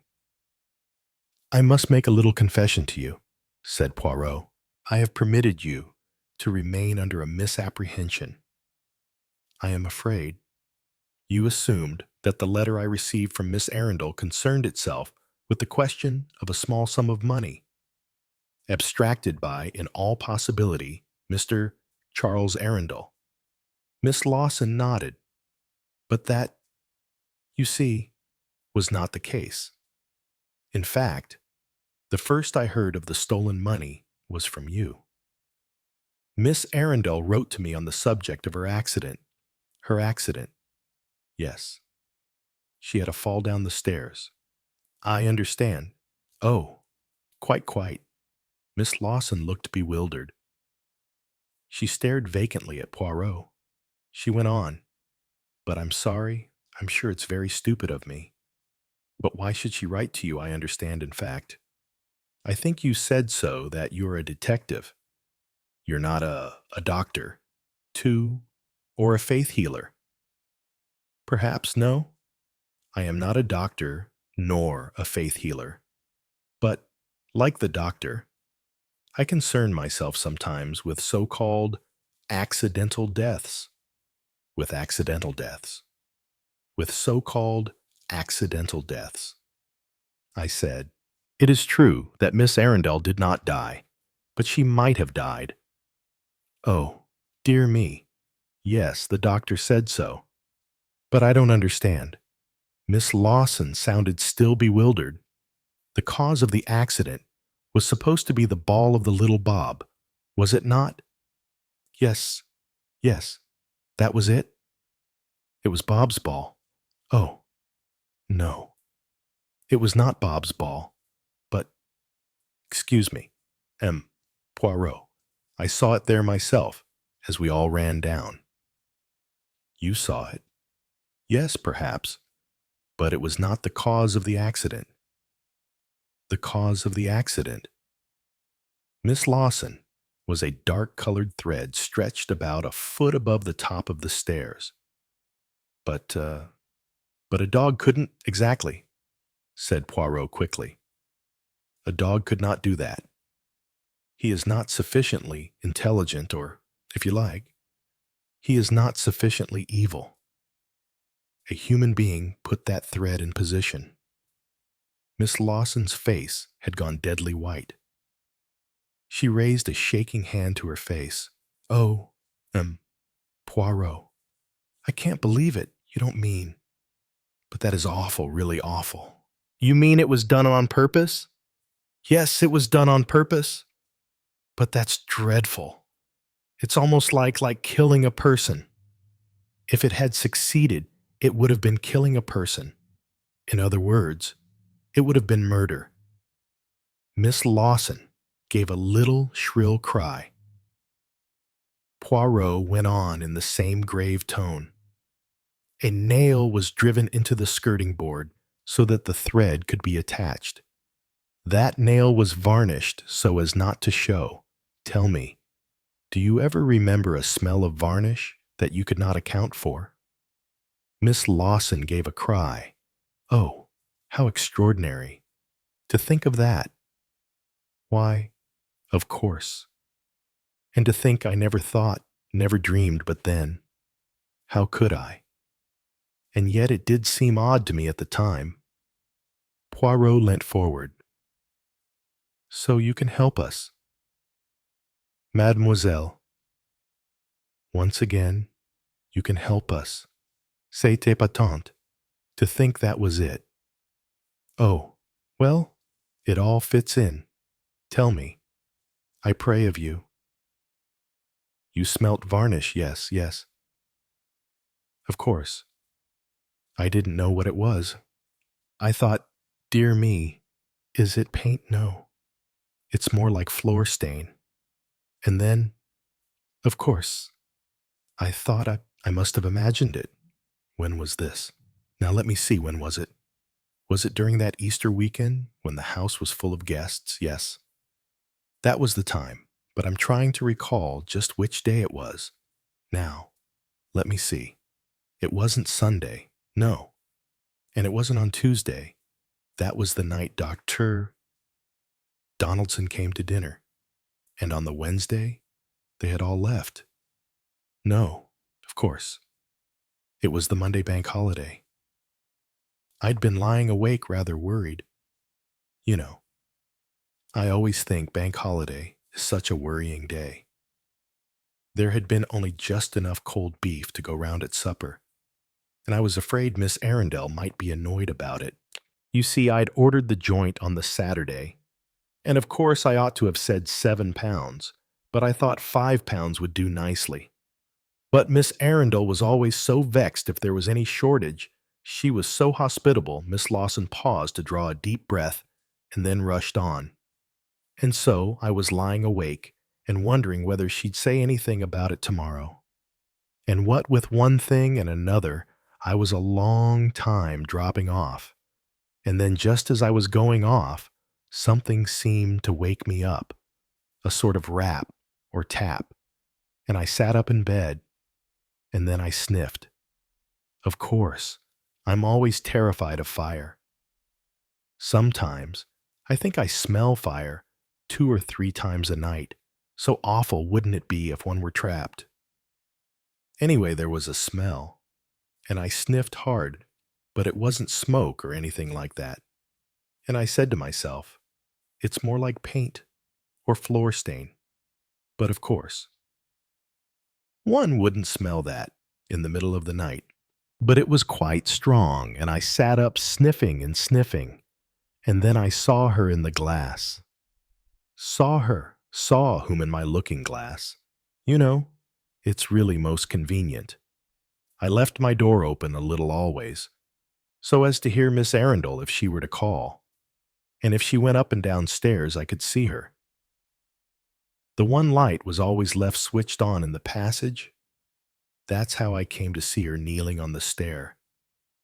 Teresa, I mean, she was kneeling on about the 3rd step, with her head bent down over something, and I was just thinking, how odd! I wonder if she's ill, when she got up and went away. So I supposed she'd just slipped or something, or perhaps was stooping to pick something up. But, of course, I never thought about it again one way or another. The tap that aroused you would be the tap of the hammer on the nail, mused Poirot. Yes, I suppose it would. But oh, Poirot, how dreadful, how truly dreadful. I've always felt Teresa was perhaps a little wild, but to do a thing like that, you are sure it was Teresa. Oh, dear me, yes. It couldn't have been Mrs. Tanyos or one of the maids, for instance. Oh, no, it was Teresa.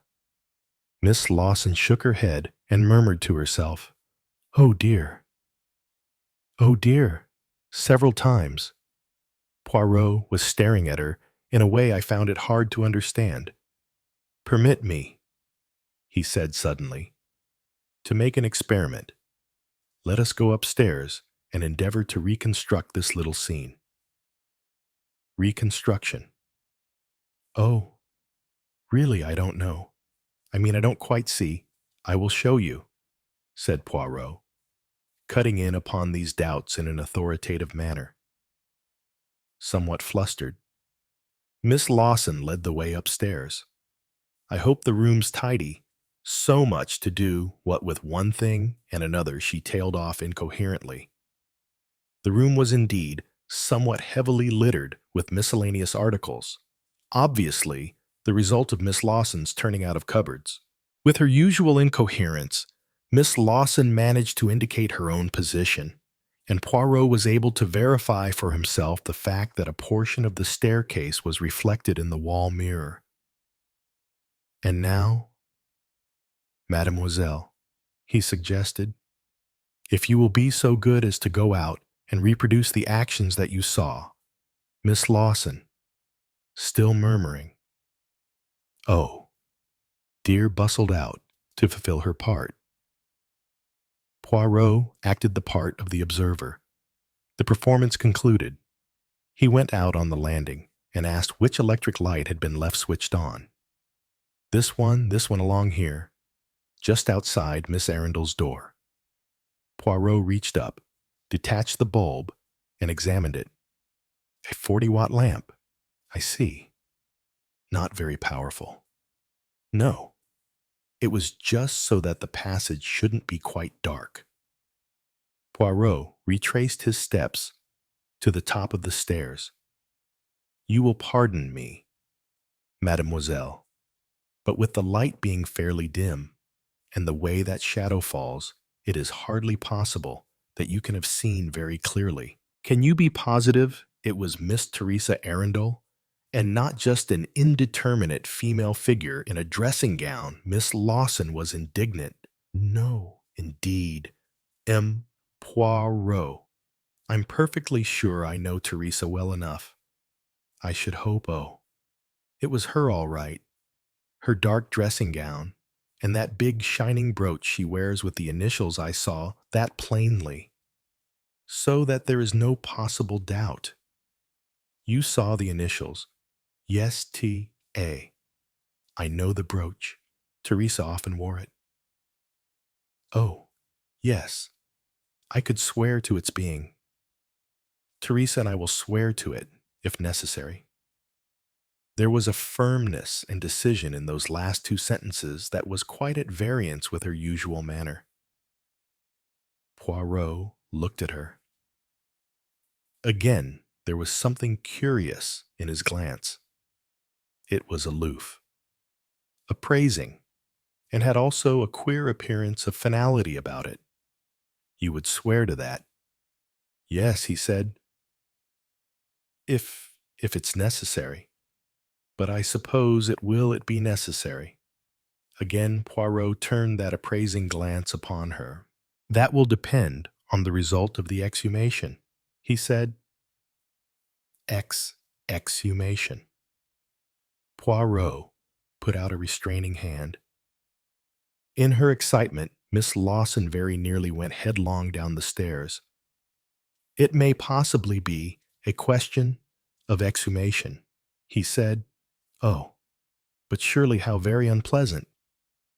But I mean, I'm sure the family would oppose the idea very strongly. Very strongly indeed. Probably they will. I'm quite sure they won't hear of such a thing. But if it is an order from the Home Office... But, Poirot. Why? I mean, it's not as though what? Not as though there were anything wrong. You think not? No. Of course not. Why? There couldn't be. I mean the doctor and the nurse and everything. Do not upset yourself, said Poirot calmly and soothingly.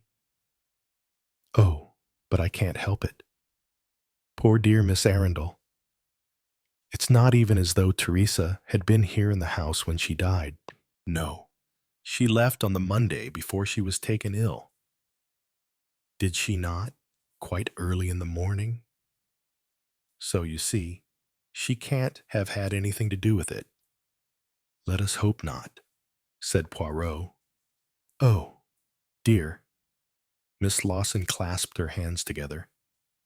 I've never known anything so dreadful as all this, really. I don't know whether I'm on my head or my heels. Poirot glanced at his watch. We must depart. We are returning to London. And you, mademoiselle, you are remaining down here some little time. No. I have really no settled plans. Actually, I'm going back myself today. I only came down just for a night to settle things a little. I see. Well, goodbye, mademoiselle, and forgive me if I have upset you at all. Oh, Poirot, upset me. I feel quite ill. Oh, dear. Oh, dear. It's such a wicked world. Such a dreadfully wicked world. Poirot cut short her lamentations by taking her hand firmly in his. Quite so. And you are still ready to swear that you saw Teresa Arundel kneeling on the stairs on the night of Easter Bank holiday? Oh, yes, I can swear to that. And you can also swear that you saw a halo of light round Miss Arundel's head during the séance. Miss Lawson's mouth fell open. Oh, Poirot, don't joke about these things. I am not joking. I am perfectly serious, Miss Lawson said with dignity. It wasn't exactly a halo. It was more like the beginning of a manifestation. A ribbon of some luminous material. I think it was beginning to form into a face. Extremely interesting. Au revoir, mademoiselle. And please, keep all this to yourself. Oh, of course. I shouldn't dream of doing anything else. The last we saw of Miss Lawson was her rather sheep-like face gazing after us from the front doorstep. 23. Dr. Tanios calls on us. No sooner had we left the house than Poirot's manner changed. His face was grim and set. Dépêchons-nous.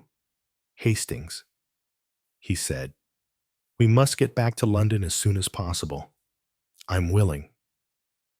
I quickened my pace to suit his. I stole a look at his grave face. Who do you suspect? Poirot. I asked. I wish you'd tell me.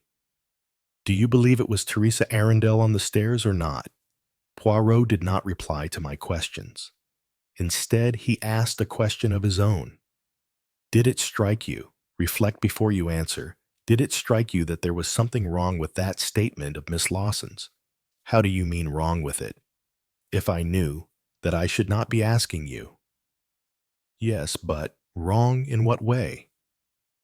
That is just it. I cannot be precise.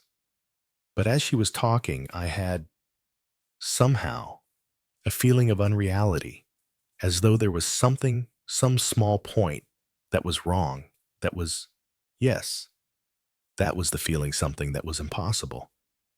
Oh. She seemed quite positive. It was Teresa, yes. Yes, but after all, the light couldn't have been very good. I don't see how she can be quite so sure. No. Hastings, you are not helping me. It was some small point, something connected with yes. I am sure of it with the bedroom. With the bedroom, I repeated, trying to recall the details of the room. No. I said at last, I can't help you. Poirot shook his head, vexedly. Why did you bring up that spiritualistic business again? I asked. Because it is important. What is important? Miss Lawson's luminous ribbon development. You remember the Mrs. Tripp's description of the seance? I know they saw a halo round the old lady's head. I laughed in spite of myself. I shouldn't think she was a saint by all accounts. Miss Lawson seems to have been terrified by her. I felt quite sorry for the poor woman when she described how she lay awake, worried to death because she might get into trouble over ordering too small a sirloin of beef. Yes, it was an interesting touch that. What are we going to do when we get to London? I asked, as we turned into the George, and Poirot asked for the bill.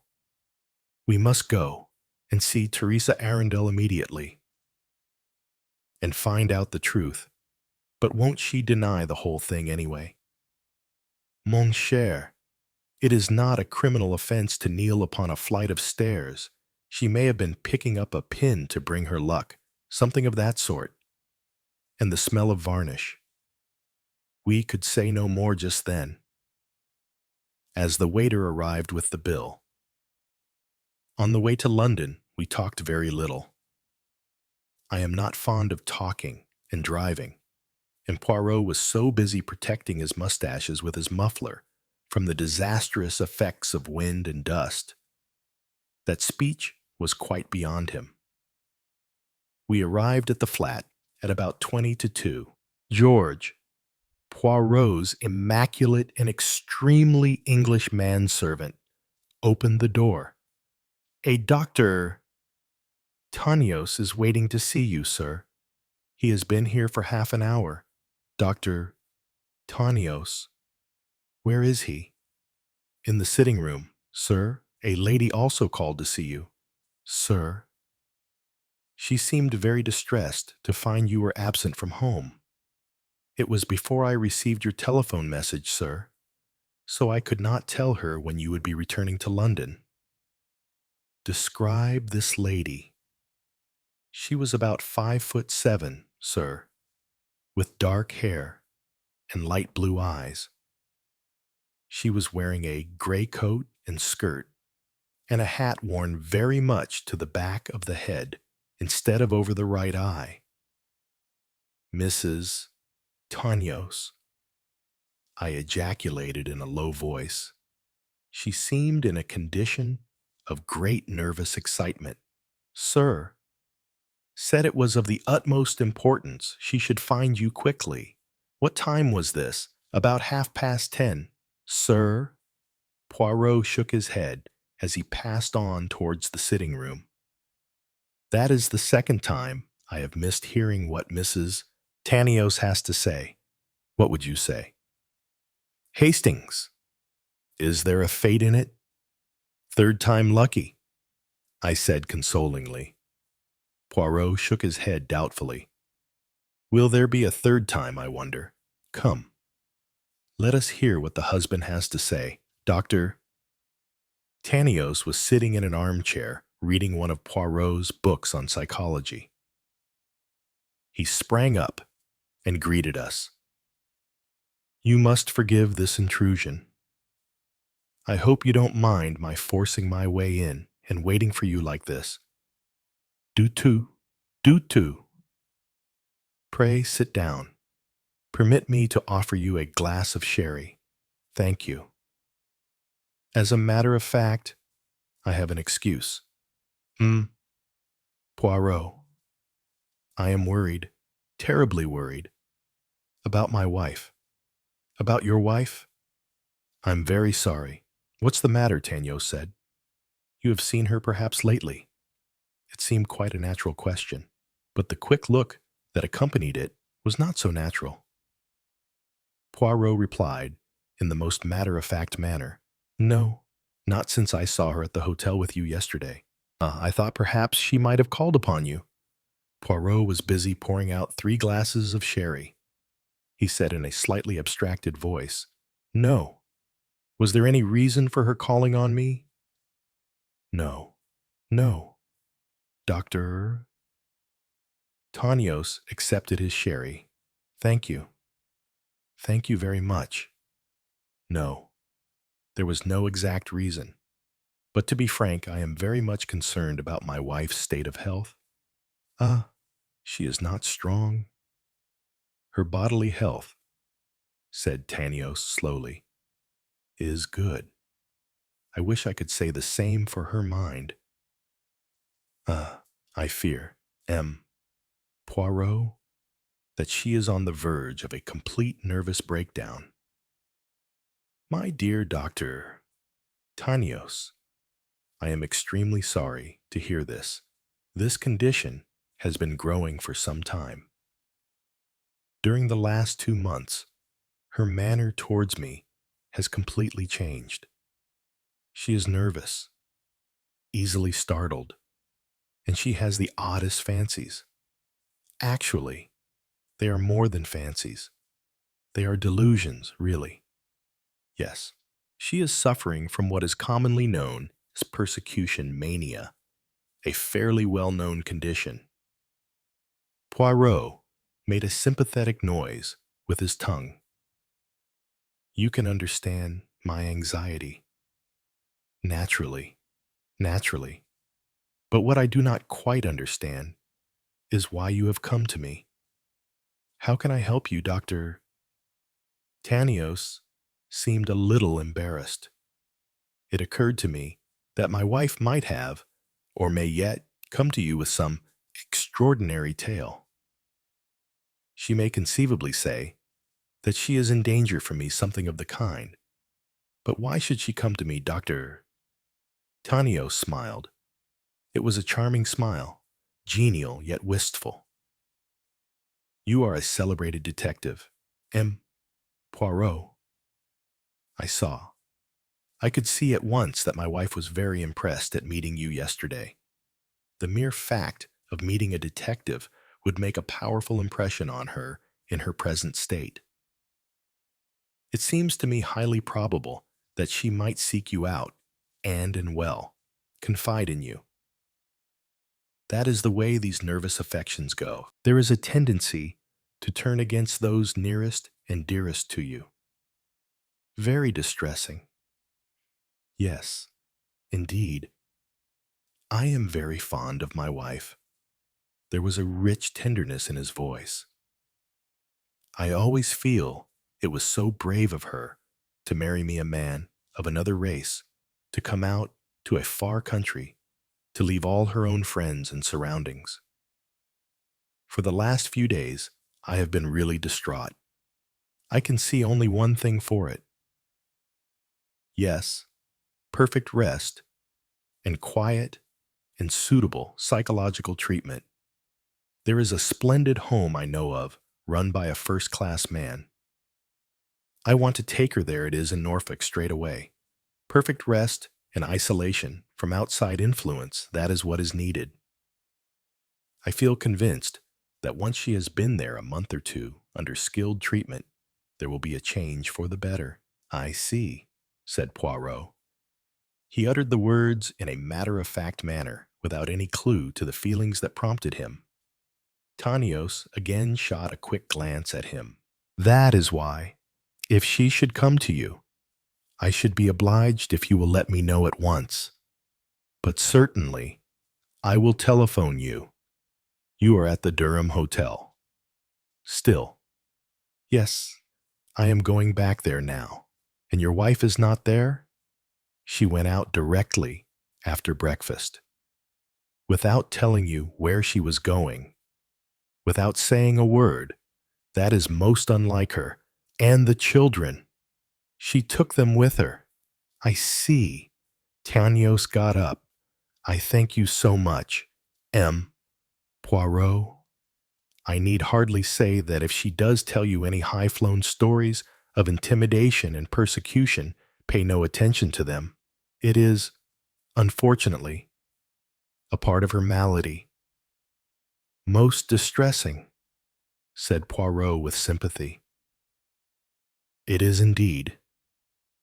Although one knows, medically speaking, that it is part of a recognized mental disease, yet one cannot help being hurt when a person very near and dear to you turns against you and all their affection changes to dislike. You have my deepest sympathy, said Poirot, as he shook hands with his guest. By the way, Poirot's voice recalled Tanios just as he was at the door. Yes. Do you ever prescribe chloral for your wife? Tanios gave a startled movement. I know. At least I may have done. But not lately. She seems to have taken an aversion to any form of sleeping draught. I suppose because she does not trust you. Poirot Tanios came striding forward angrily. That would be part of the disease, said Poirot smoothly. Yes, of course. She is probably highly suspicious of anything you give her to eat or drink. Probably suspects you of wanting to poison her. Dear me, Poirot, you are quite right. You know something of such cases. Then one comes across them now and then in my profession. Naturally. But do not let me detain you. You may find her waiting for you at the hotel. True. I hope I shall. I feel terribly anxious. He hurried out of the room. Poirot went swiftly to the telephone. He flicked over the pages of the telephone directory and asked for a number. Allo? Allo, is that the Durmb Hotel? Can you tell me if Mrs. Tanios is in what Tanios? Yes, that is right. Yes. Oh, I see. He replaced the receiver. Mrs. Tanios left the hotel this morning early. She returned at 11, waited in the taxi whilst her luggage was brought down and drove away with it. Does Tanios know? She took away her luggage? I think not as yet. Where has she gone? Impossible to tell. Do you think she will come back here? Possibly. I cannot tell. Perhaps she will write. Perhaps, what can we do? Poirot shook his head. He looked worried and distressed. Nothing at the moment. A hasty lunch, and then we will go and see Teresa Arundel. Do you believe it was her on the stairs? Impossible to tell. One thing I made sure of, Miss Lawson could not have seen her face. She saw a tall figure in a dark dressing gown. That is all. And the brooch. My dear friend, a brooch is not part of a person's anatomy. It can be detached from that person. It can be lost, or borrowed, or even stolen. In other words, you don't want to believe Teresa Arundel guilty. I want to hear what she has to say on the matter. And if Mrs. Tanios comes back, I will arrange for that. George brought in an omelet. Listen, George, said Poirot. If that lady comes back, you will ask her to wait. If Dr. Tanios comes while she is here, on no account let him in. If he asks if his wife is here, you will tell him she is not. You understand? Perfectly, sir. Poirot attacked the omelet.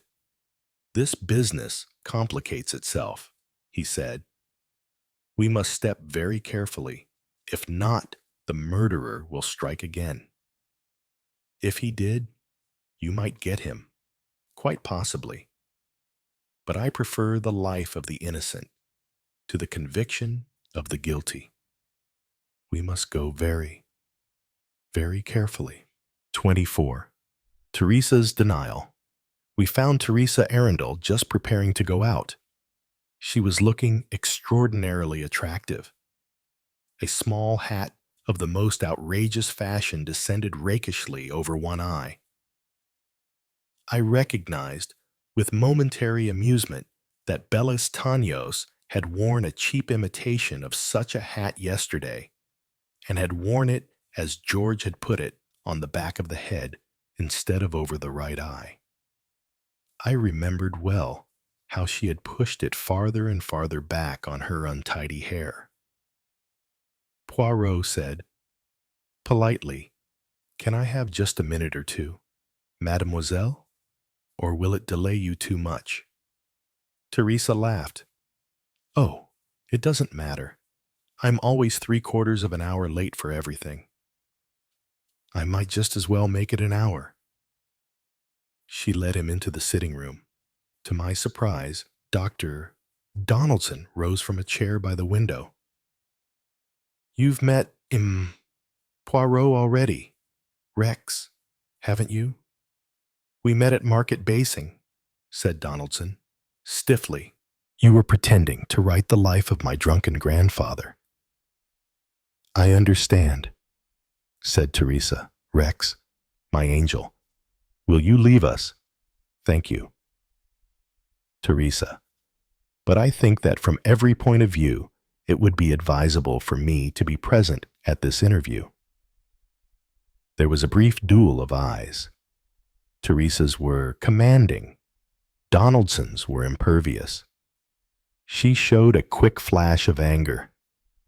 "All right, stay then." "Damn you, Doctor." Donaldson seemed unperturbed. He seated himself again in the chair by the window, laying down his book on the arm of it.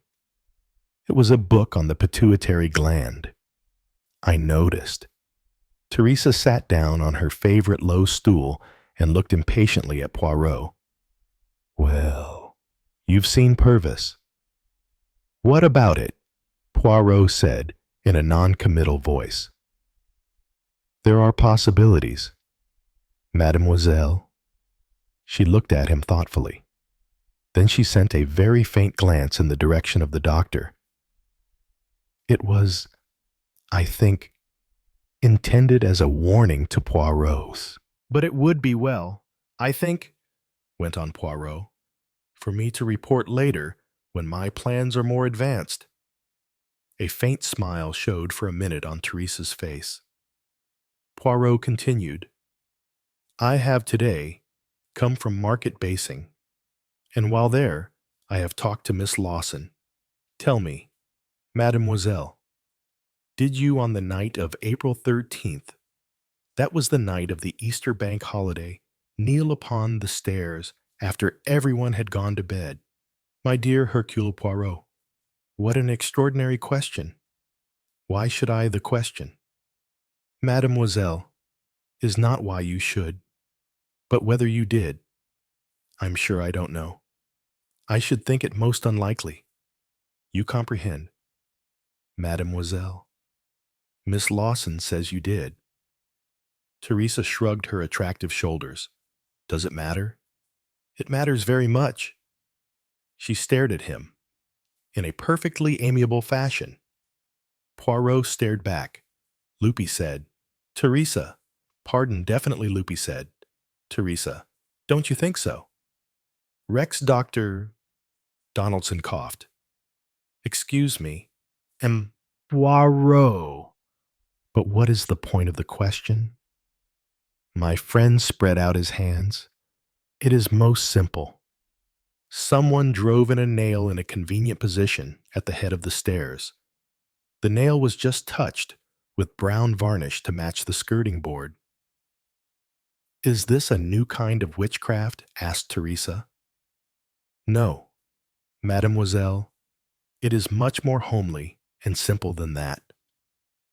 On the following evening, the Tuesday, someone attached a string of thread from the nail to the balusters, with the result that when Miss Arundel came out of her room, she caught her foot in it and went headlong down the stairs. Teresa drew in her breath sharply. That was Bob's ball pardon. It was not. There was a pause. It was broken by Donaldson, who said in his quiet, precise voice, Excuse me, but what evidence have you in support of this statement? Poirot said quietly. The evidence of the nail. The evidence of Miss Arundel's own written words. And finally, the evidence of Miss Lawson's eyes. Teresa found her voice. She says, I did it. Does she? Poirot did not answer, except by bending his head a little. Well, it's a lie. I had nothing to do with it. You were kneeling on the stairs for quite another reason. I wasn't kneeling on the stairs at all. Be careful. Mademoiselle, I wasn't there. I never came out of my room after I went to bed on any evening. Was there. Miss Lawson recognized you. It was probably Bella Tanios or one of the maids she saw. She says it was you. She's a damned liar. She recognized your dressing gown and a brooch you wear. A brooch? What brooch? A brooch with your initials. Oh, I know the one. What a circumstantial liar she is. You still deny that it was you she saw. If it's my word against hers, you are a better liar than she is. Eh? Teresa said, calmly.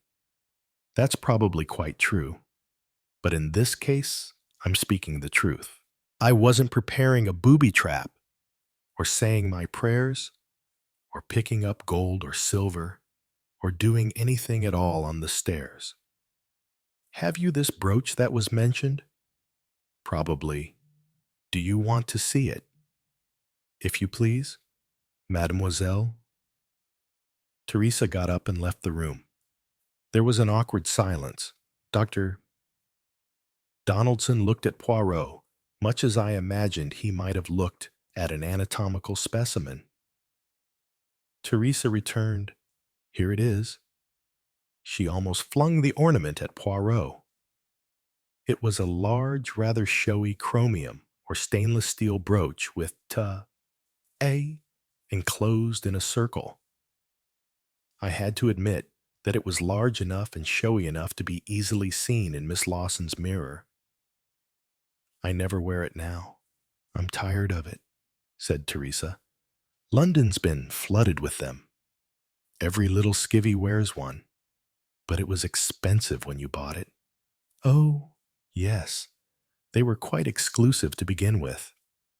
When was that last Christmas? I think it was.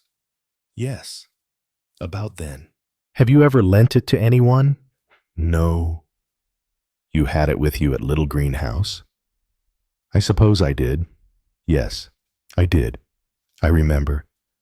Did you leave it about at all? Was it out of your possession while you were there? No, it wasn't. I wore it on a green jumper. I remember. And I wore the same jumper every day. And at night, it was still in the jumper. And the jumper, oh, hell. The jumper was sitting on a chair. You are sure no one removed the brooch and put it back again the next day? We'll say so in court if you like, if you think that's the best lie to tell. Actually, I'm quite sure that nothing like that happened. It's a pretty idea that somebody framed me, but I don't think it's true. Poirot frowned. Then he got up, attached the brooch carefully to his coat lapel, and approached a mirror on a table at the other end of the room. He stood in front of it and then moved slowly backward, getting an effect of distance. Then he uttered a grunt. Imbecile that I am, of course. He came back and handed the brooch to Teresa with a bow. You are quite right, mademoiselle.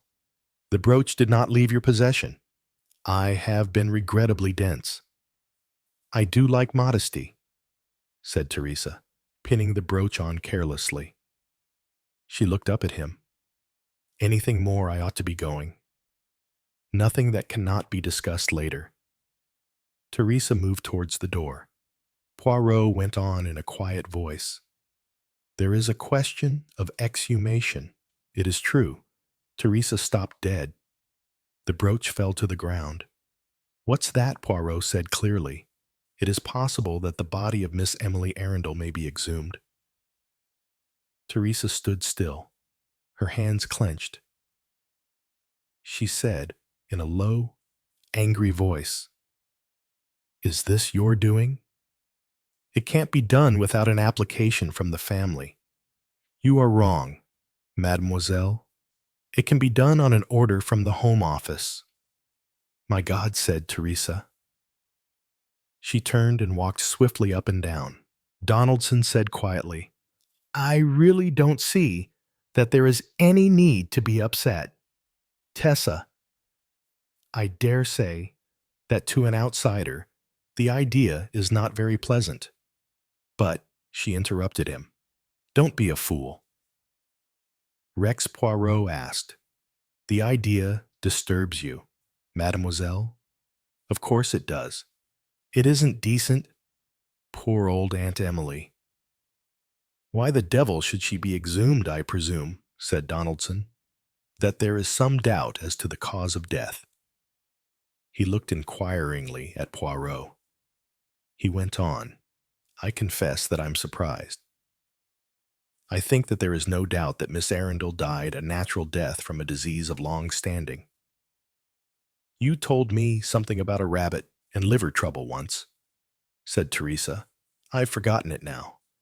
But you infect a rabbit with blood from a person with yellow atrophy of the liver, and then you inject that rabbit's blood into another rabbit, and then that second rabbit's blood into a person, and the person gets a diseased liver. Something like that. That was merely an illustration of serum therapeutics, said Donaldson patiently. Pity there are so many rabbits in the story, said Teresa with a reckless laugh. None of us keep rabbits. She turned on Poirot, and her voice altered. Poirot, is this true? She asked. It is true enough.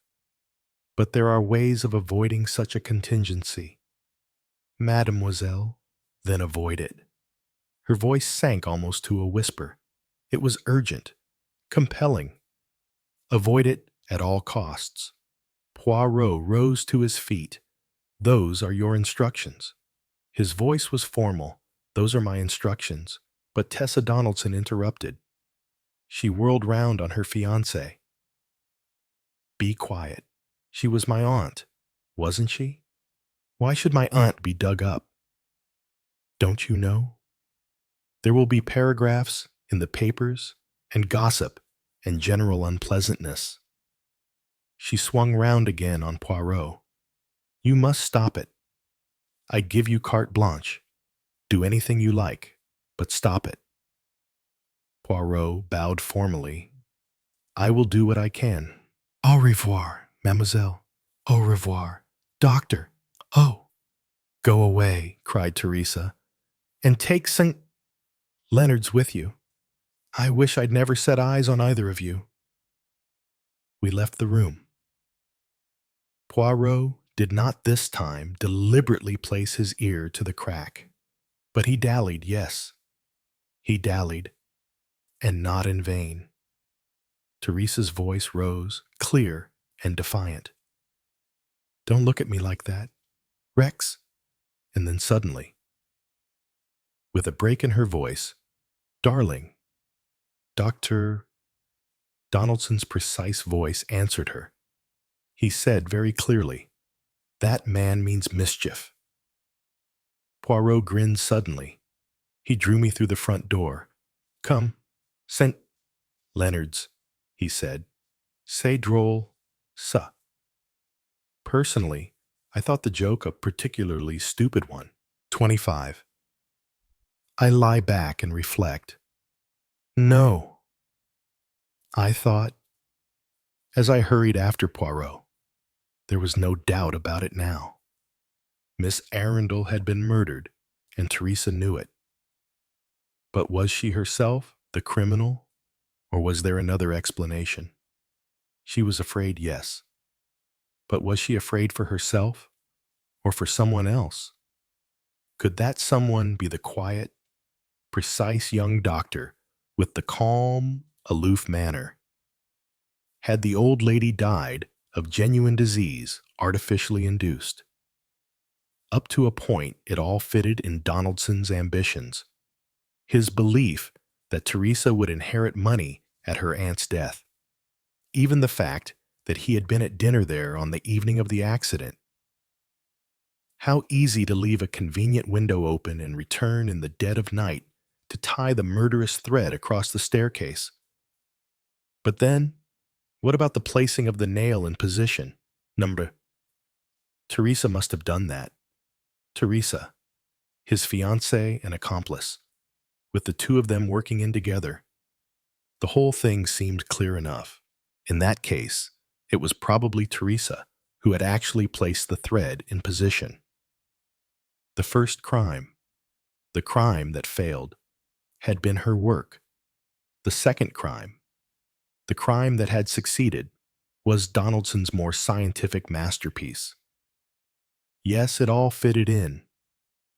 Yet even now, there were loose strands. Why had Teresa blurted out those facts about inducing liver disease in human beings? It was almost as though she did not realize the truth. But in that case, and I felt my mind growing bewildered, and I interrupted my speculations to ask, "Where are we going, Poirot?" "Back to my flat.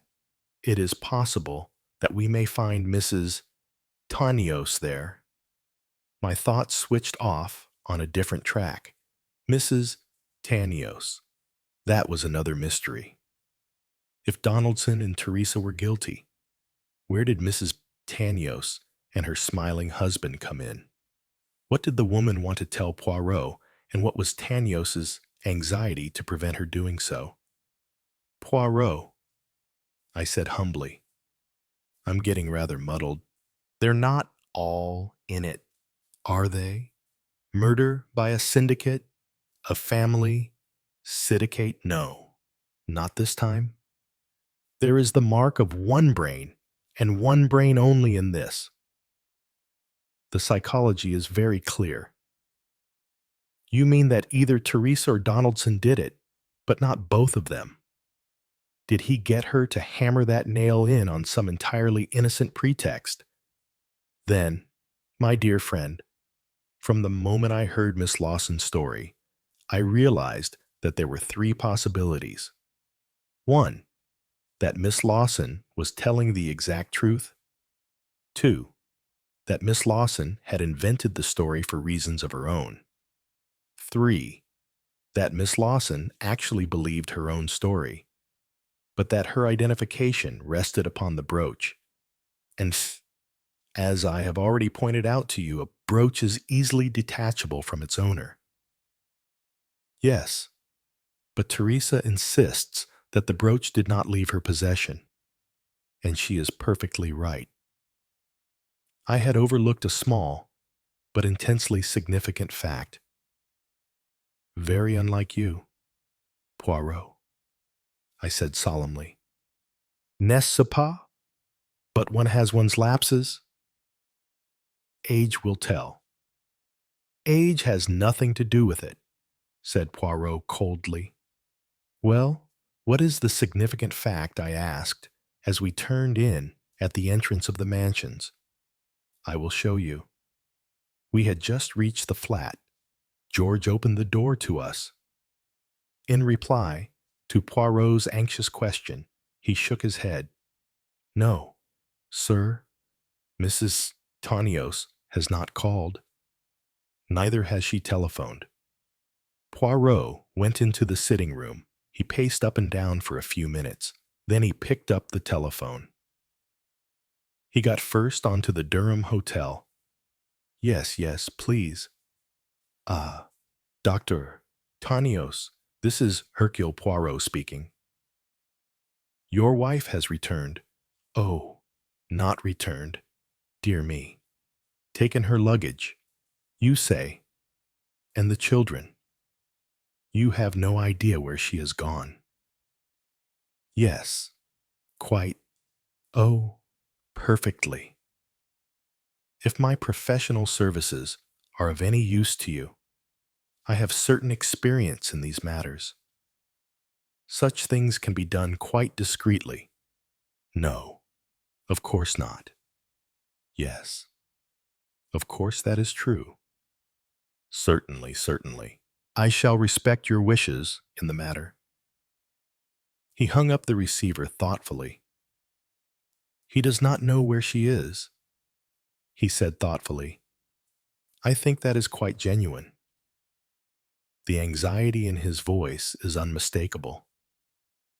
He does not want to go to the police. That is understandable. Yes, I understand that. He does not want my assistance either. That is, perhaps not quite so understandable. He wants her found, but he does not want me to find her. No, definitely he does not want me to find her. He seems confident that he can manage the matter himself. He does not think she can remain long hidden, for she has very little money with her. Also, she has the children. Yes, I fancy he will be able to hunt her down before long, but I think, Hastings, that we shall be a little quicker than he is.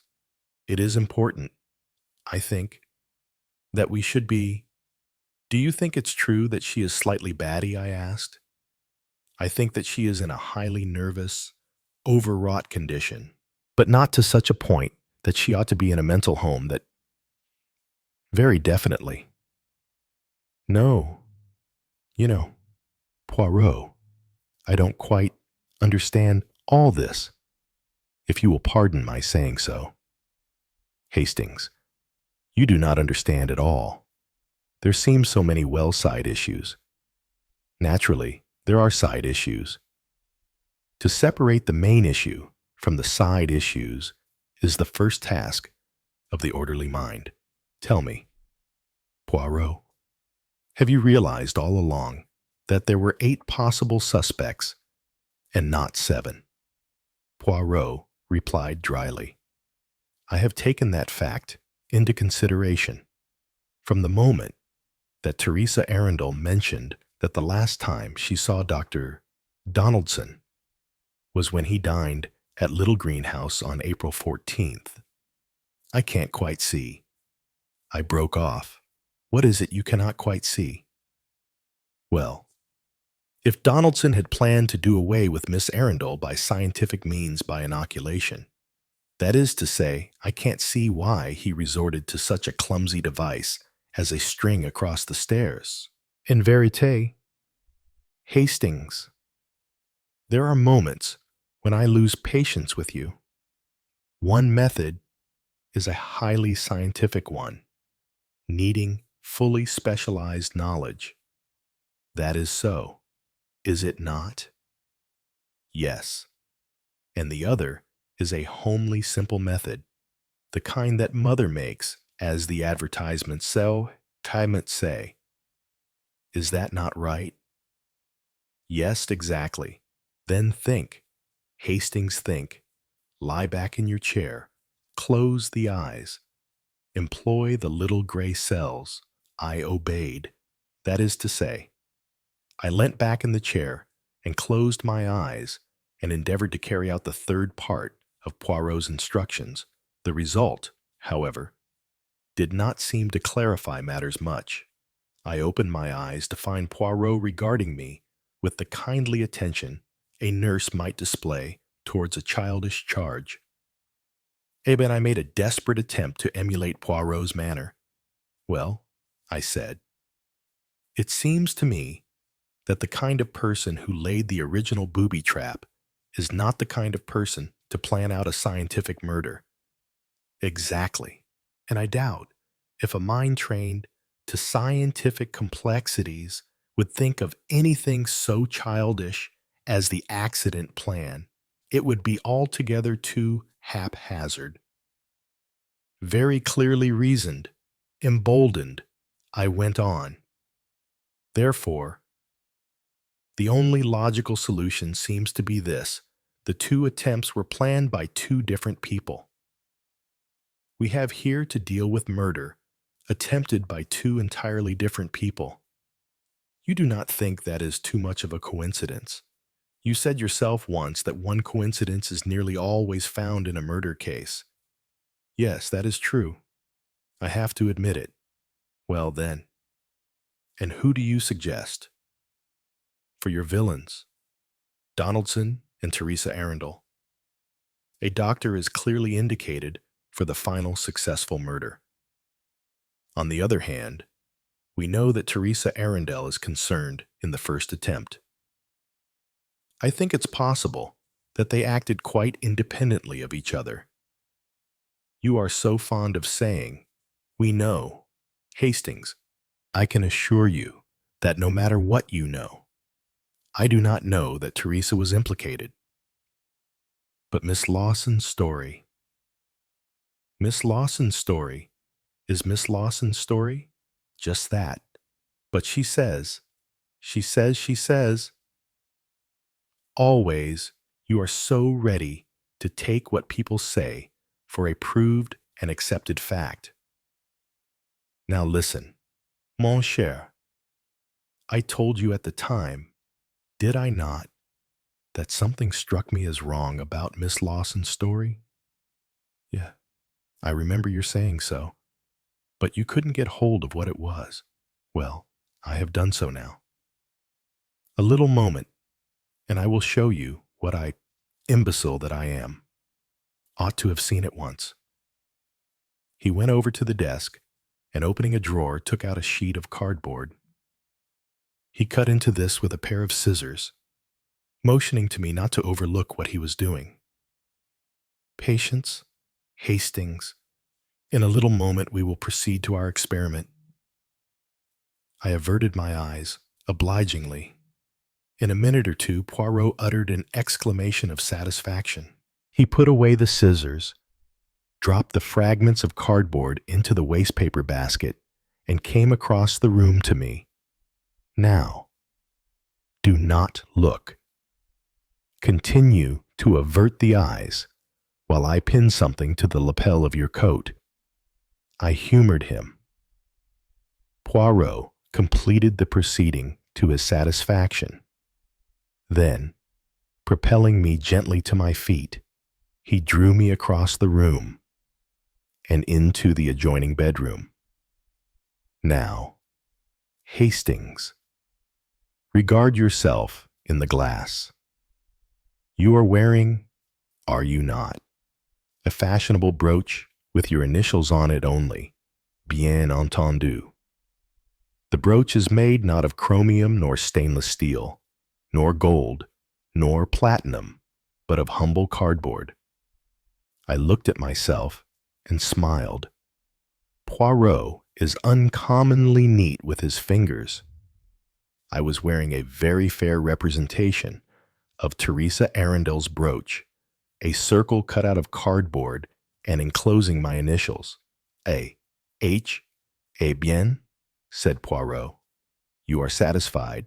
You have there, have you not? A very smart brooch with your initials. A most handsome affair. I agreed. It is true that it does not gleam and reflect the light. But all the same, you are prepared to admit that that brooch could be seen plainly from some distance away. I've never doubted it. Quite so. Doubt is not your strong point. Simple faith is more characteristic of you. And now, Hastings, be so good as to remove your coat, wondering a little. I did so. Poirot divested himself of his own coat and slipped on mine, turning away a little as he did so. And now, he said, regard how the brooch with your initials becomes me. He whisked round. I stared at him for the moment, uncomprehendingly. Then I saw the point. What a blithering fool I am. Of course, it's age in the brooch, not a at all. Poirot beamed on me as he reassumed his own clothes and handed me mine. Exactly. And now you see what struck me as wrong with Miss Lawson's story. She stated that she had seen Teresa's initials clearly on the brooch she was wearing. But she saw Teresa in the glass. So, if she saw the initials at all, she must have seen them reversed. Well, I argued. Perhaps she did, and realized that they were reversed. Mon cher, did that occur to you just now? Did you exclaim, "Ha, Poirot, you've got it wrong. That's H, A, really not a H?" No, you did not. And yet you are a good deal more intelligent, I should say, than Miss Lawson. Do not tell me that a muddle-headed woman like that woke up suddenly, and still half asleep, realized that a T was really T A. No, that is not at all consistent with the mentality of Miss Lawson. She was determined it should be Teresa. I said slowly, "You are getting nearer, my friend. You remember, I hint to her that she could not really see the face of anyone on the stairs. And immediately, what does she do? Remembers Teresa's brooch and lugs that in forgetting that the mere fact of having seen it in the glass gave her own story the lie. The telephone bell rang sharply. Poirot crossed to it. He only spoke a few non-committal words. Yes, yes, certainly, yes, quite convenient. The afternoon, I think, yet, 2 o'clock will do admirably. He replaced the receiver and turned to me with a smile. Dr. Donaldson is anxious to have a talk with me. He is coming here tomorrow afternoon at 2 o'clock. We progress. Mon ami, we progress. 26 measures. Tanios refuses to speak. When I came round after breakfast the following morning, I found Poirot busy at the writing table. He raised a hand in salutation, then proceeded with his task. Presently he gathered up the sheets, enclosed them in an envelope, and sealed them up carefully. Well, old boy, what are you doing? I asked facetiously. Writing an account of the case to be placed in safekeeping in case someone bumps you off during the course of the day. You know, Hastings, you are not so far wrong as you think. His manner was serious.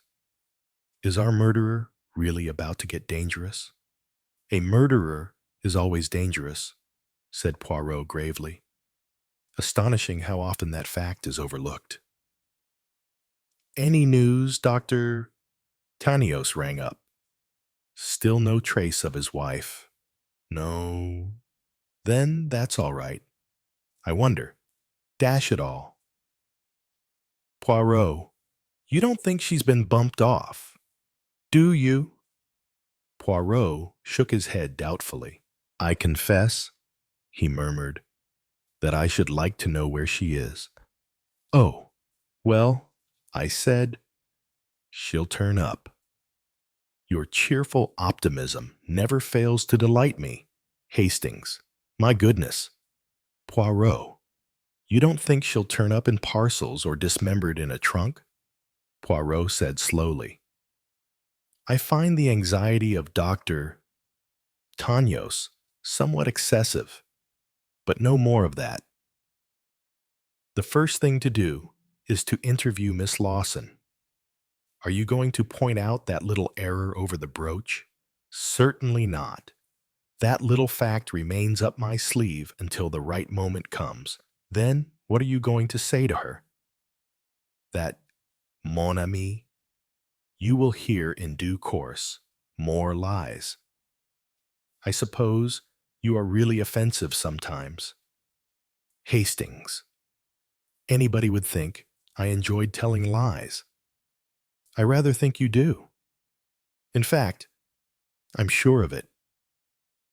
It is true that I sometimes compliment myself upon my ingenuity. Poirot confessed naively. I could not help giving a shout of laughter. Poirot looked at me reproachfully, and we set off for Clanroyden Mansions. We were shown into the same crowded sitting room, and Miss Lawson came bustling in, her manner even more incoherent than usual. Oh dear, Poirot. Good morning. Such a to-do, rather untidy, I'm afraid. But then, everything is at 6s and 7s this morning, ever since Bella arrived. What is that you say, Bella? Yes, Bella Tanios. She turned up half an hour ago and the children completely exhausted. Poor soul. Really, I don't know what to do about it. You see, she's left her husband. Left him. So she says, of course, I've no doubt she's fully justified. Poor thing. She has confided in you. Well, not exactly that. In fact, she won't say anything at all. Just repeats that she's left him and that nothing will induce her to go back to him.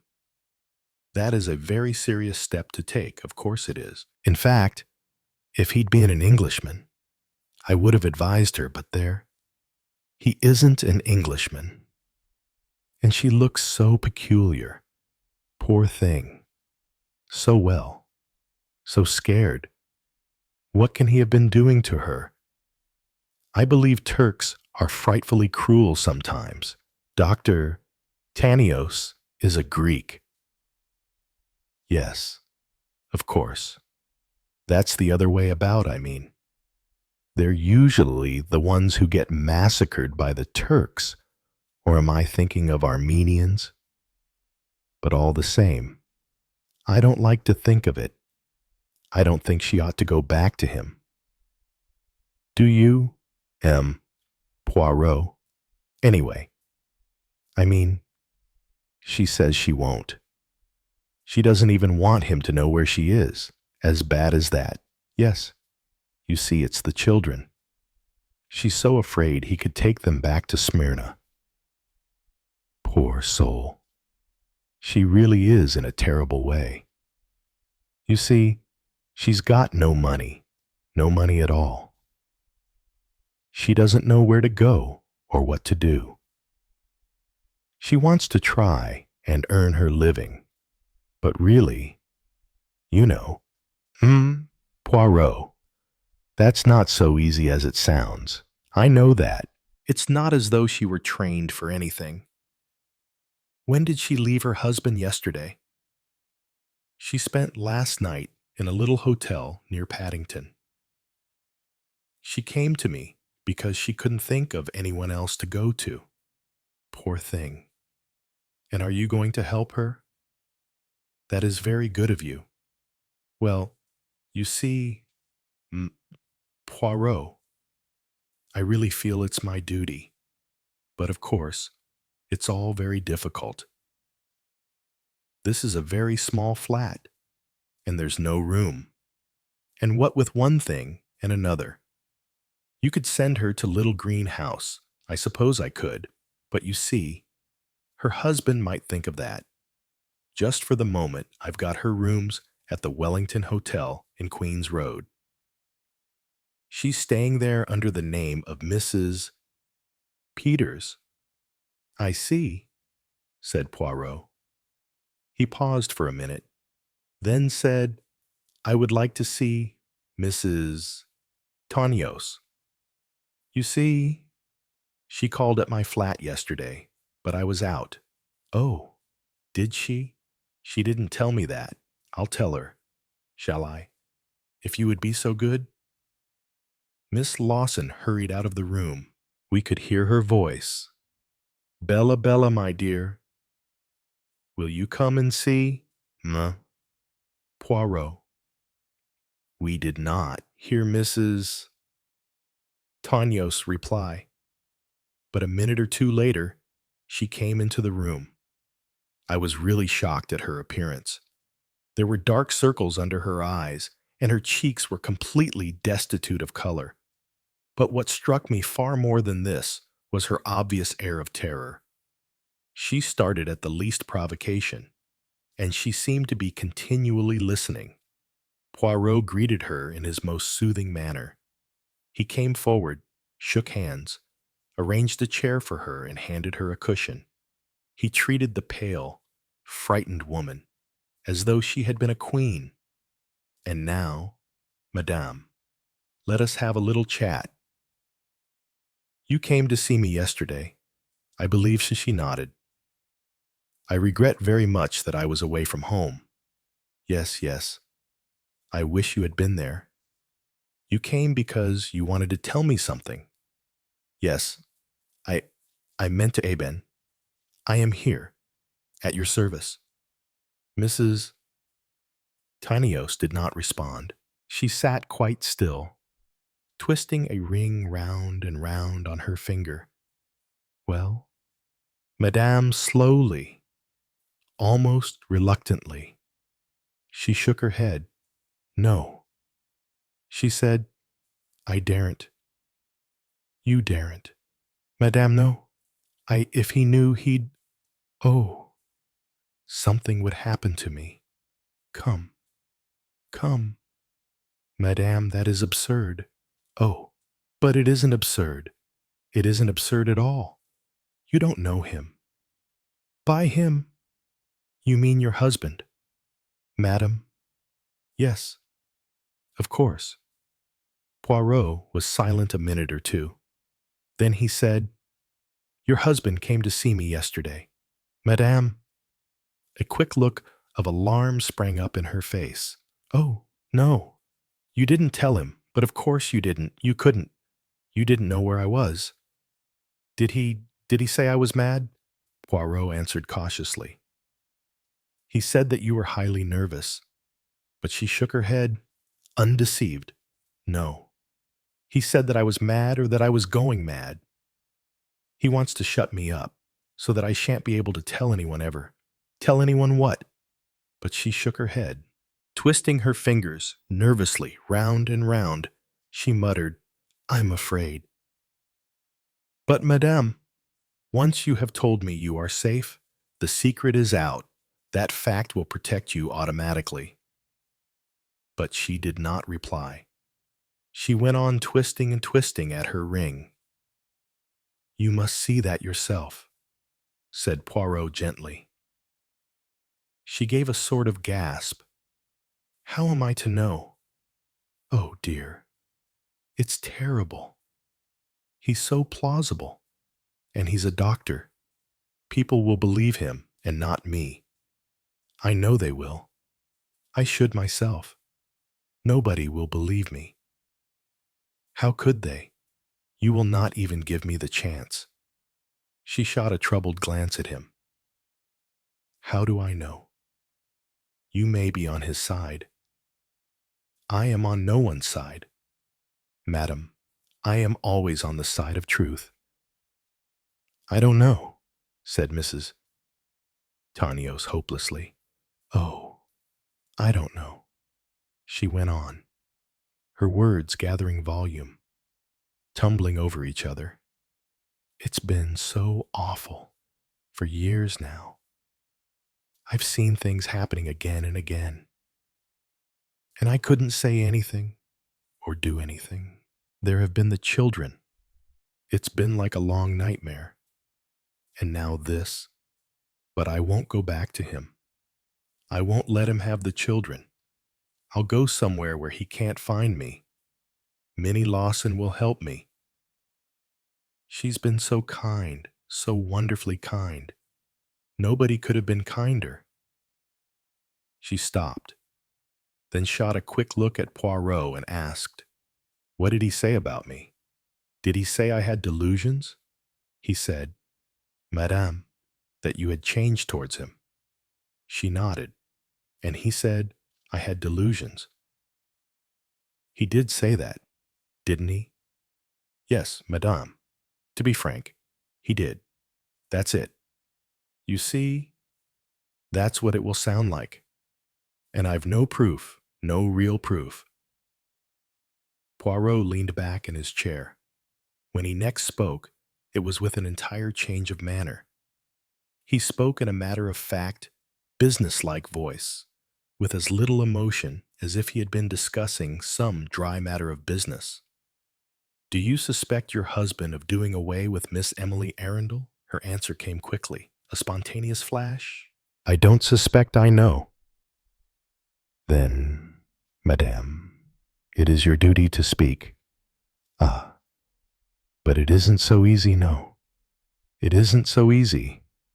How did he kill her?" "I don't know exactly, but he did kill her. But you don't know the method he employed." "No, it was something he did that last Sunday, the Sunday he went down to see her." "Yes, but you don't know what it was, no. Then how?" "Forgive me, madame. Can you be so sure? Because he—" She stopped and said slowly, "I am sure. Pardon, madame. But there is something you are keeping back, something you have not yet told me." "Yes. Come, then." Bella Tanios got up suddenly. "No, no. I can't do that. The children, their father. I can't. I simply can't. But, madam, I can't. I tell you." Her voice rose almost to a scream. The door opened, and Miss Lawson came in, her head cocked on one side with a sort of pleasurable excitement. "May I come in? Have you had your little talk, Bella? My dear, don't you think you ought to have a cup of tea? Or some soup? Or perhaps a little brandy, even Mrs.?" Tanios shook her head. "I'm quite all right." She gave a weak smile. "I must be getting back to the children. I have left them to unpack." "Dear little things," said Miss Lawson. "I'm so fond of children." Mrs. Tanios turned to her suddenly. "I don't know what I should do without you," she said. You've been wonderfully kind." "There, there, my dear. Don't cry. Everything's going to be all right. You shall come round and see my lawyer, such a nice man, so sympathetic, and he'll advise you the best way to get a divorce. Divorce is so simple nowadays, isn't it? Everybody says so. Oh, dear, there's the bell. I wonder who that is." She left the room hurriedly. There was a murmur of voices in the hall. Miss Lawson reappeared. She tiptoed in and shut the door carefully behind her. She spoke in an excited whisper, mouthing the words exaggeratedly. "Oh, dear, Bella, It's your husband. I'm sure I don't know. Mrs. Tanios gave one bound towards a door at the other end of the room. Miss Lawson nodded her head violently. That's right, dear. Go in there, and then you can slip out when I've brought him in here. Mrs. Tanios whispered, Don't say I've been here. Don't say you've seen me. No, no. Of course I won't. Mrs. Tanios slipped through the door. Poirot and I followed hastily. We found ourselves in a small dining room. Poirot crossed to the door into the hall, opened it a crack, and listened. Then he beckoned. All is clear. Miss Lawson has taken him into the other room. We crept through the hall and out by the front door. Poirot drew it to as noiselessly as possible after him. Mrs.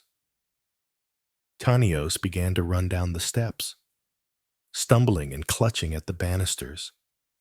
Poirot steadied her with a hand under her arm.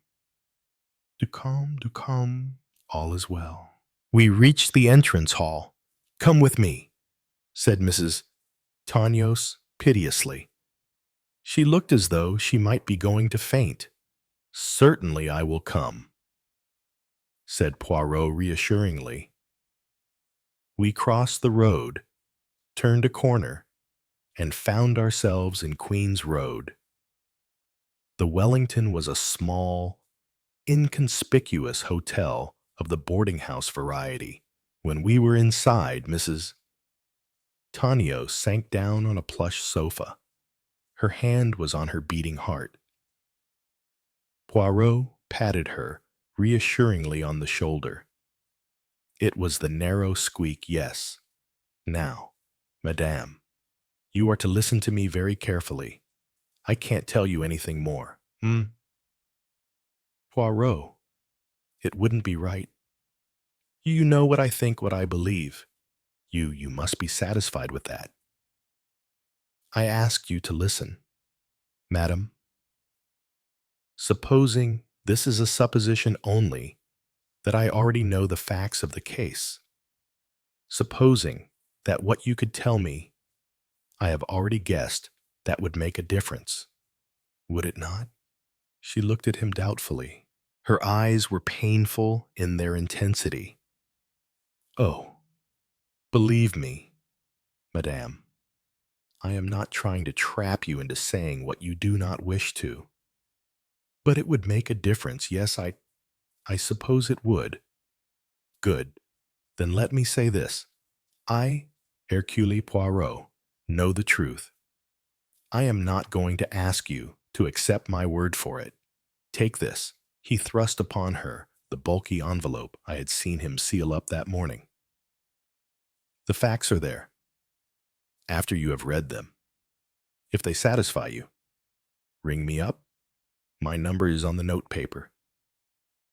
Almost reluctantly, she accepted the envelope. Poirot went on briskly. And now, one more point. You must leave this hotel at once. But why? You will go to the Coniston Hotel near Euston.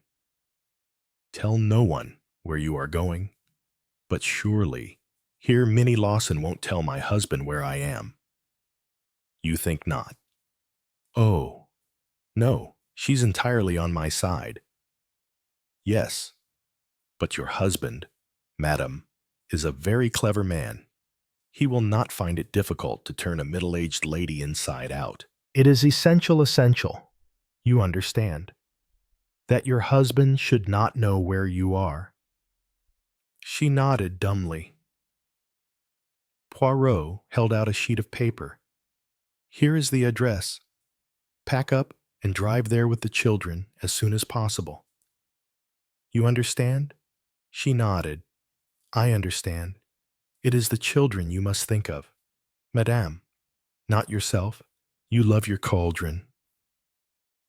He had touched the right note. A little color crept into her cheeks. Her head went back.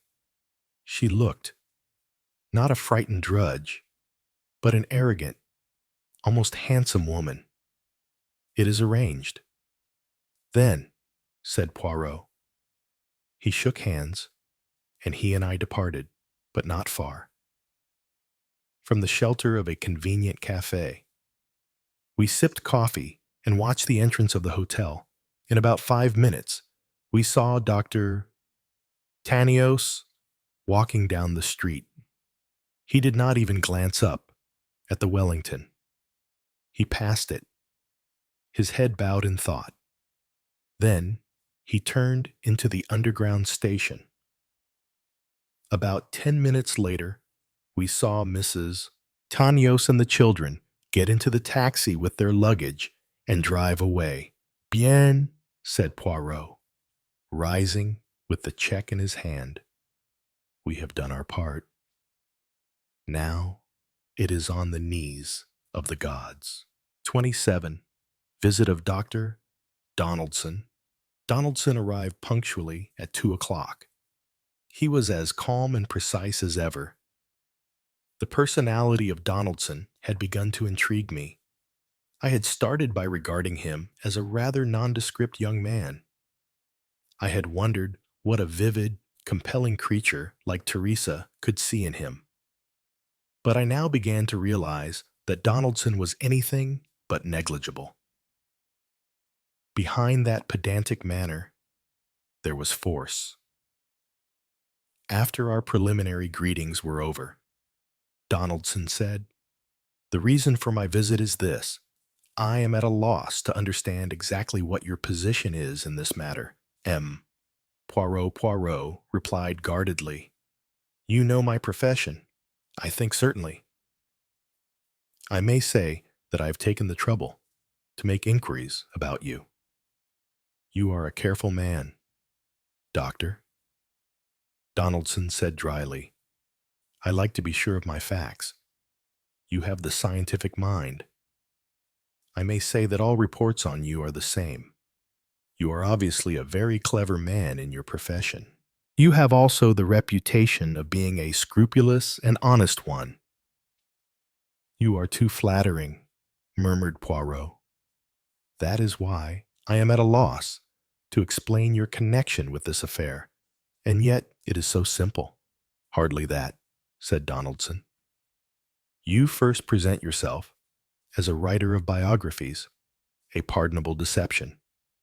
Do you not think one cannot go everywhere announcing the fact that one is a detective, though that, too, has its uses sometimes?" "So I should imagine." Again, Donaldson's tone was dry.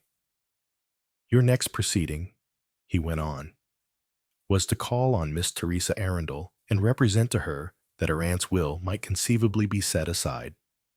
Poirot merely bowed his head in assent. That, of course, was ridiculous. Donaldson's voice was sharp. "You knew perfectly well that that will was valid in law, and that nothing could be done about it. You think that is the case. I am not a fool." Poirot. "No, my dear Donaldson, you are certainly not a fool." "I know something, not very much, but enough of the law. That will can certainly not be upset. Why did you pretend it could?"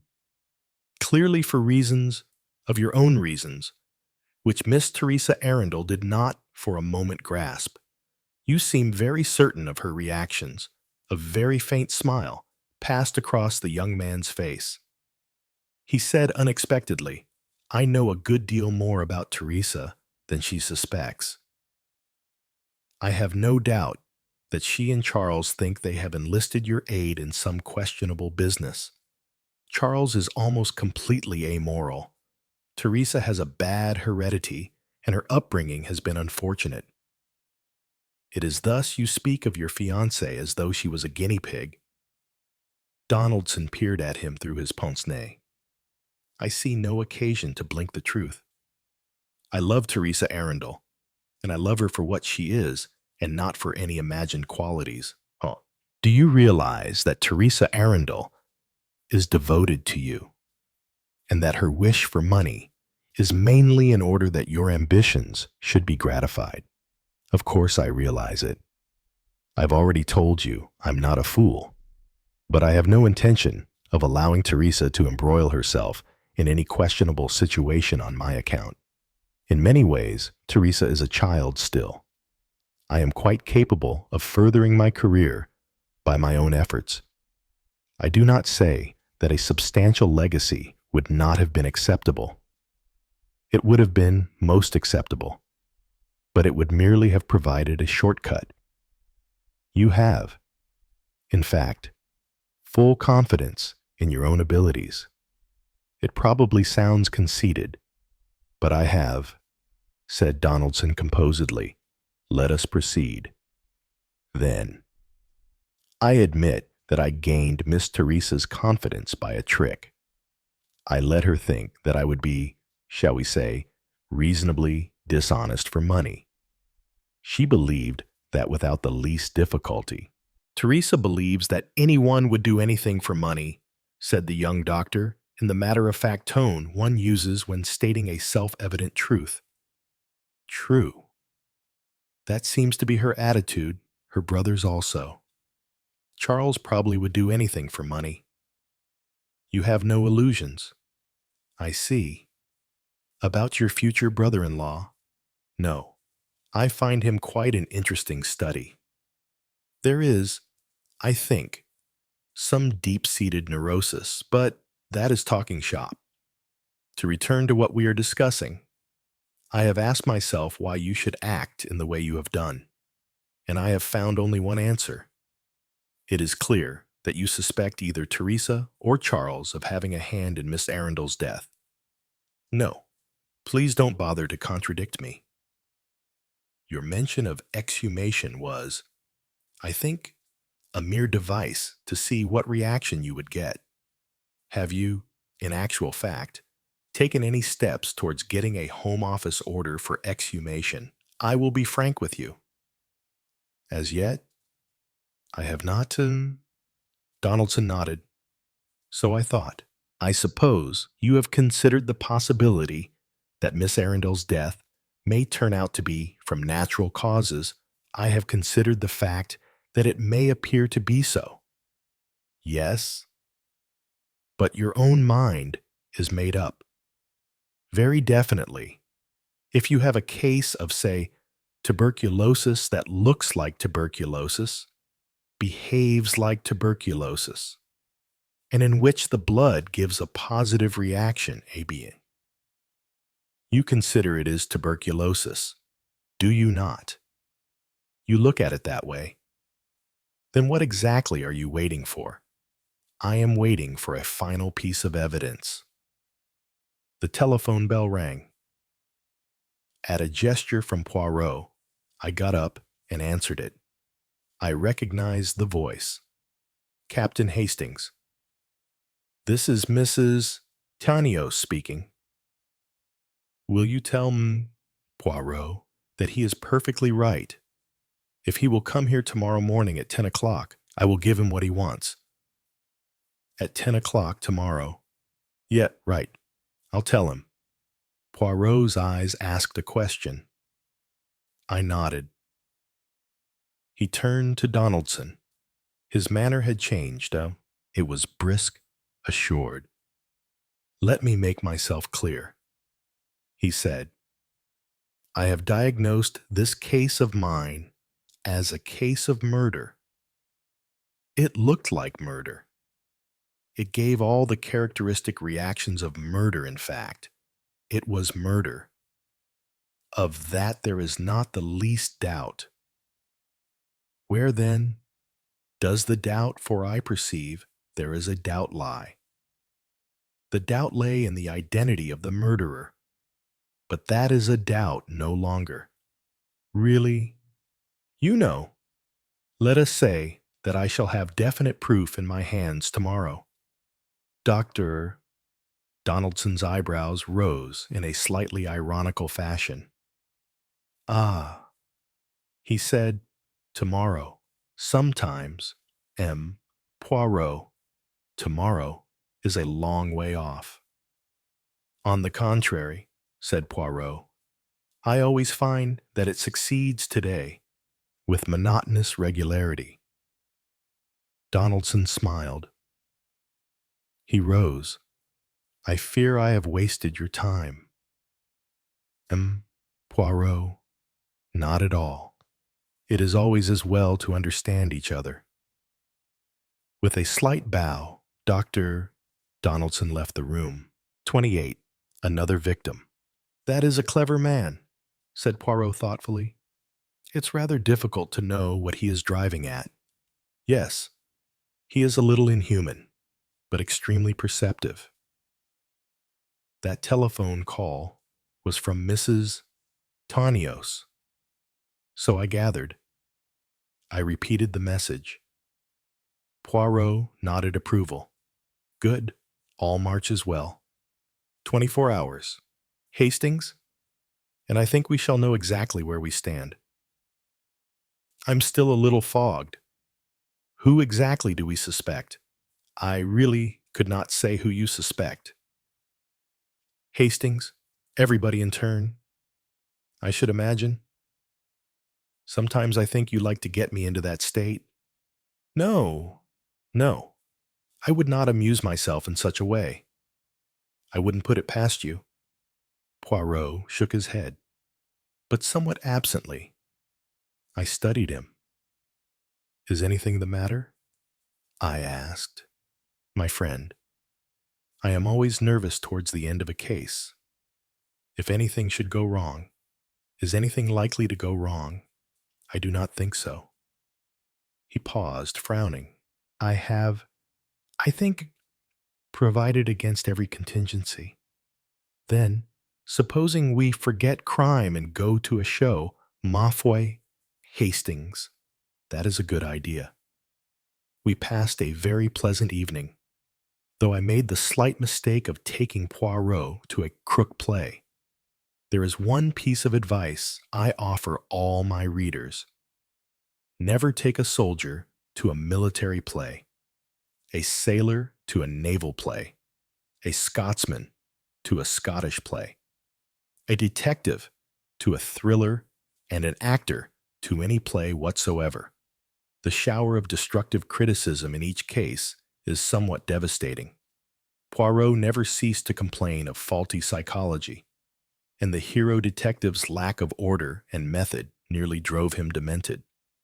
We parted that night with a Poirot still explaining how the whole business might have been laid bare in the first half of the first act. But in that case, Poirot, there would have been no play, I pointed out. Poirot was forced to admit that perhaps that was so. It was a few minutes past 9 when I entered the sitting room the next morning. Poirot was at the breakfast table as usual, neatly slitting open his letters. The telephone rang, and I answered it. A heavy-breathing female voice spoke. Is that, Poirot? Oh, it's you, Captain Hastings.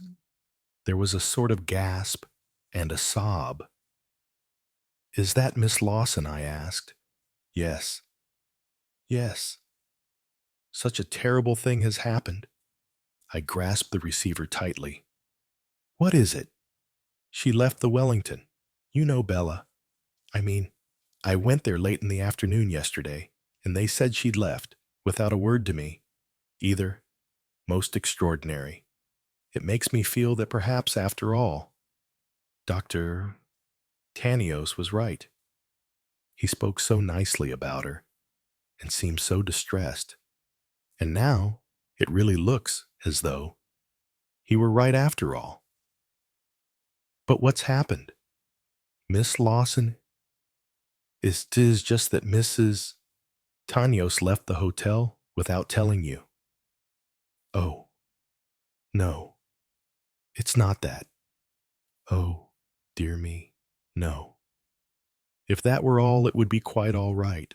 Though I do think it was odd, Dr. Tanios did say that he was afraid she wasn't quite, not quite, if you know what I mean. Persecution mania, he called it. Yes, damn the woman. But what's happened? Oh, dear, it is terrible. Died in her sleep. An overdose of some sleeping stuff, and those poor children. It all seems so dreadfully sad. I've done nothing but cry since I heard. How did you hear? Tell me all about it. Out of the tail of my eye, I noticed that Poirot had stopped opening his letters. He was listening to my side of the conversation. I did not like to cede my place to him. If I did, it seemed highly probable that Miss Lawson would start with lamentations all over again. They rang me up from the hotel. The Coniston, it's called. It seems they found my name and address in her bag. Oh, dear, Poirot, Captain Hastings. I mean, isn't it terrible? Those poor children left motherless. Look here, I said. Are you sure it's an accident? They didn't think it could be suicide? Oh, what a dreadful idea. Captain Hastings? Oh, dear. I don't know. I'm sure. Do you think it could be? That would be dreadful. Of course, she did seem very depressed. But she needn't have. I mean, there wouldn't have been any difficulty about money. I was going to share with her. Indeed, I was. Dear Miss Arundel would have wished it. I'm sure of that. It seems so awful to think of her taking her own life, but perhaps she didn't. The hotel people seemed to think it was an accident. What did she take? One of those sleeping things. Veronal. I think... No. Chloral? Yes. That was it? Chloral. Oh, dear. Captain Hastings? Do you think unceremoniously I banged down the receiver? I turned to Poirot. Mrs. Tanyos. He raised a hand. Yes, yes. I know what you are going to say. She is dead. Is she not? Yes. Overdose of sleeping draught. Chloral. Poirot got up. Come, Hastings, we must go there at once. Is this what you feared last night? When you said you were always nervous towards the end of a case, I feared another death. Yeah. Poirot's face was set and stern. We said very little as we drove towards Euston. Once or twice Poirot shook his head. I said timidly, You don't think could it be an accident? No. Hastings, no. It was not an accident. How on earth did he find out where she had gone? Poirot only shook his head without replying. The Coniston was an unsavory-looking place, quite near Euston Station. Poirot, with his card, in a suddenly bullying manner, soon fought his way into the manager's office. The facts were quite simple. Mrs. Peters, as she had called herself, and her 2 children, had arrived about 12:30. They had had lunch at 1 o'clock. At 4 o'clock, a man had arrived with a note for Mrs. Peters. The note had been sent up to her. A few minutes later, she had come down with the 2 children and a suitcase. The children had then left with the visitor. Mrs. Peters had gone to the office and explained that she should only want the 1 room after all. She had not appeared exceptionally distressed or upset. Indeed, she had seemed quite calm and collected. She had had dinner about 7:30 and had gone to her room soon afterwards. On calling her in the morning, the chambermaid had found her dead. A doctor had been sent for and had pronounced her to have been dead for some hours. An empty glass was found on the table by the bed. It seemed fairly obvious that she had taken a sleeping draught, and by mistake taken an overdose Chloral hydrate, the doctor said, was a somewhat uncertain drug. There were no indications of suicide. No letter had been left. Searching for means of notifying her relations, Miss Lawson's name and address had been found, and she had been communicated with by telephone. Poirot asked if anything had been found in the way of letters or papers. The letter, for instance, brought by the man who had called for the children. No papers of any kind had been found, the man said. But there was a pile of charred paper on the hearth. Poirot nodded thoughtfully, as far as anyone could say. Mrs. Peters had had no visitors, and no one had come to her room with the solitary exception of the man who had called for the two children. I questioned the porter myself as to his appearance, but the man was very vague. A man of medium height, he thought, fair-haired, rather military build, of somewhat nondescript appearance. No. He was positive the man had no beard. It wasn't Tanyos. I murmured to Poirot, "My dear Hastings, do you really believe that Mrs. Tanyos, after all the trouble she was taking to get the children away from their father, would quite meekly hand them over to him without the least fuss or protest?" That... No. Then who was the man? Clearly, it was someone in whom Mrs. Tanyos had confidence, or rather, it was someone sent by a third person in whom Mrs. Tanyos had confidence. A man of medium height, I mused. You need hardly trouble yourself about his appearance. Hastings, I am quite sure that the man who actually called for the children was some quite unimportant personage.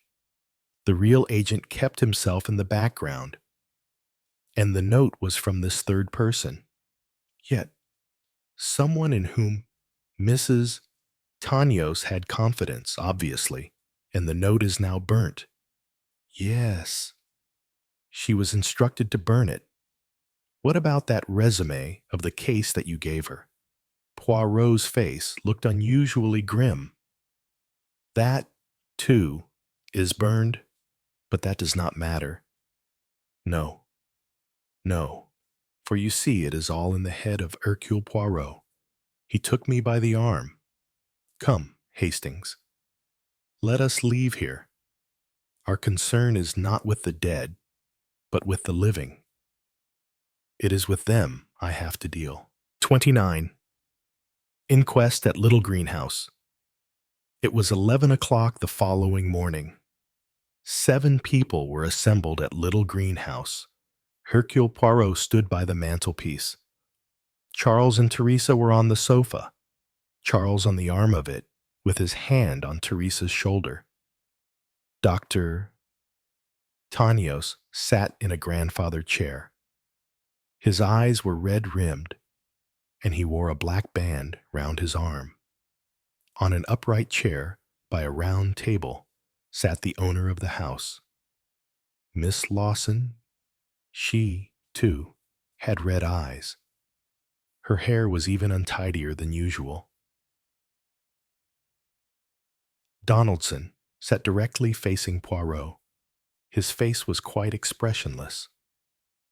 My interest quickened as I looked at each face in turn. In the course of my association with Poirot, I had assisted at many such a scene. A little company of people, all outwardly composed, with well-bred masks for faces, and I had seen Poirot strip the mask from one face and show it for what it was, the face of a killer. Yes, there was no doubt of it.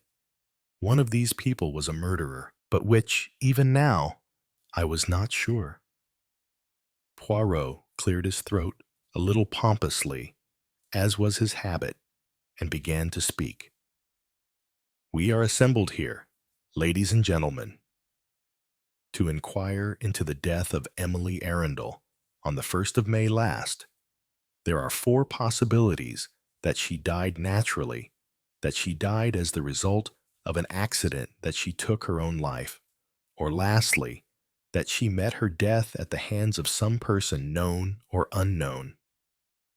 No inquest was held at the time of her death. Since it was assumed that she died from natural causes, and a medical certificate to that effect was given by Dr. Granger. In a case where suspicion arises after burial has taken place, it is usual to exhume the body of the person in question. There are reasons why I have not advocated that course. The chief of them is that my client would not have liked it. It was Dr. Donaldson who interrupted. He said, "Your client Poirot," turned to him. "My client is Miss Emily Arundel. I am acting for her. Her greatest desire was that there should be no scandal. I will pass over the next 10 minutes, since it would involve much needless repetition." Poirot told of the letter he had received, and producing it, he read it aloud. He went on to explain the steps he had taken on coming to Market Basing, and of his discovery of the means taken to bring about the accident. Then he paused, cleared his throat once more, and went on. "I am now going to take you over the ground I traveled to get at the truth. I am going to show you what I believe to be a true reconstruction of the facts of the case.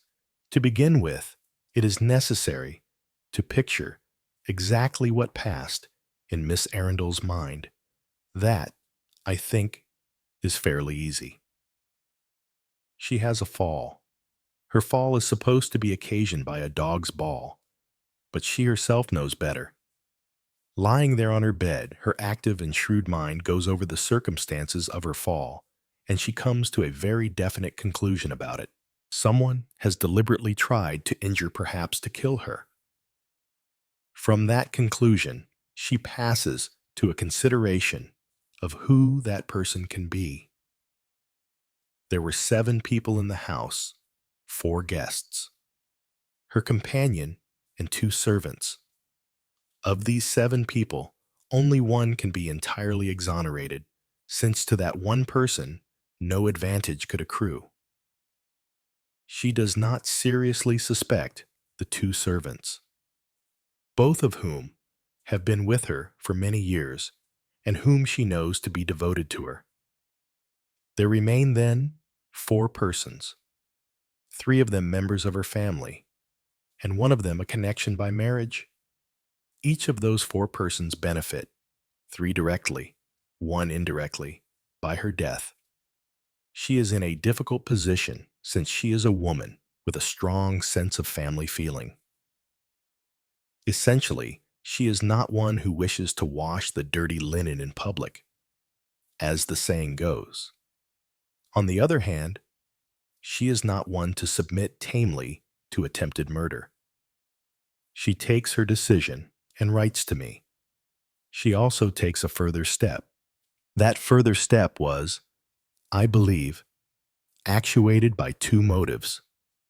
One, I think, was a distinct feeling of spite against her entire family. She suspected them all impartially, and she determined at all costs to score off them. The second and more reasoned motive was a wish to protect herself and a realization of how this could be accomplished.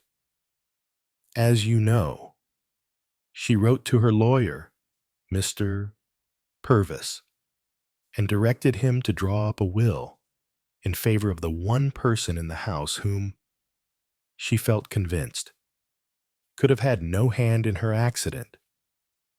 Now, I may say that, from the terms of her letter to me and from her subsequent actions, I am quite sure that Miss Arundel passed from indefinite suspicion of 4 people to definite suspicion of one of those 4.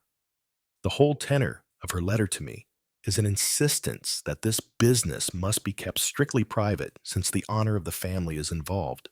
I think that, from a Victorian point of view, this means that a person of her own name was indicated, and preferably a man. If she had suspected Mrs. Tanios, she would have been quite as anxious to secure her own safety, but not quite as concerned for the family honor. She might have felt much the same about Teresa Arundel, but not nearly as intensely as she would feel about Charles. Charles was an Arundel. He bore the family name. Her reasons for suspecting him seem quite clear. To begin with, she had no illusions about Charles. He had come near to disgracing the family once before. That is, she knew him to be not only a potential, but an actual criminal. He had already forged her name to a check. After forgery, a step further, murder. Also, she had had a somewhat suggestive conversation with him only 2 days before her accident. He had asked her for money, and she had refused, and he had thereupon remarked, "Oh," lightly enough that she was going the right way to get herself bumped off. To this, she had responded that she could take care of herself. To this, we are told, her nephew responded, "Don't be too sure." And 2 days later, this sinister accident takes place. It is hardly to be wondered at that lying there and brooding over the occurrence. Miss Arundel came definitely to the conclusion that it was Charles Arundel who had made an attempt upon her life. The sequence of events is perfectly clear. The conversation with Charles, the accident, the letter written to me in great distress of mind, the letter to the lawyer. On the following Tuesday, the 21st, Mr. Purvis brings the will, and she signs it. Charles and Teresa Arundel come down the following weekend, and Miss Arundel at once takes the necessary steps to safeguard herself. She tells Charles about the will. She not only tells him, but she actually shows it to him. That, to my mind, is absolutely conclusive. She is making it quite clear to a would-be murderer that murder would bring him nothing whatever. She probably thought that Charles would pass on that information to his sister, but he did not do so. Why, I fancy that he had a very good reason he felt guilty. He believed that it was his doing that the will had been made. But why did he feel guilty? Because he had really attempted murder, or merely because he had helped himself to a small sum of ready cash? Either the serious crime or the petty one might account for his reluctance. He said nothing, hoping that his aunt would relent and change her mind. As far as Miss Arundel's state of mind was concerned, I felt that I had reconstructed events with a fair amount of correctness. I had next to make up my mind if her suspicions were, in actual fact, justified, just as she had done.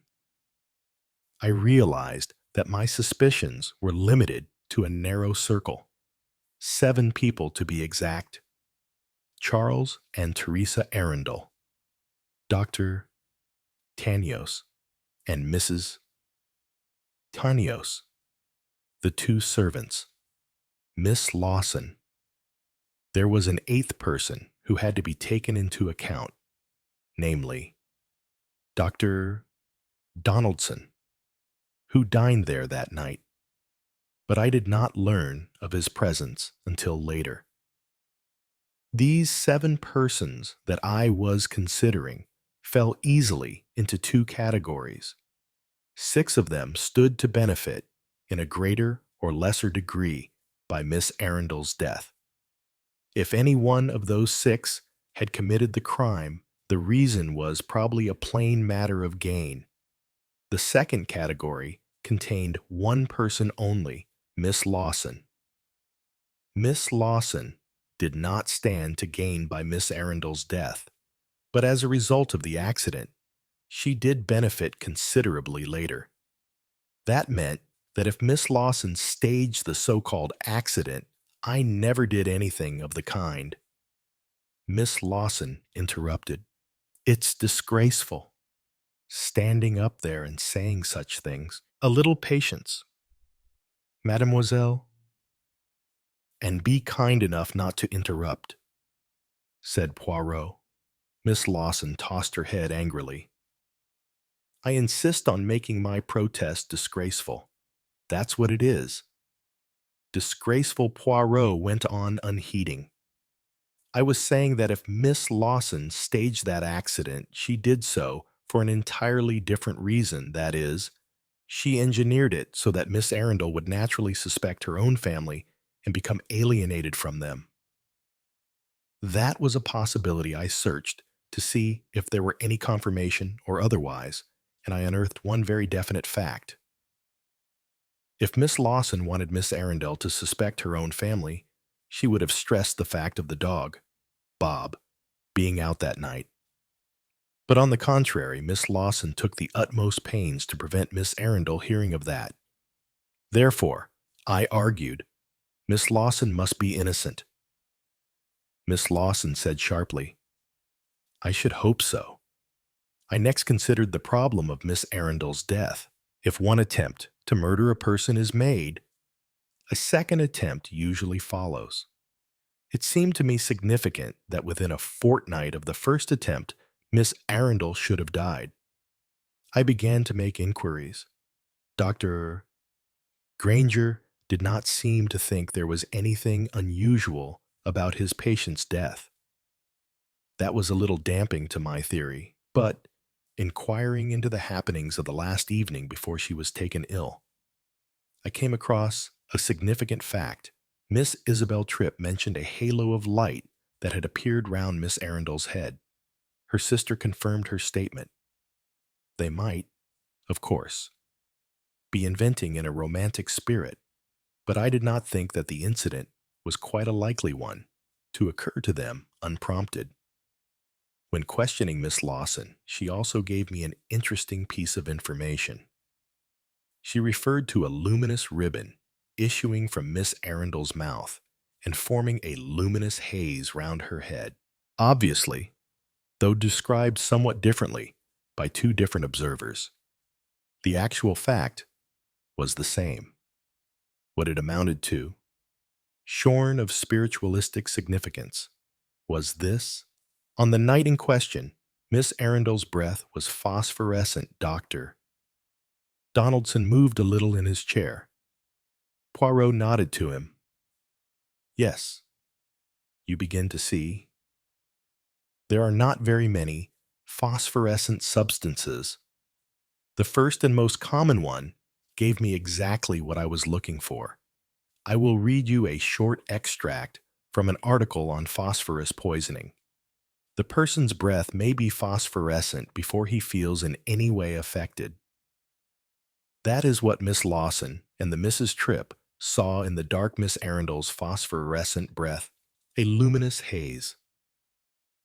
And here I will read you again. The jaundice having thoroughly pronounced itself, the system may be considered as not only under the influence of the toxic action of phosphorus, but as suffering in addition from all the accidents incidental to the retention of the biliary secretion in the blood. Nor is there from this point any special difference between phosphorus poisoning and certain affections of the liver, such for example as yellow atrophy. You see the cleverness of that Miss Arundel has suffered for years from liver trouble. The symptoms of phosphorus poisoning would only look like another attack of the same complaint. There will be nothing new, nothing startling about it. Oh, it was well planned. Foreign matches, vermin paste. It is not difficult to get hold of phosphorus, and a very small dose will kill. The medicinal dose is from 1/100 to 130 grain. Voila! How clear, how marvelously clear the whole business becomes, naturally. The doctor is deceived, especially as I find his sense of smell is affected. The garlic odor of the breath is a distinct symptom of phosphorus poisoning. He had no suspicions. Why should he have? There were no suspicious circumstances, and the one thing that might have given him a hint was the one thing he would never hear. Or if he did hear it, he would only class it as spiritualistic nonsense. I was now sure, from the evidence of Miss Lawson and the Mrs. Tripp, that murder had been committed. The question still was by whom I eliminated the servants. Their mentality was obviously not adapted to such a crime. I eliminated Miss Lawson since she would hardly have prattled on about luminous ectoplasm if she had been connected with the crime. I eliminated Charles Arundel since he knew, having seen the will, that he would gain nothing by his aunt's death. There remained his sister Teresa, Dr. Tanios, Mrs. Tanios, and Dr. Donaldson, whom I discovered to have been dining in the house on the evening of the dog's ball incident.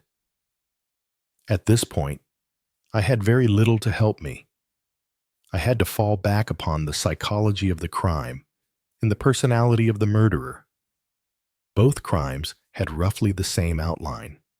They were both simple. They were cunning and carried out with efficiency. They required a certain amount of knowledge, but not a great deal. The facts about phosphorus poisoning are easily learned, and the stuff itself, as I say, is quite easily obtained, especially abroad. I considered first the two men. Both of them were doctors, and both were clever men. Either of them might have thought of phosphorus and its suitability in this particular case, but the incident of the dog's ball did not seem to fit a masculine mind. The incident of the ball seemed to me essentially a woman's idea. I considered first of all Teresa Arundel. She had certain potentialities. She was bold, ruthless, and not over-scrupulous. She had led a selfish and greedy life. She had always had everything she wanted, and she had reached a point where she was desperate for money, both for herself and for the man she loved. Her manner, also, showed plainly that she knew her aunt had been murdered. There was an interesting little passage between her and her brother. I conceived the idea that each suspected the other of the crime. Charles endeavored to make her say that she knew of the existence of the new will. Why, clearly, because if she knew of it, she could not be suspected of the murder. She, on the other hand, clearly did not believe Charles's statement that Miss Arundel had shown it to him.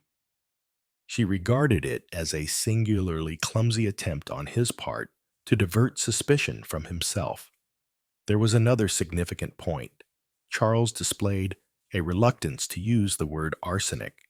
Later I found that he had questioned the old gardener at length upon the strength of some weed killer.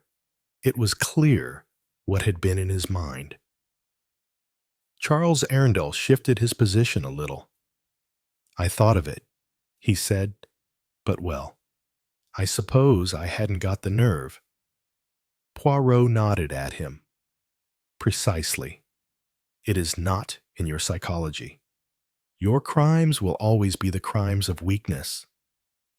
To steal, to forge, yes. It is the easiest way, but to kill, no. To kill one needs the type of mind that can be obsessed by an idea. He resumed his lecturing manner. Teresa Arundel, I decided, had quite sufficient strength of mind to carry such a design through. But there were other facts to take into consideration. She had never been thwarted. She had lived fully and selfishly. But that type of person is not the type that kills, except perhaps in sudden anger. And yet I felt sure it was Teresa Arundel who had taken the weed killer from the tin. Teresa spoke suddenly. I'll tell you the truth. I thought of it. I actually took some weed killer from a tin down at Little Green House. But I couldn't do it. I'm too fond of living, of being alive. I couldn't do that to anyone, take life from them. I may be bad and selfish, but there are things I can't do. I couldn't kill a living, breathing human creature. Poirot nodded. No, that is true, and you are not as bad as you paint yourself, mademoiselle. You are only young and reckless, he went on. There remained Mrs. Tanios. As soon as I saw her, I realized that she was afraid. She saw that I realized that, and she very quickly made capital out of that momentary betrayal. She gave a very convincing portrait of a woman who is afraid for her husband. A little later, she changed her tactics. It was very cleverly done, but the change did not deceive me. A woman can be afraid for her husband, or she can be afraid of her husband, but she can hardly be both. Mrs. Tanios decided on the latter role, and she played her part cleverly, even to coming out after me into the hall of the hotel and pretending that there was something she wanted to tell me. When her husband followed her, as she knew he would, she pretended that she could not speak before him. I realized at once, not that she feared her husband, but that she disliked him.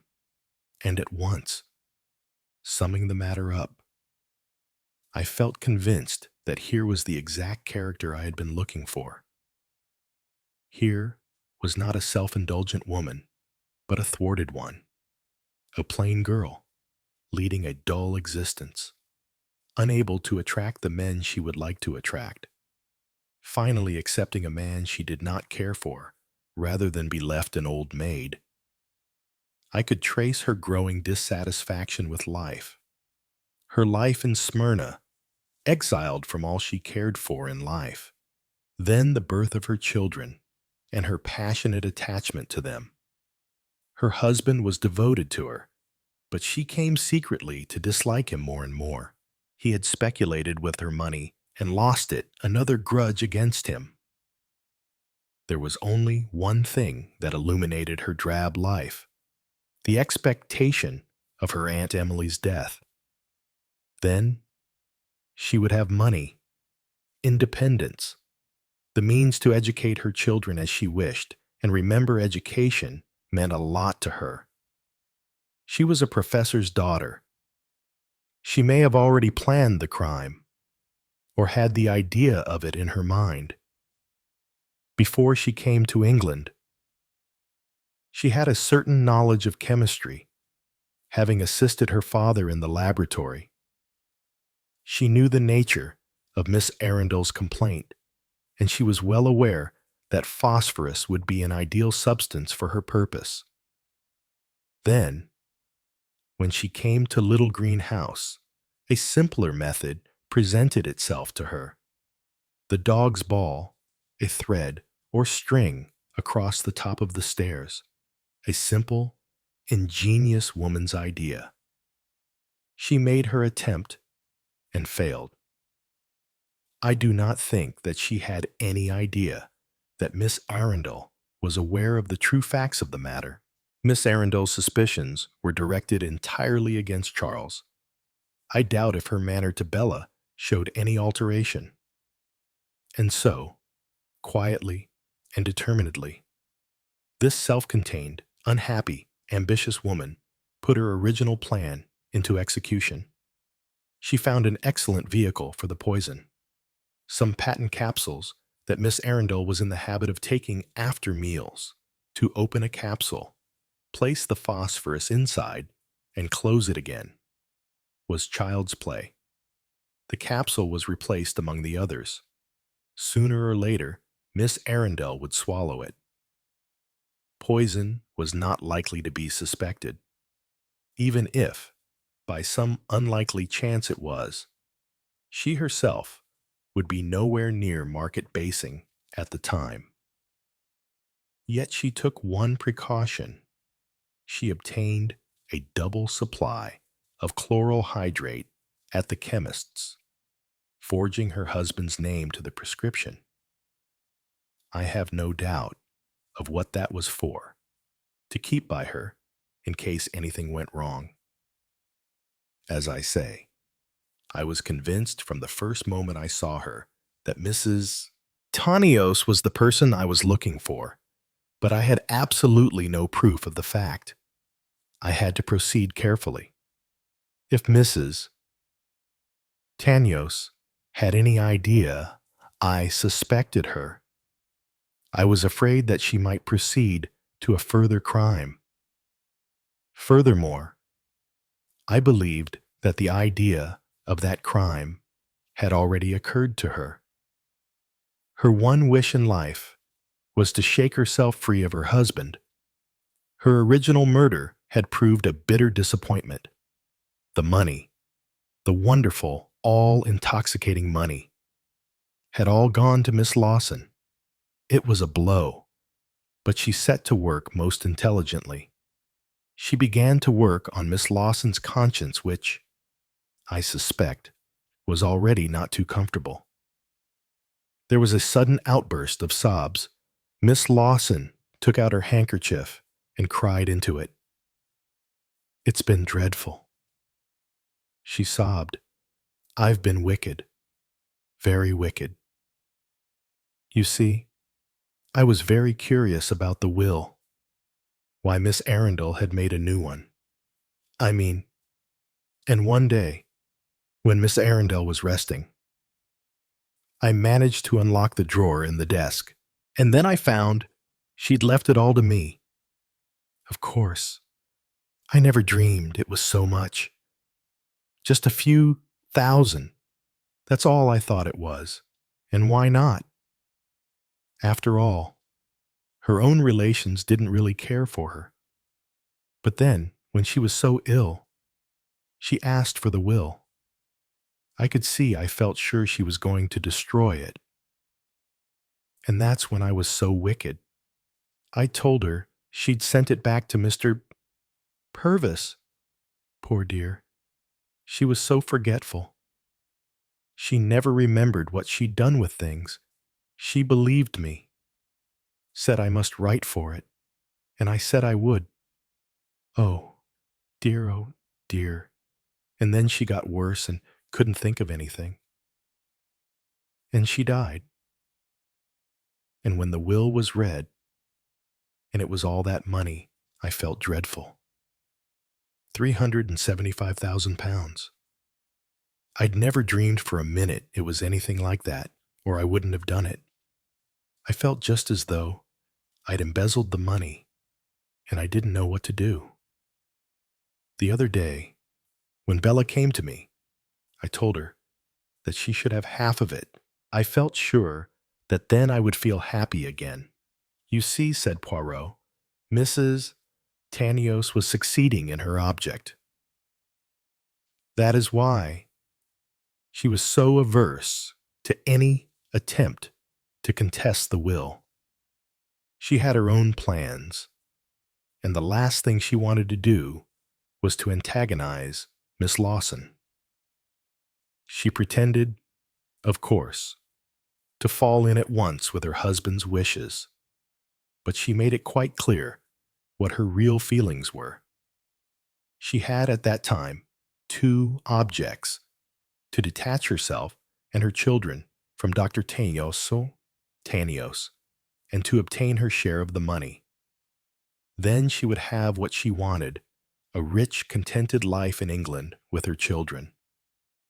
As time went on, she could no longer conceal her dislike for her husband. In fact, she did not try to. He, poor man, was seriously upset and distressed. Her actions must have seemed quite incomprehensible to him. Really, they were logical enough. She was playing the part of the terrorized woman.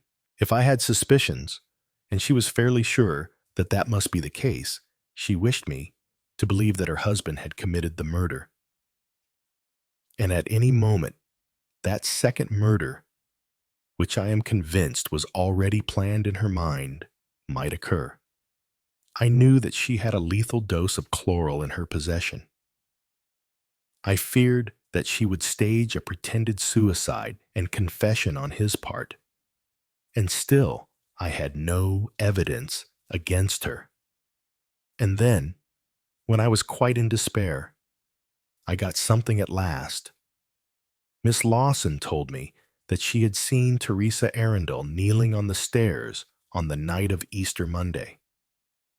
I soon discovered that Miss Lawson could not have seen Teresa at all. Clearly, not clearly enough to recognize her features. Yet she was quite positive in her identification. On being pressed, she mentioned a brooch with Teresa's initials T.A. On my request, Miss Teresa Arundel showed me the brooch in question. At the same time, she absolutely denied having been on the stairs at the time stated. At first, I fancied someone else had borrowed her brooch, but when I looked at the brooch in the glass, the truth leaped at me. Miss Lawson, waking up, had seen a dim figure with the initials T.A. flashing in the light. She had leapt to the conclusion it was Teresa. But if in the glass she had seen the initials typed T.A., then the real initials must have been O.I.T., since the glass naturally reversed the order. Of course, Mrs. Taniota's mother was Arabella Arundel. Bella is only a contraction. A stood for Arabella Tanios.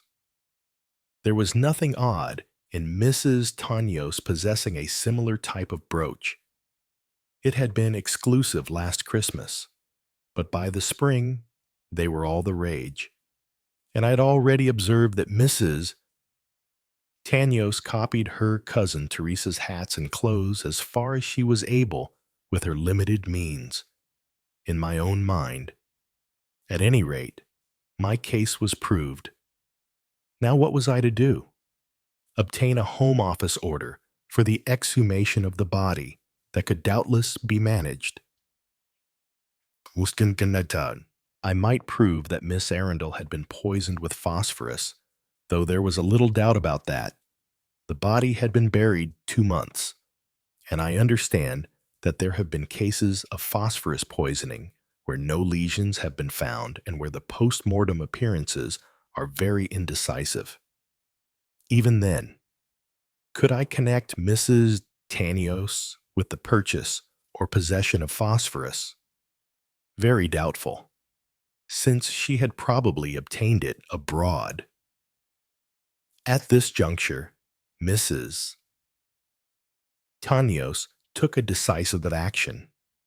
She left her husband, throwing herself on the pity of Miss Lawson. She also definitely accused her husband of the murder. Unless I acted, I felt convinced that he would be her next victim. I took steps to isolate them one from the other, on the pretext that it was for her safety. She could not very well contradict that. Really, it was his safety I had in mind. And then, he paused a long pause. His face had gone rather white. But that was only a temporary measure.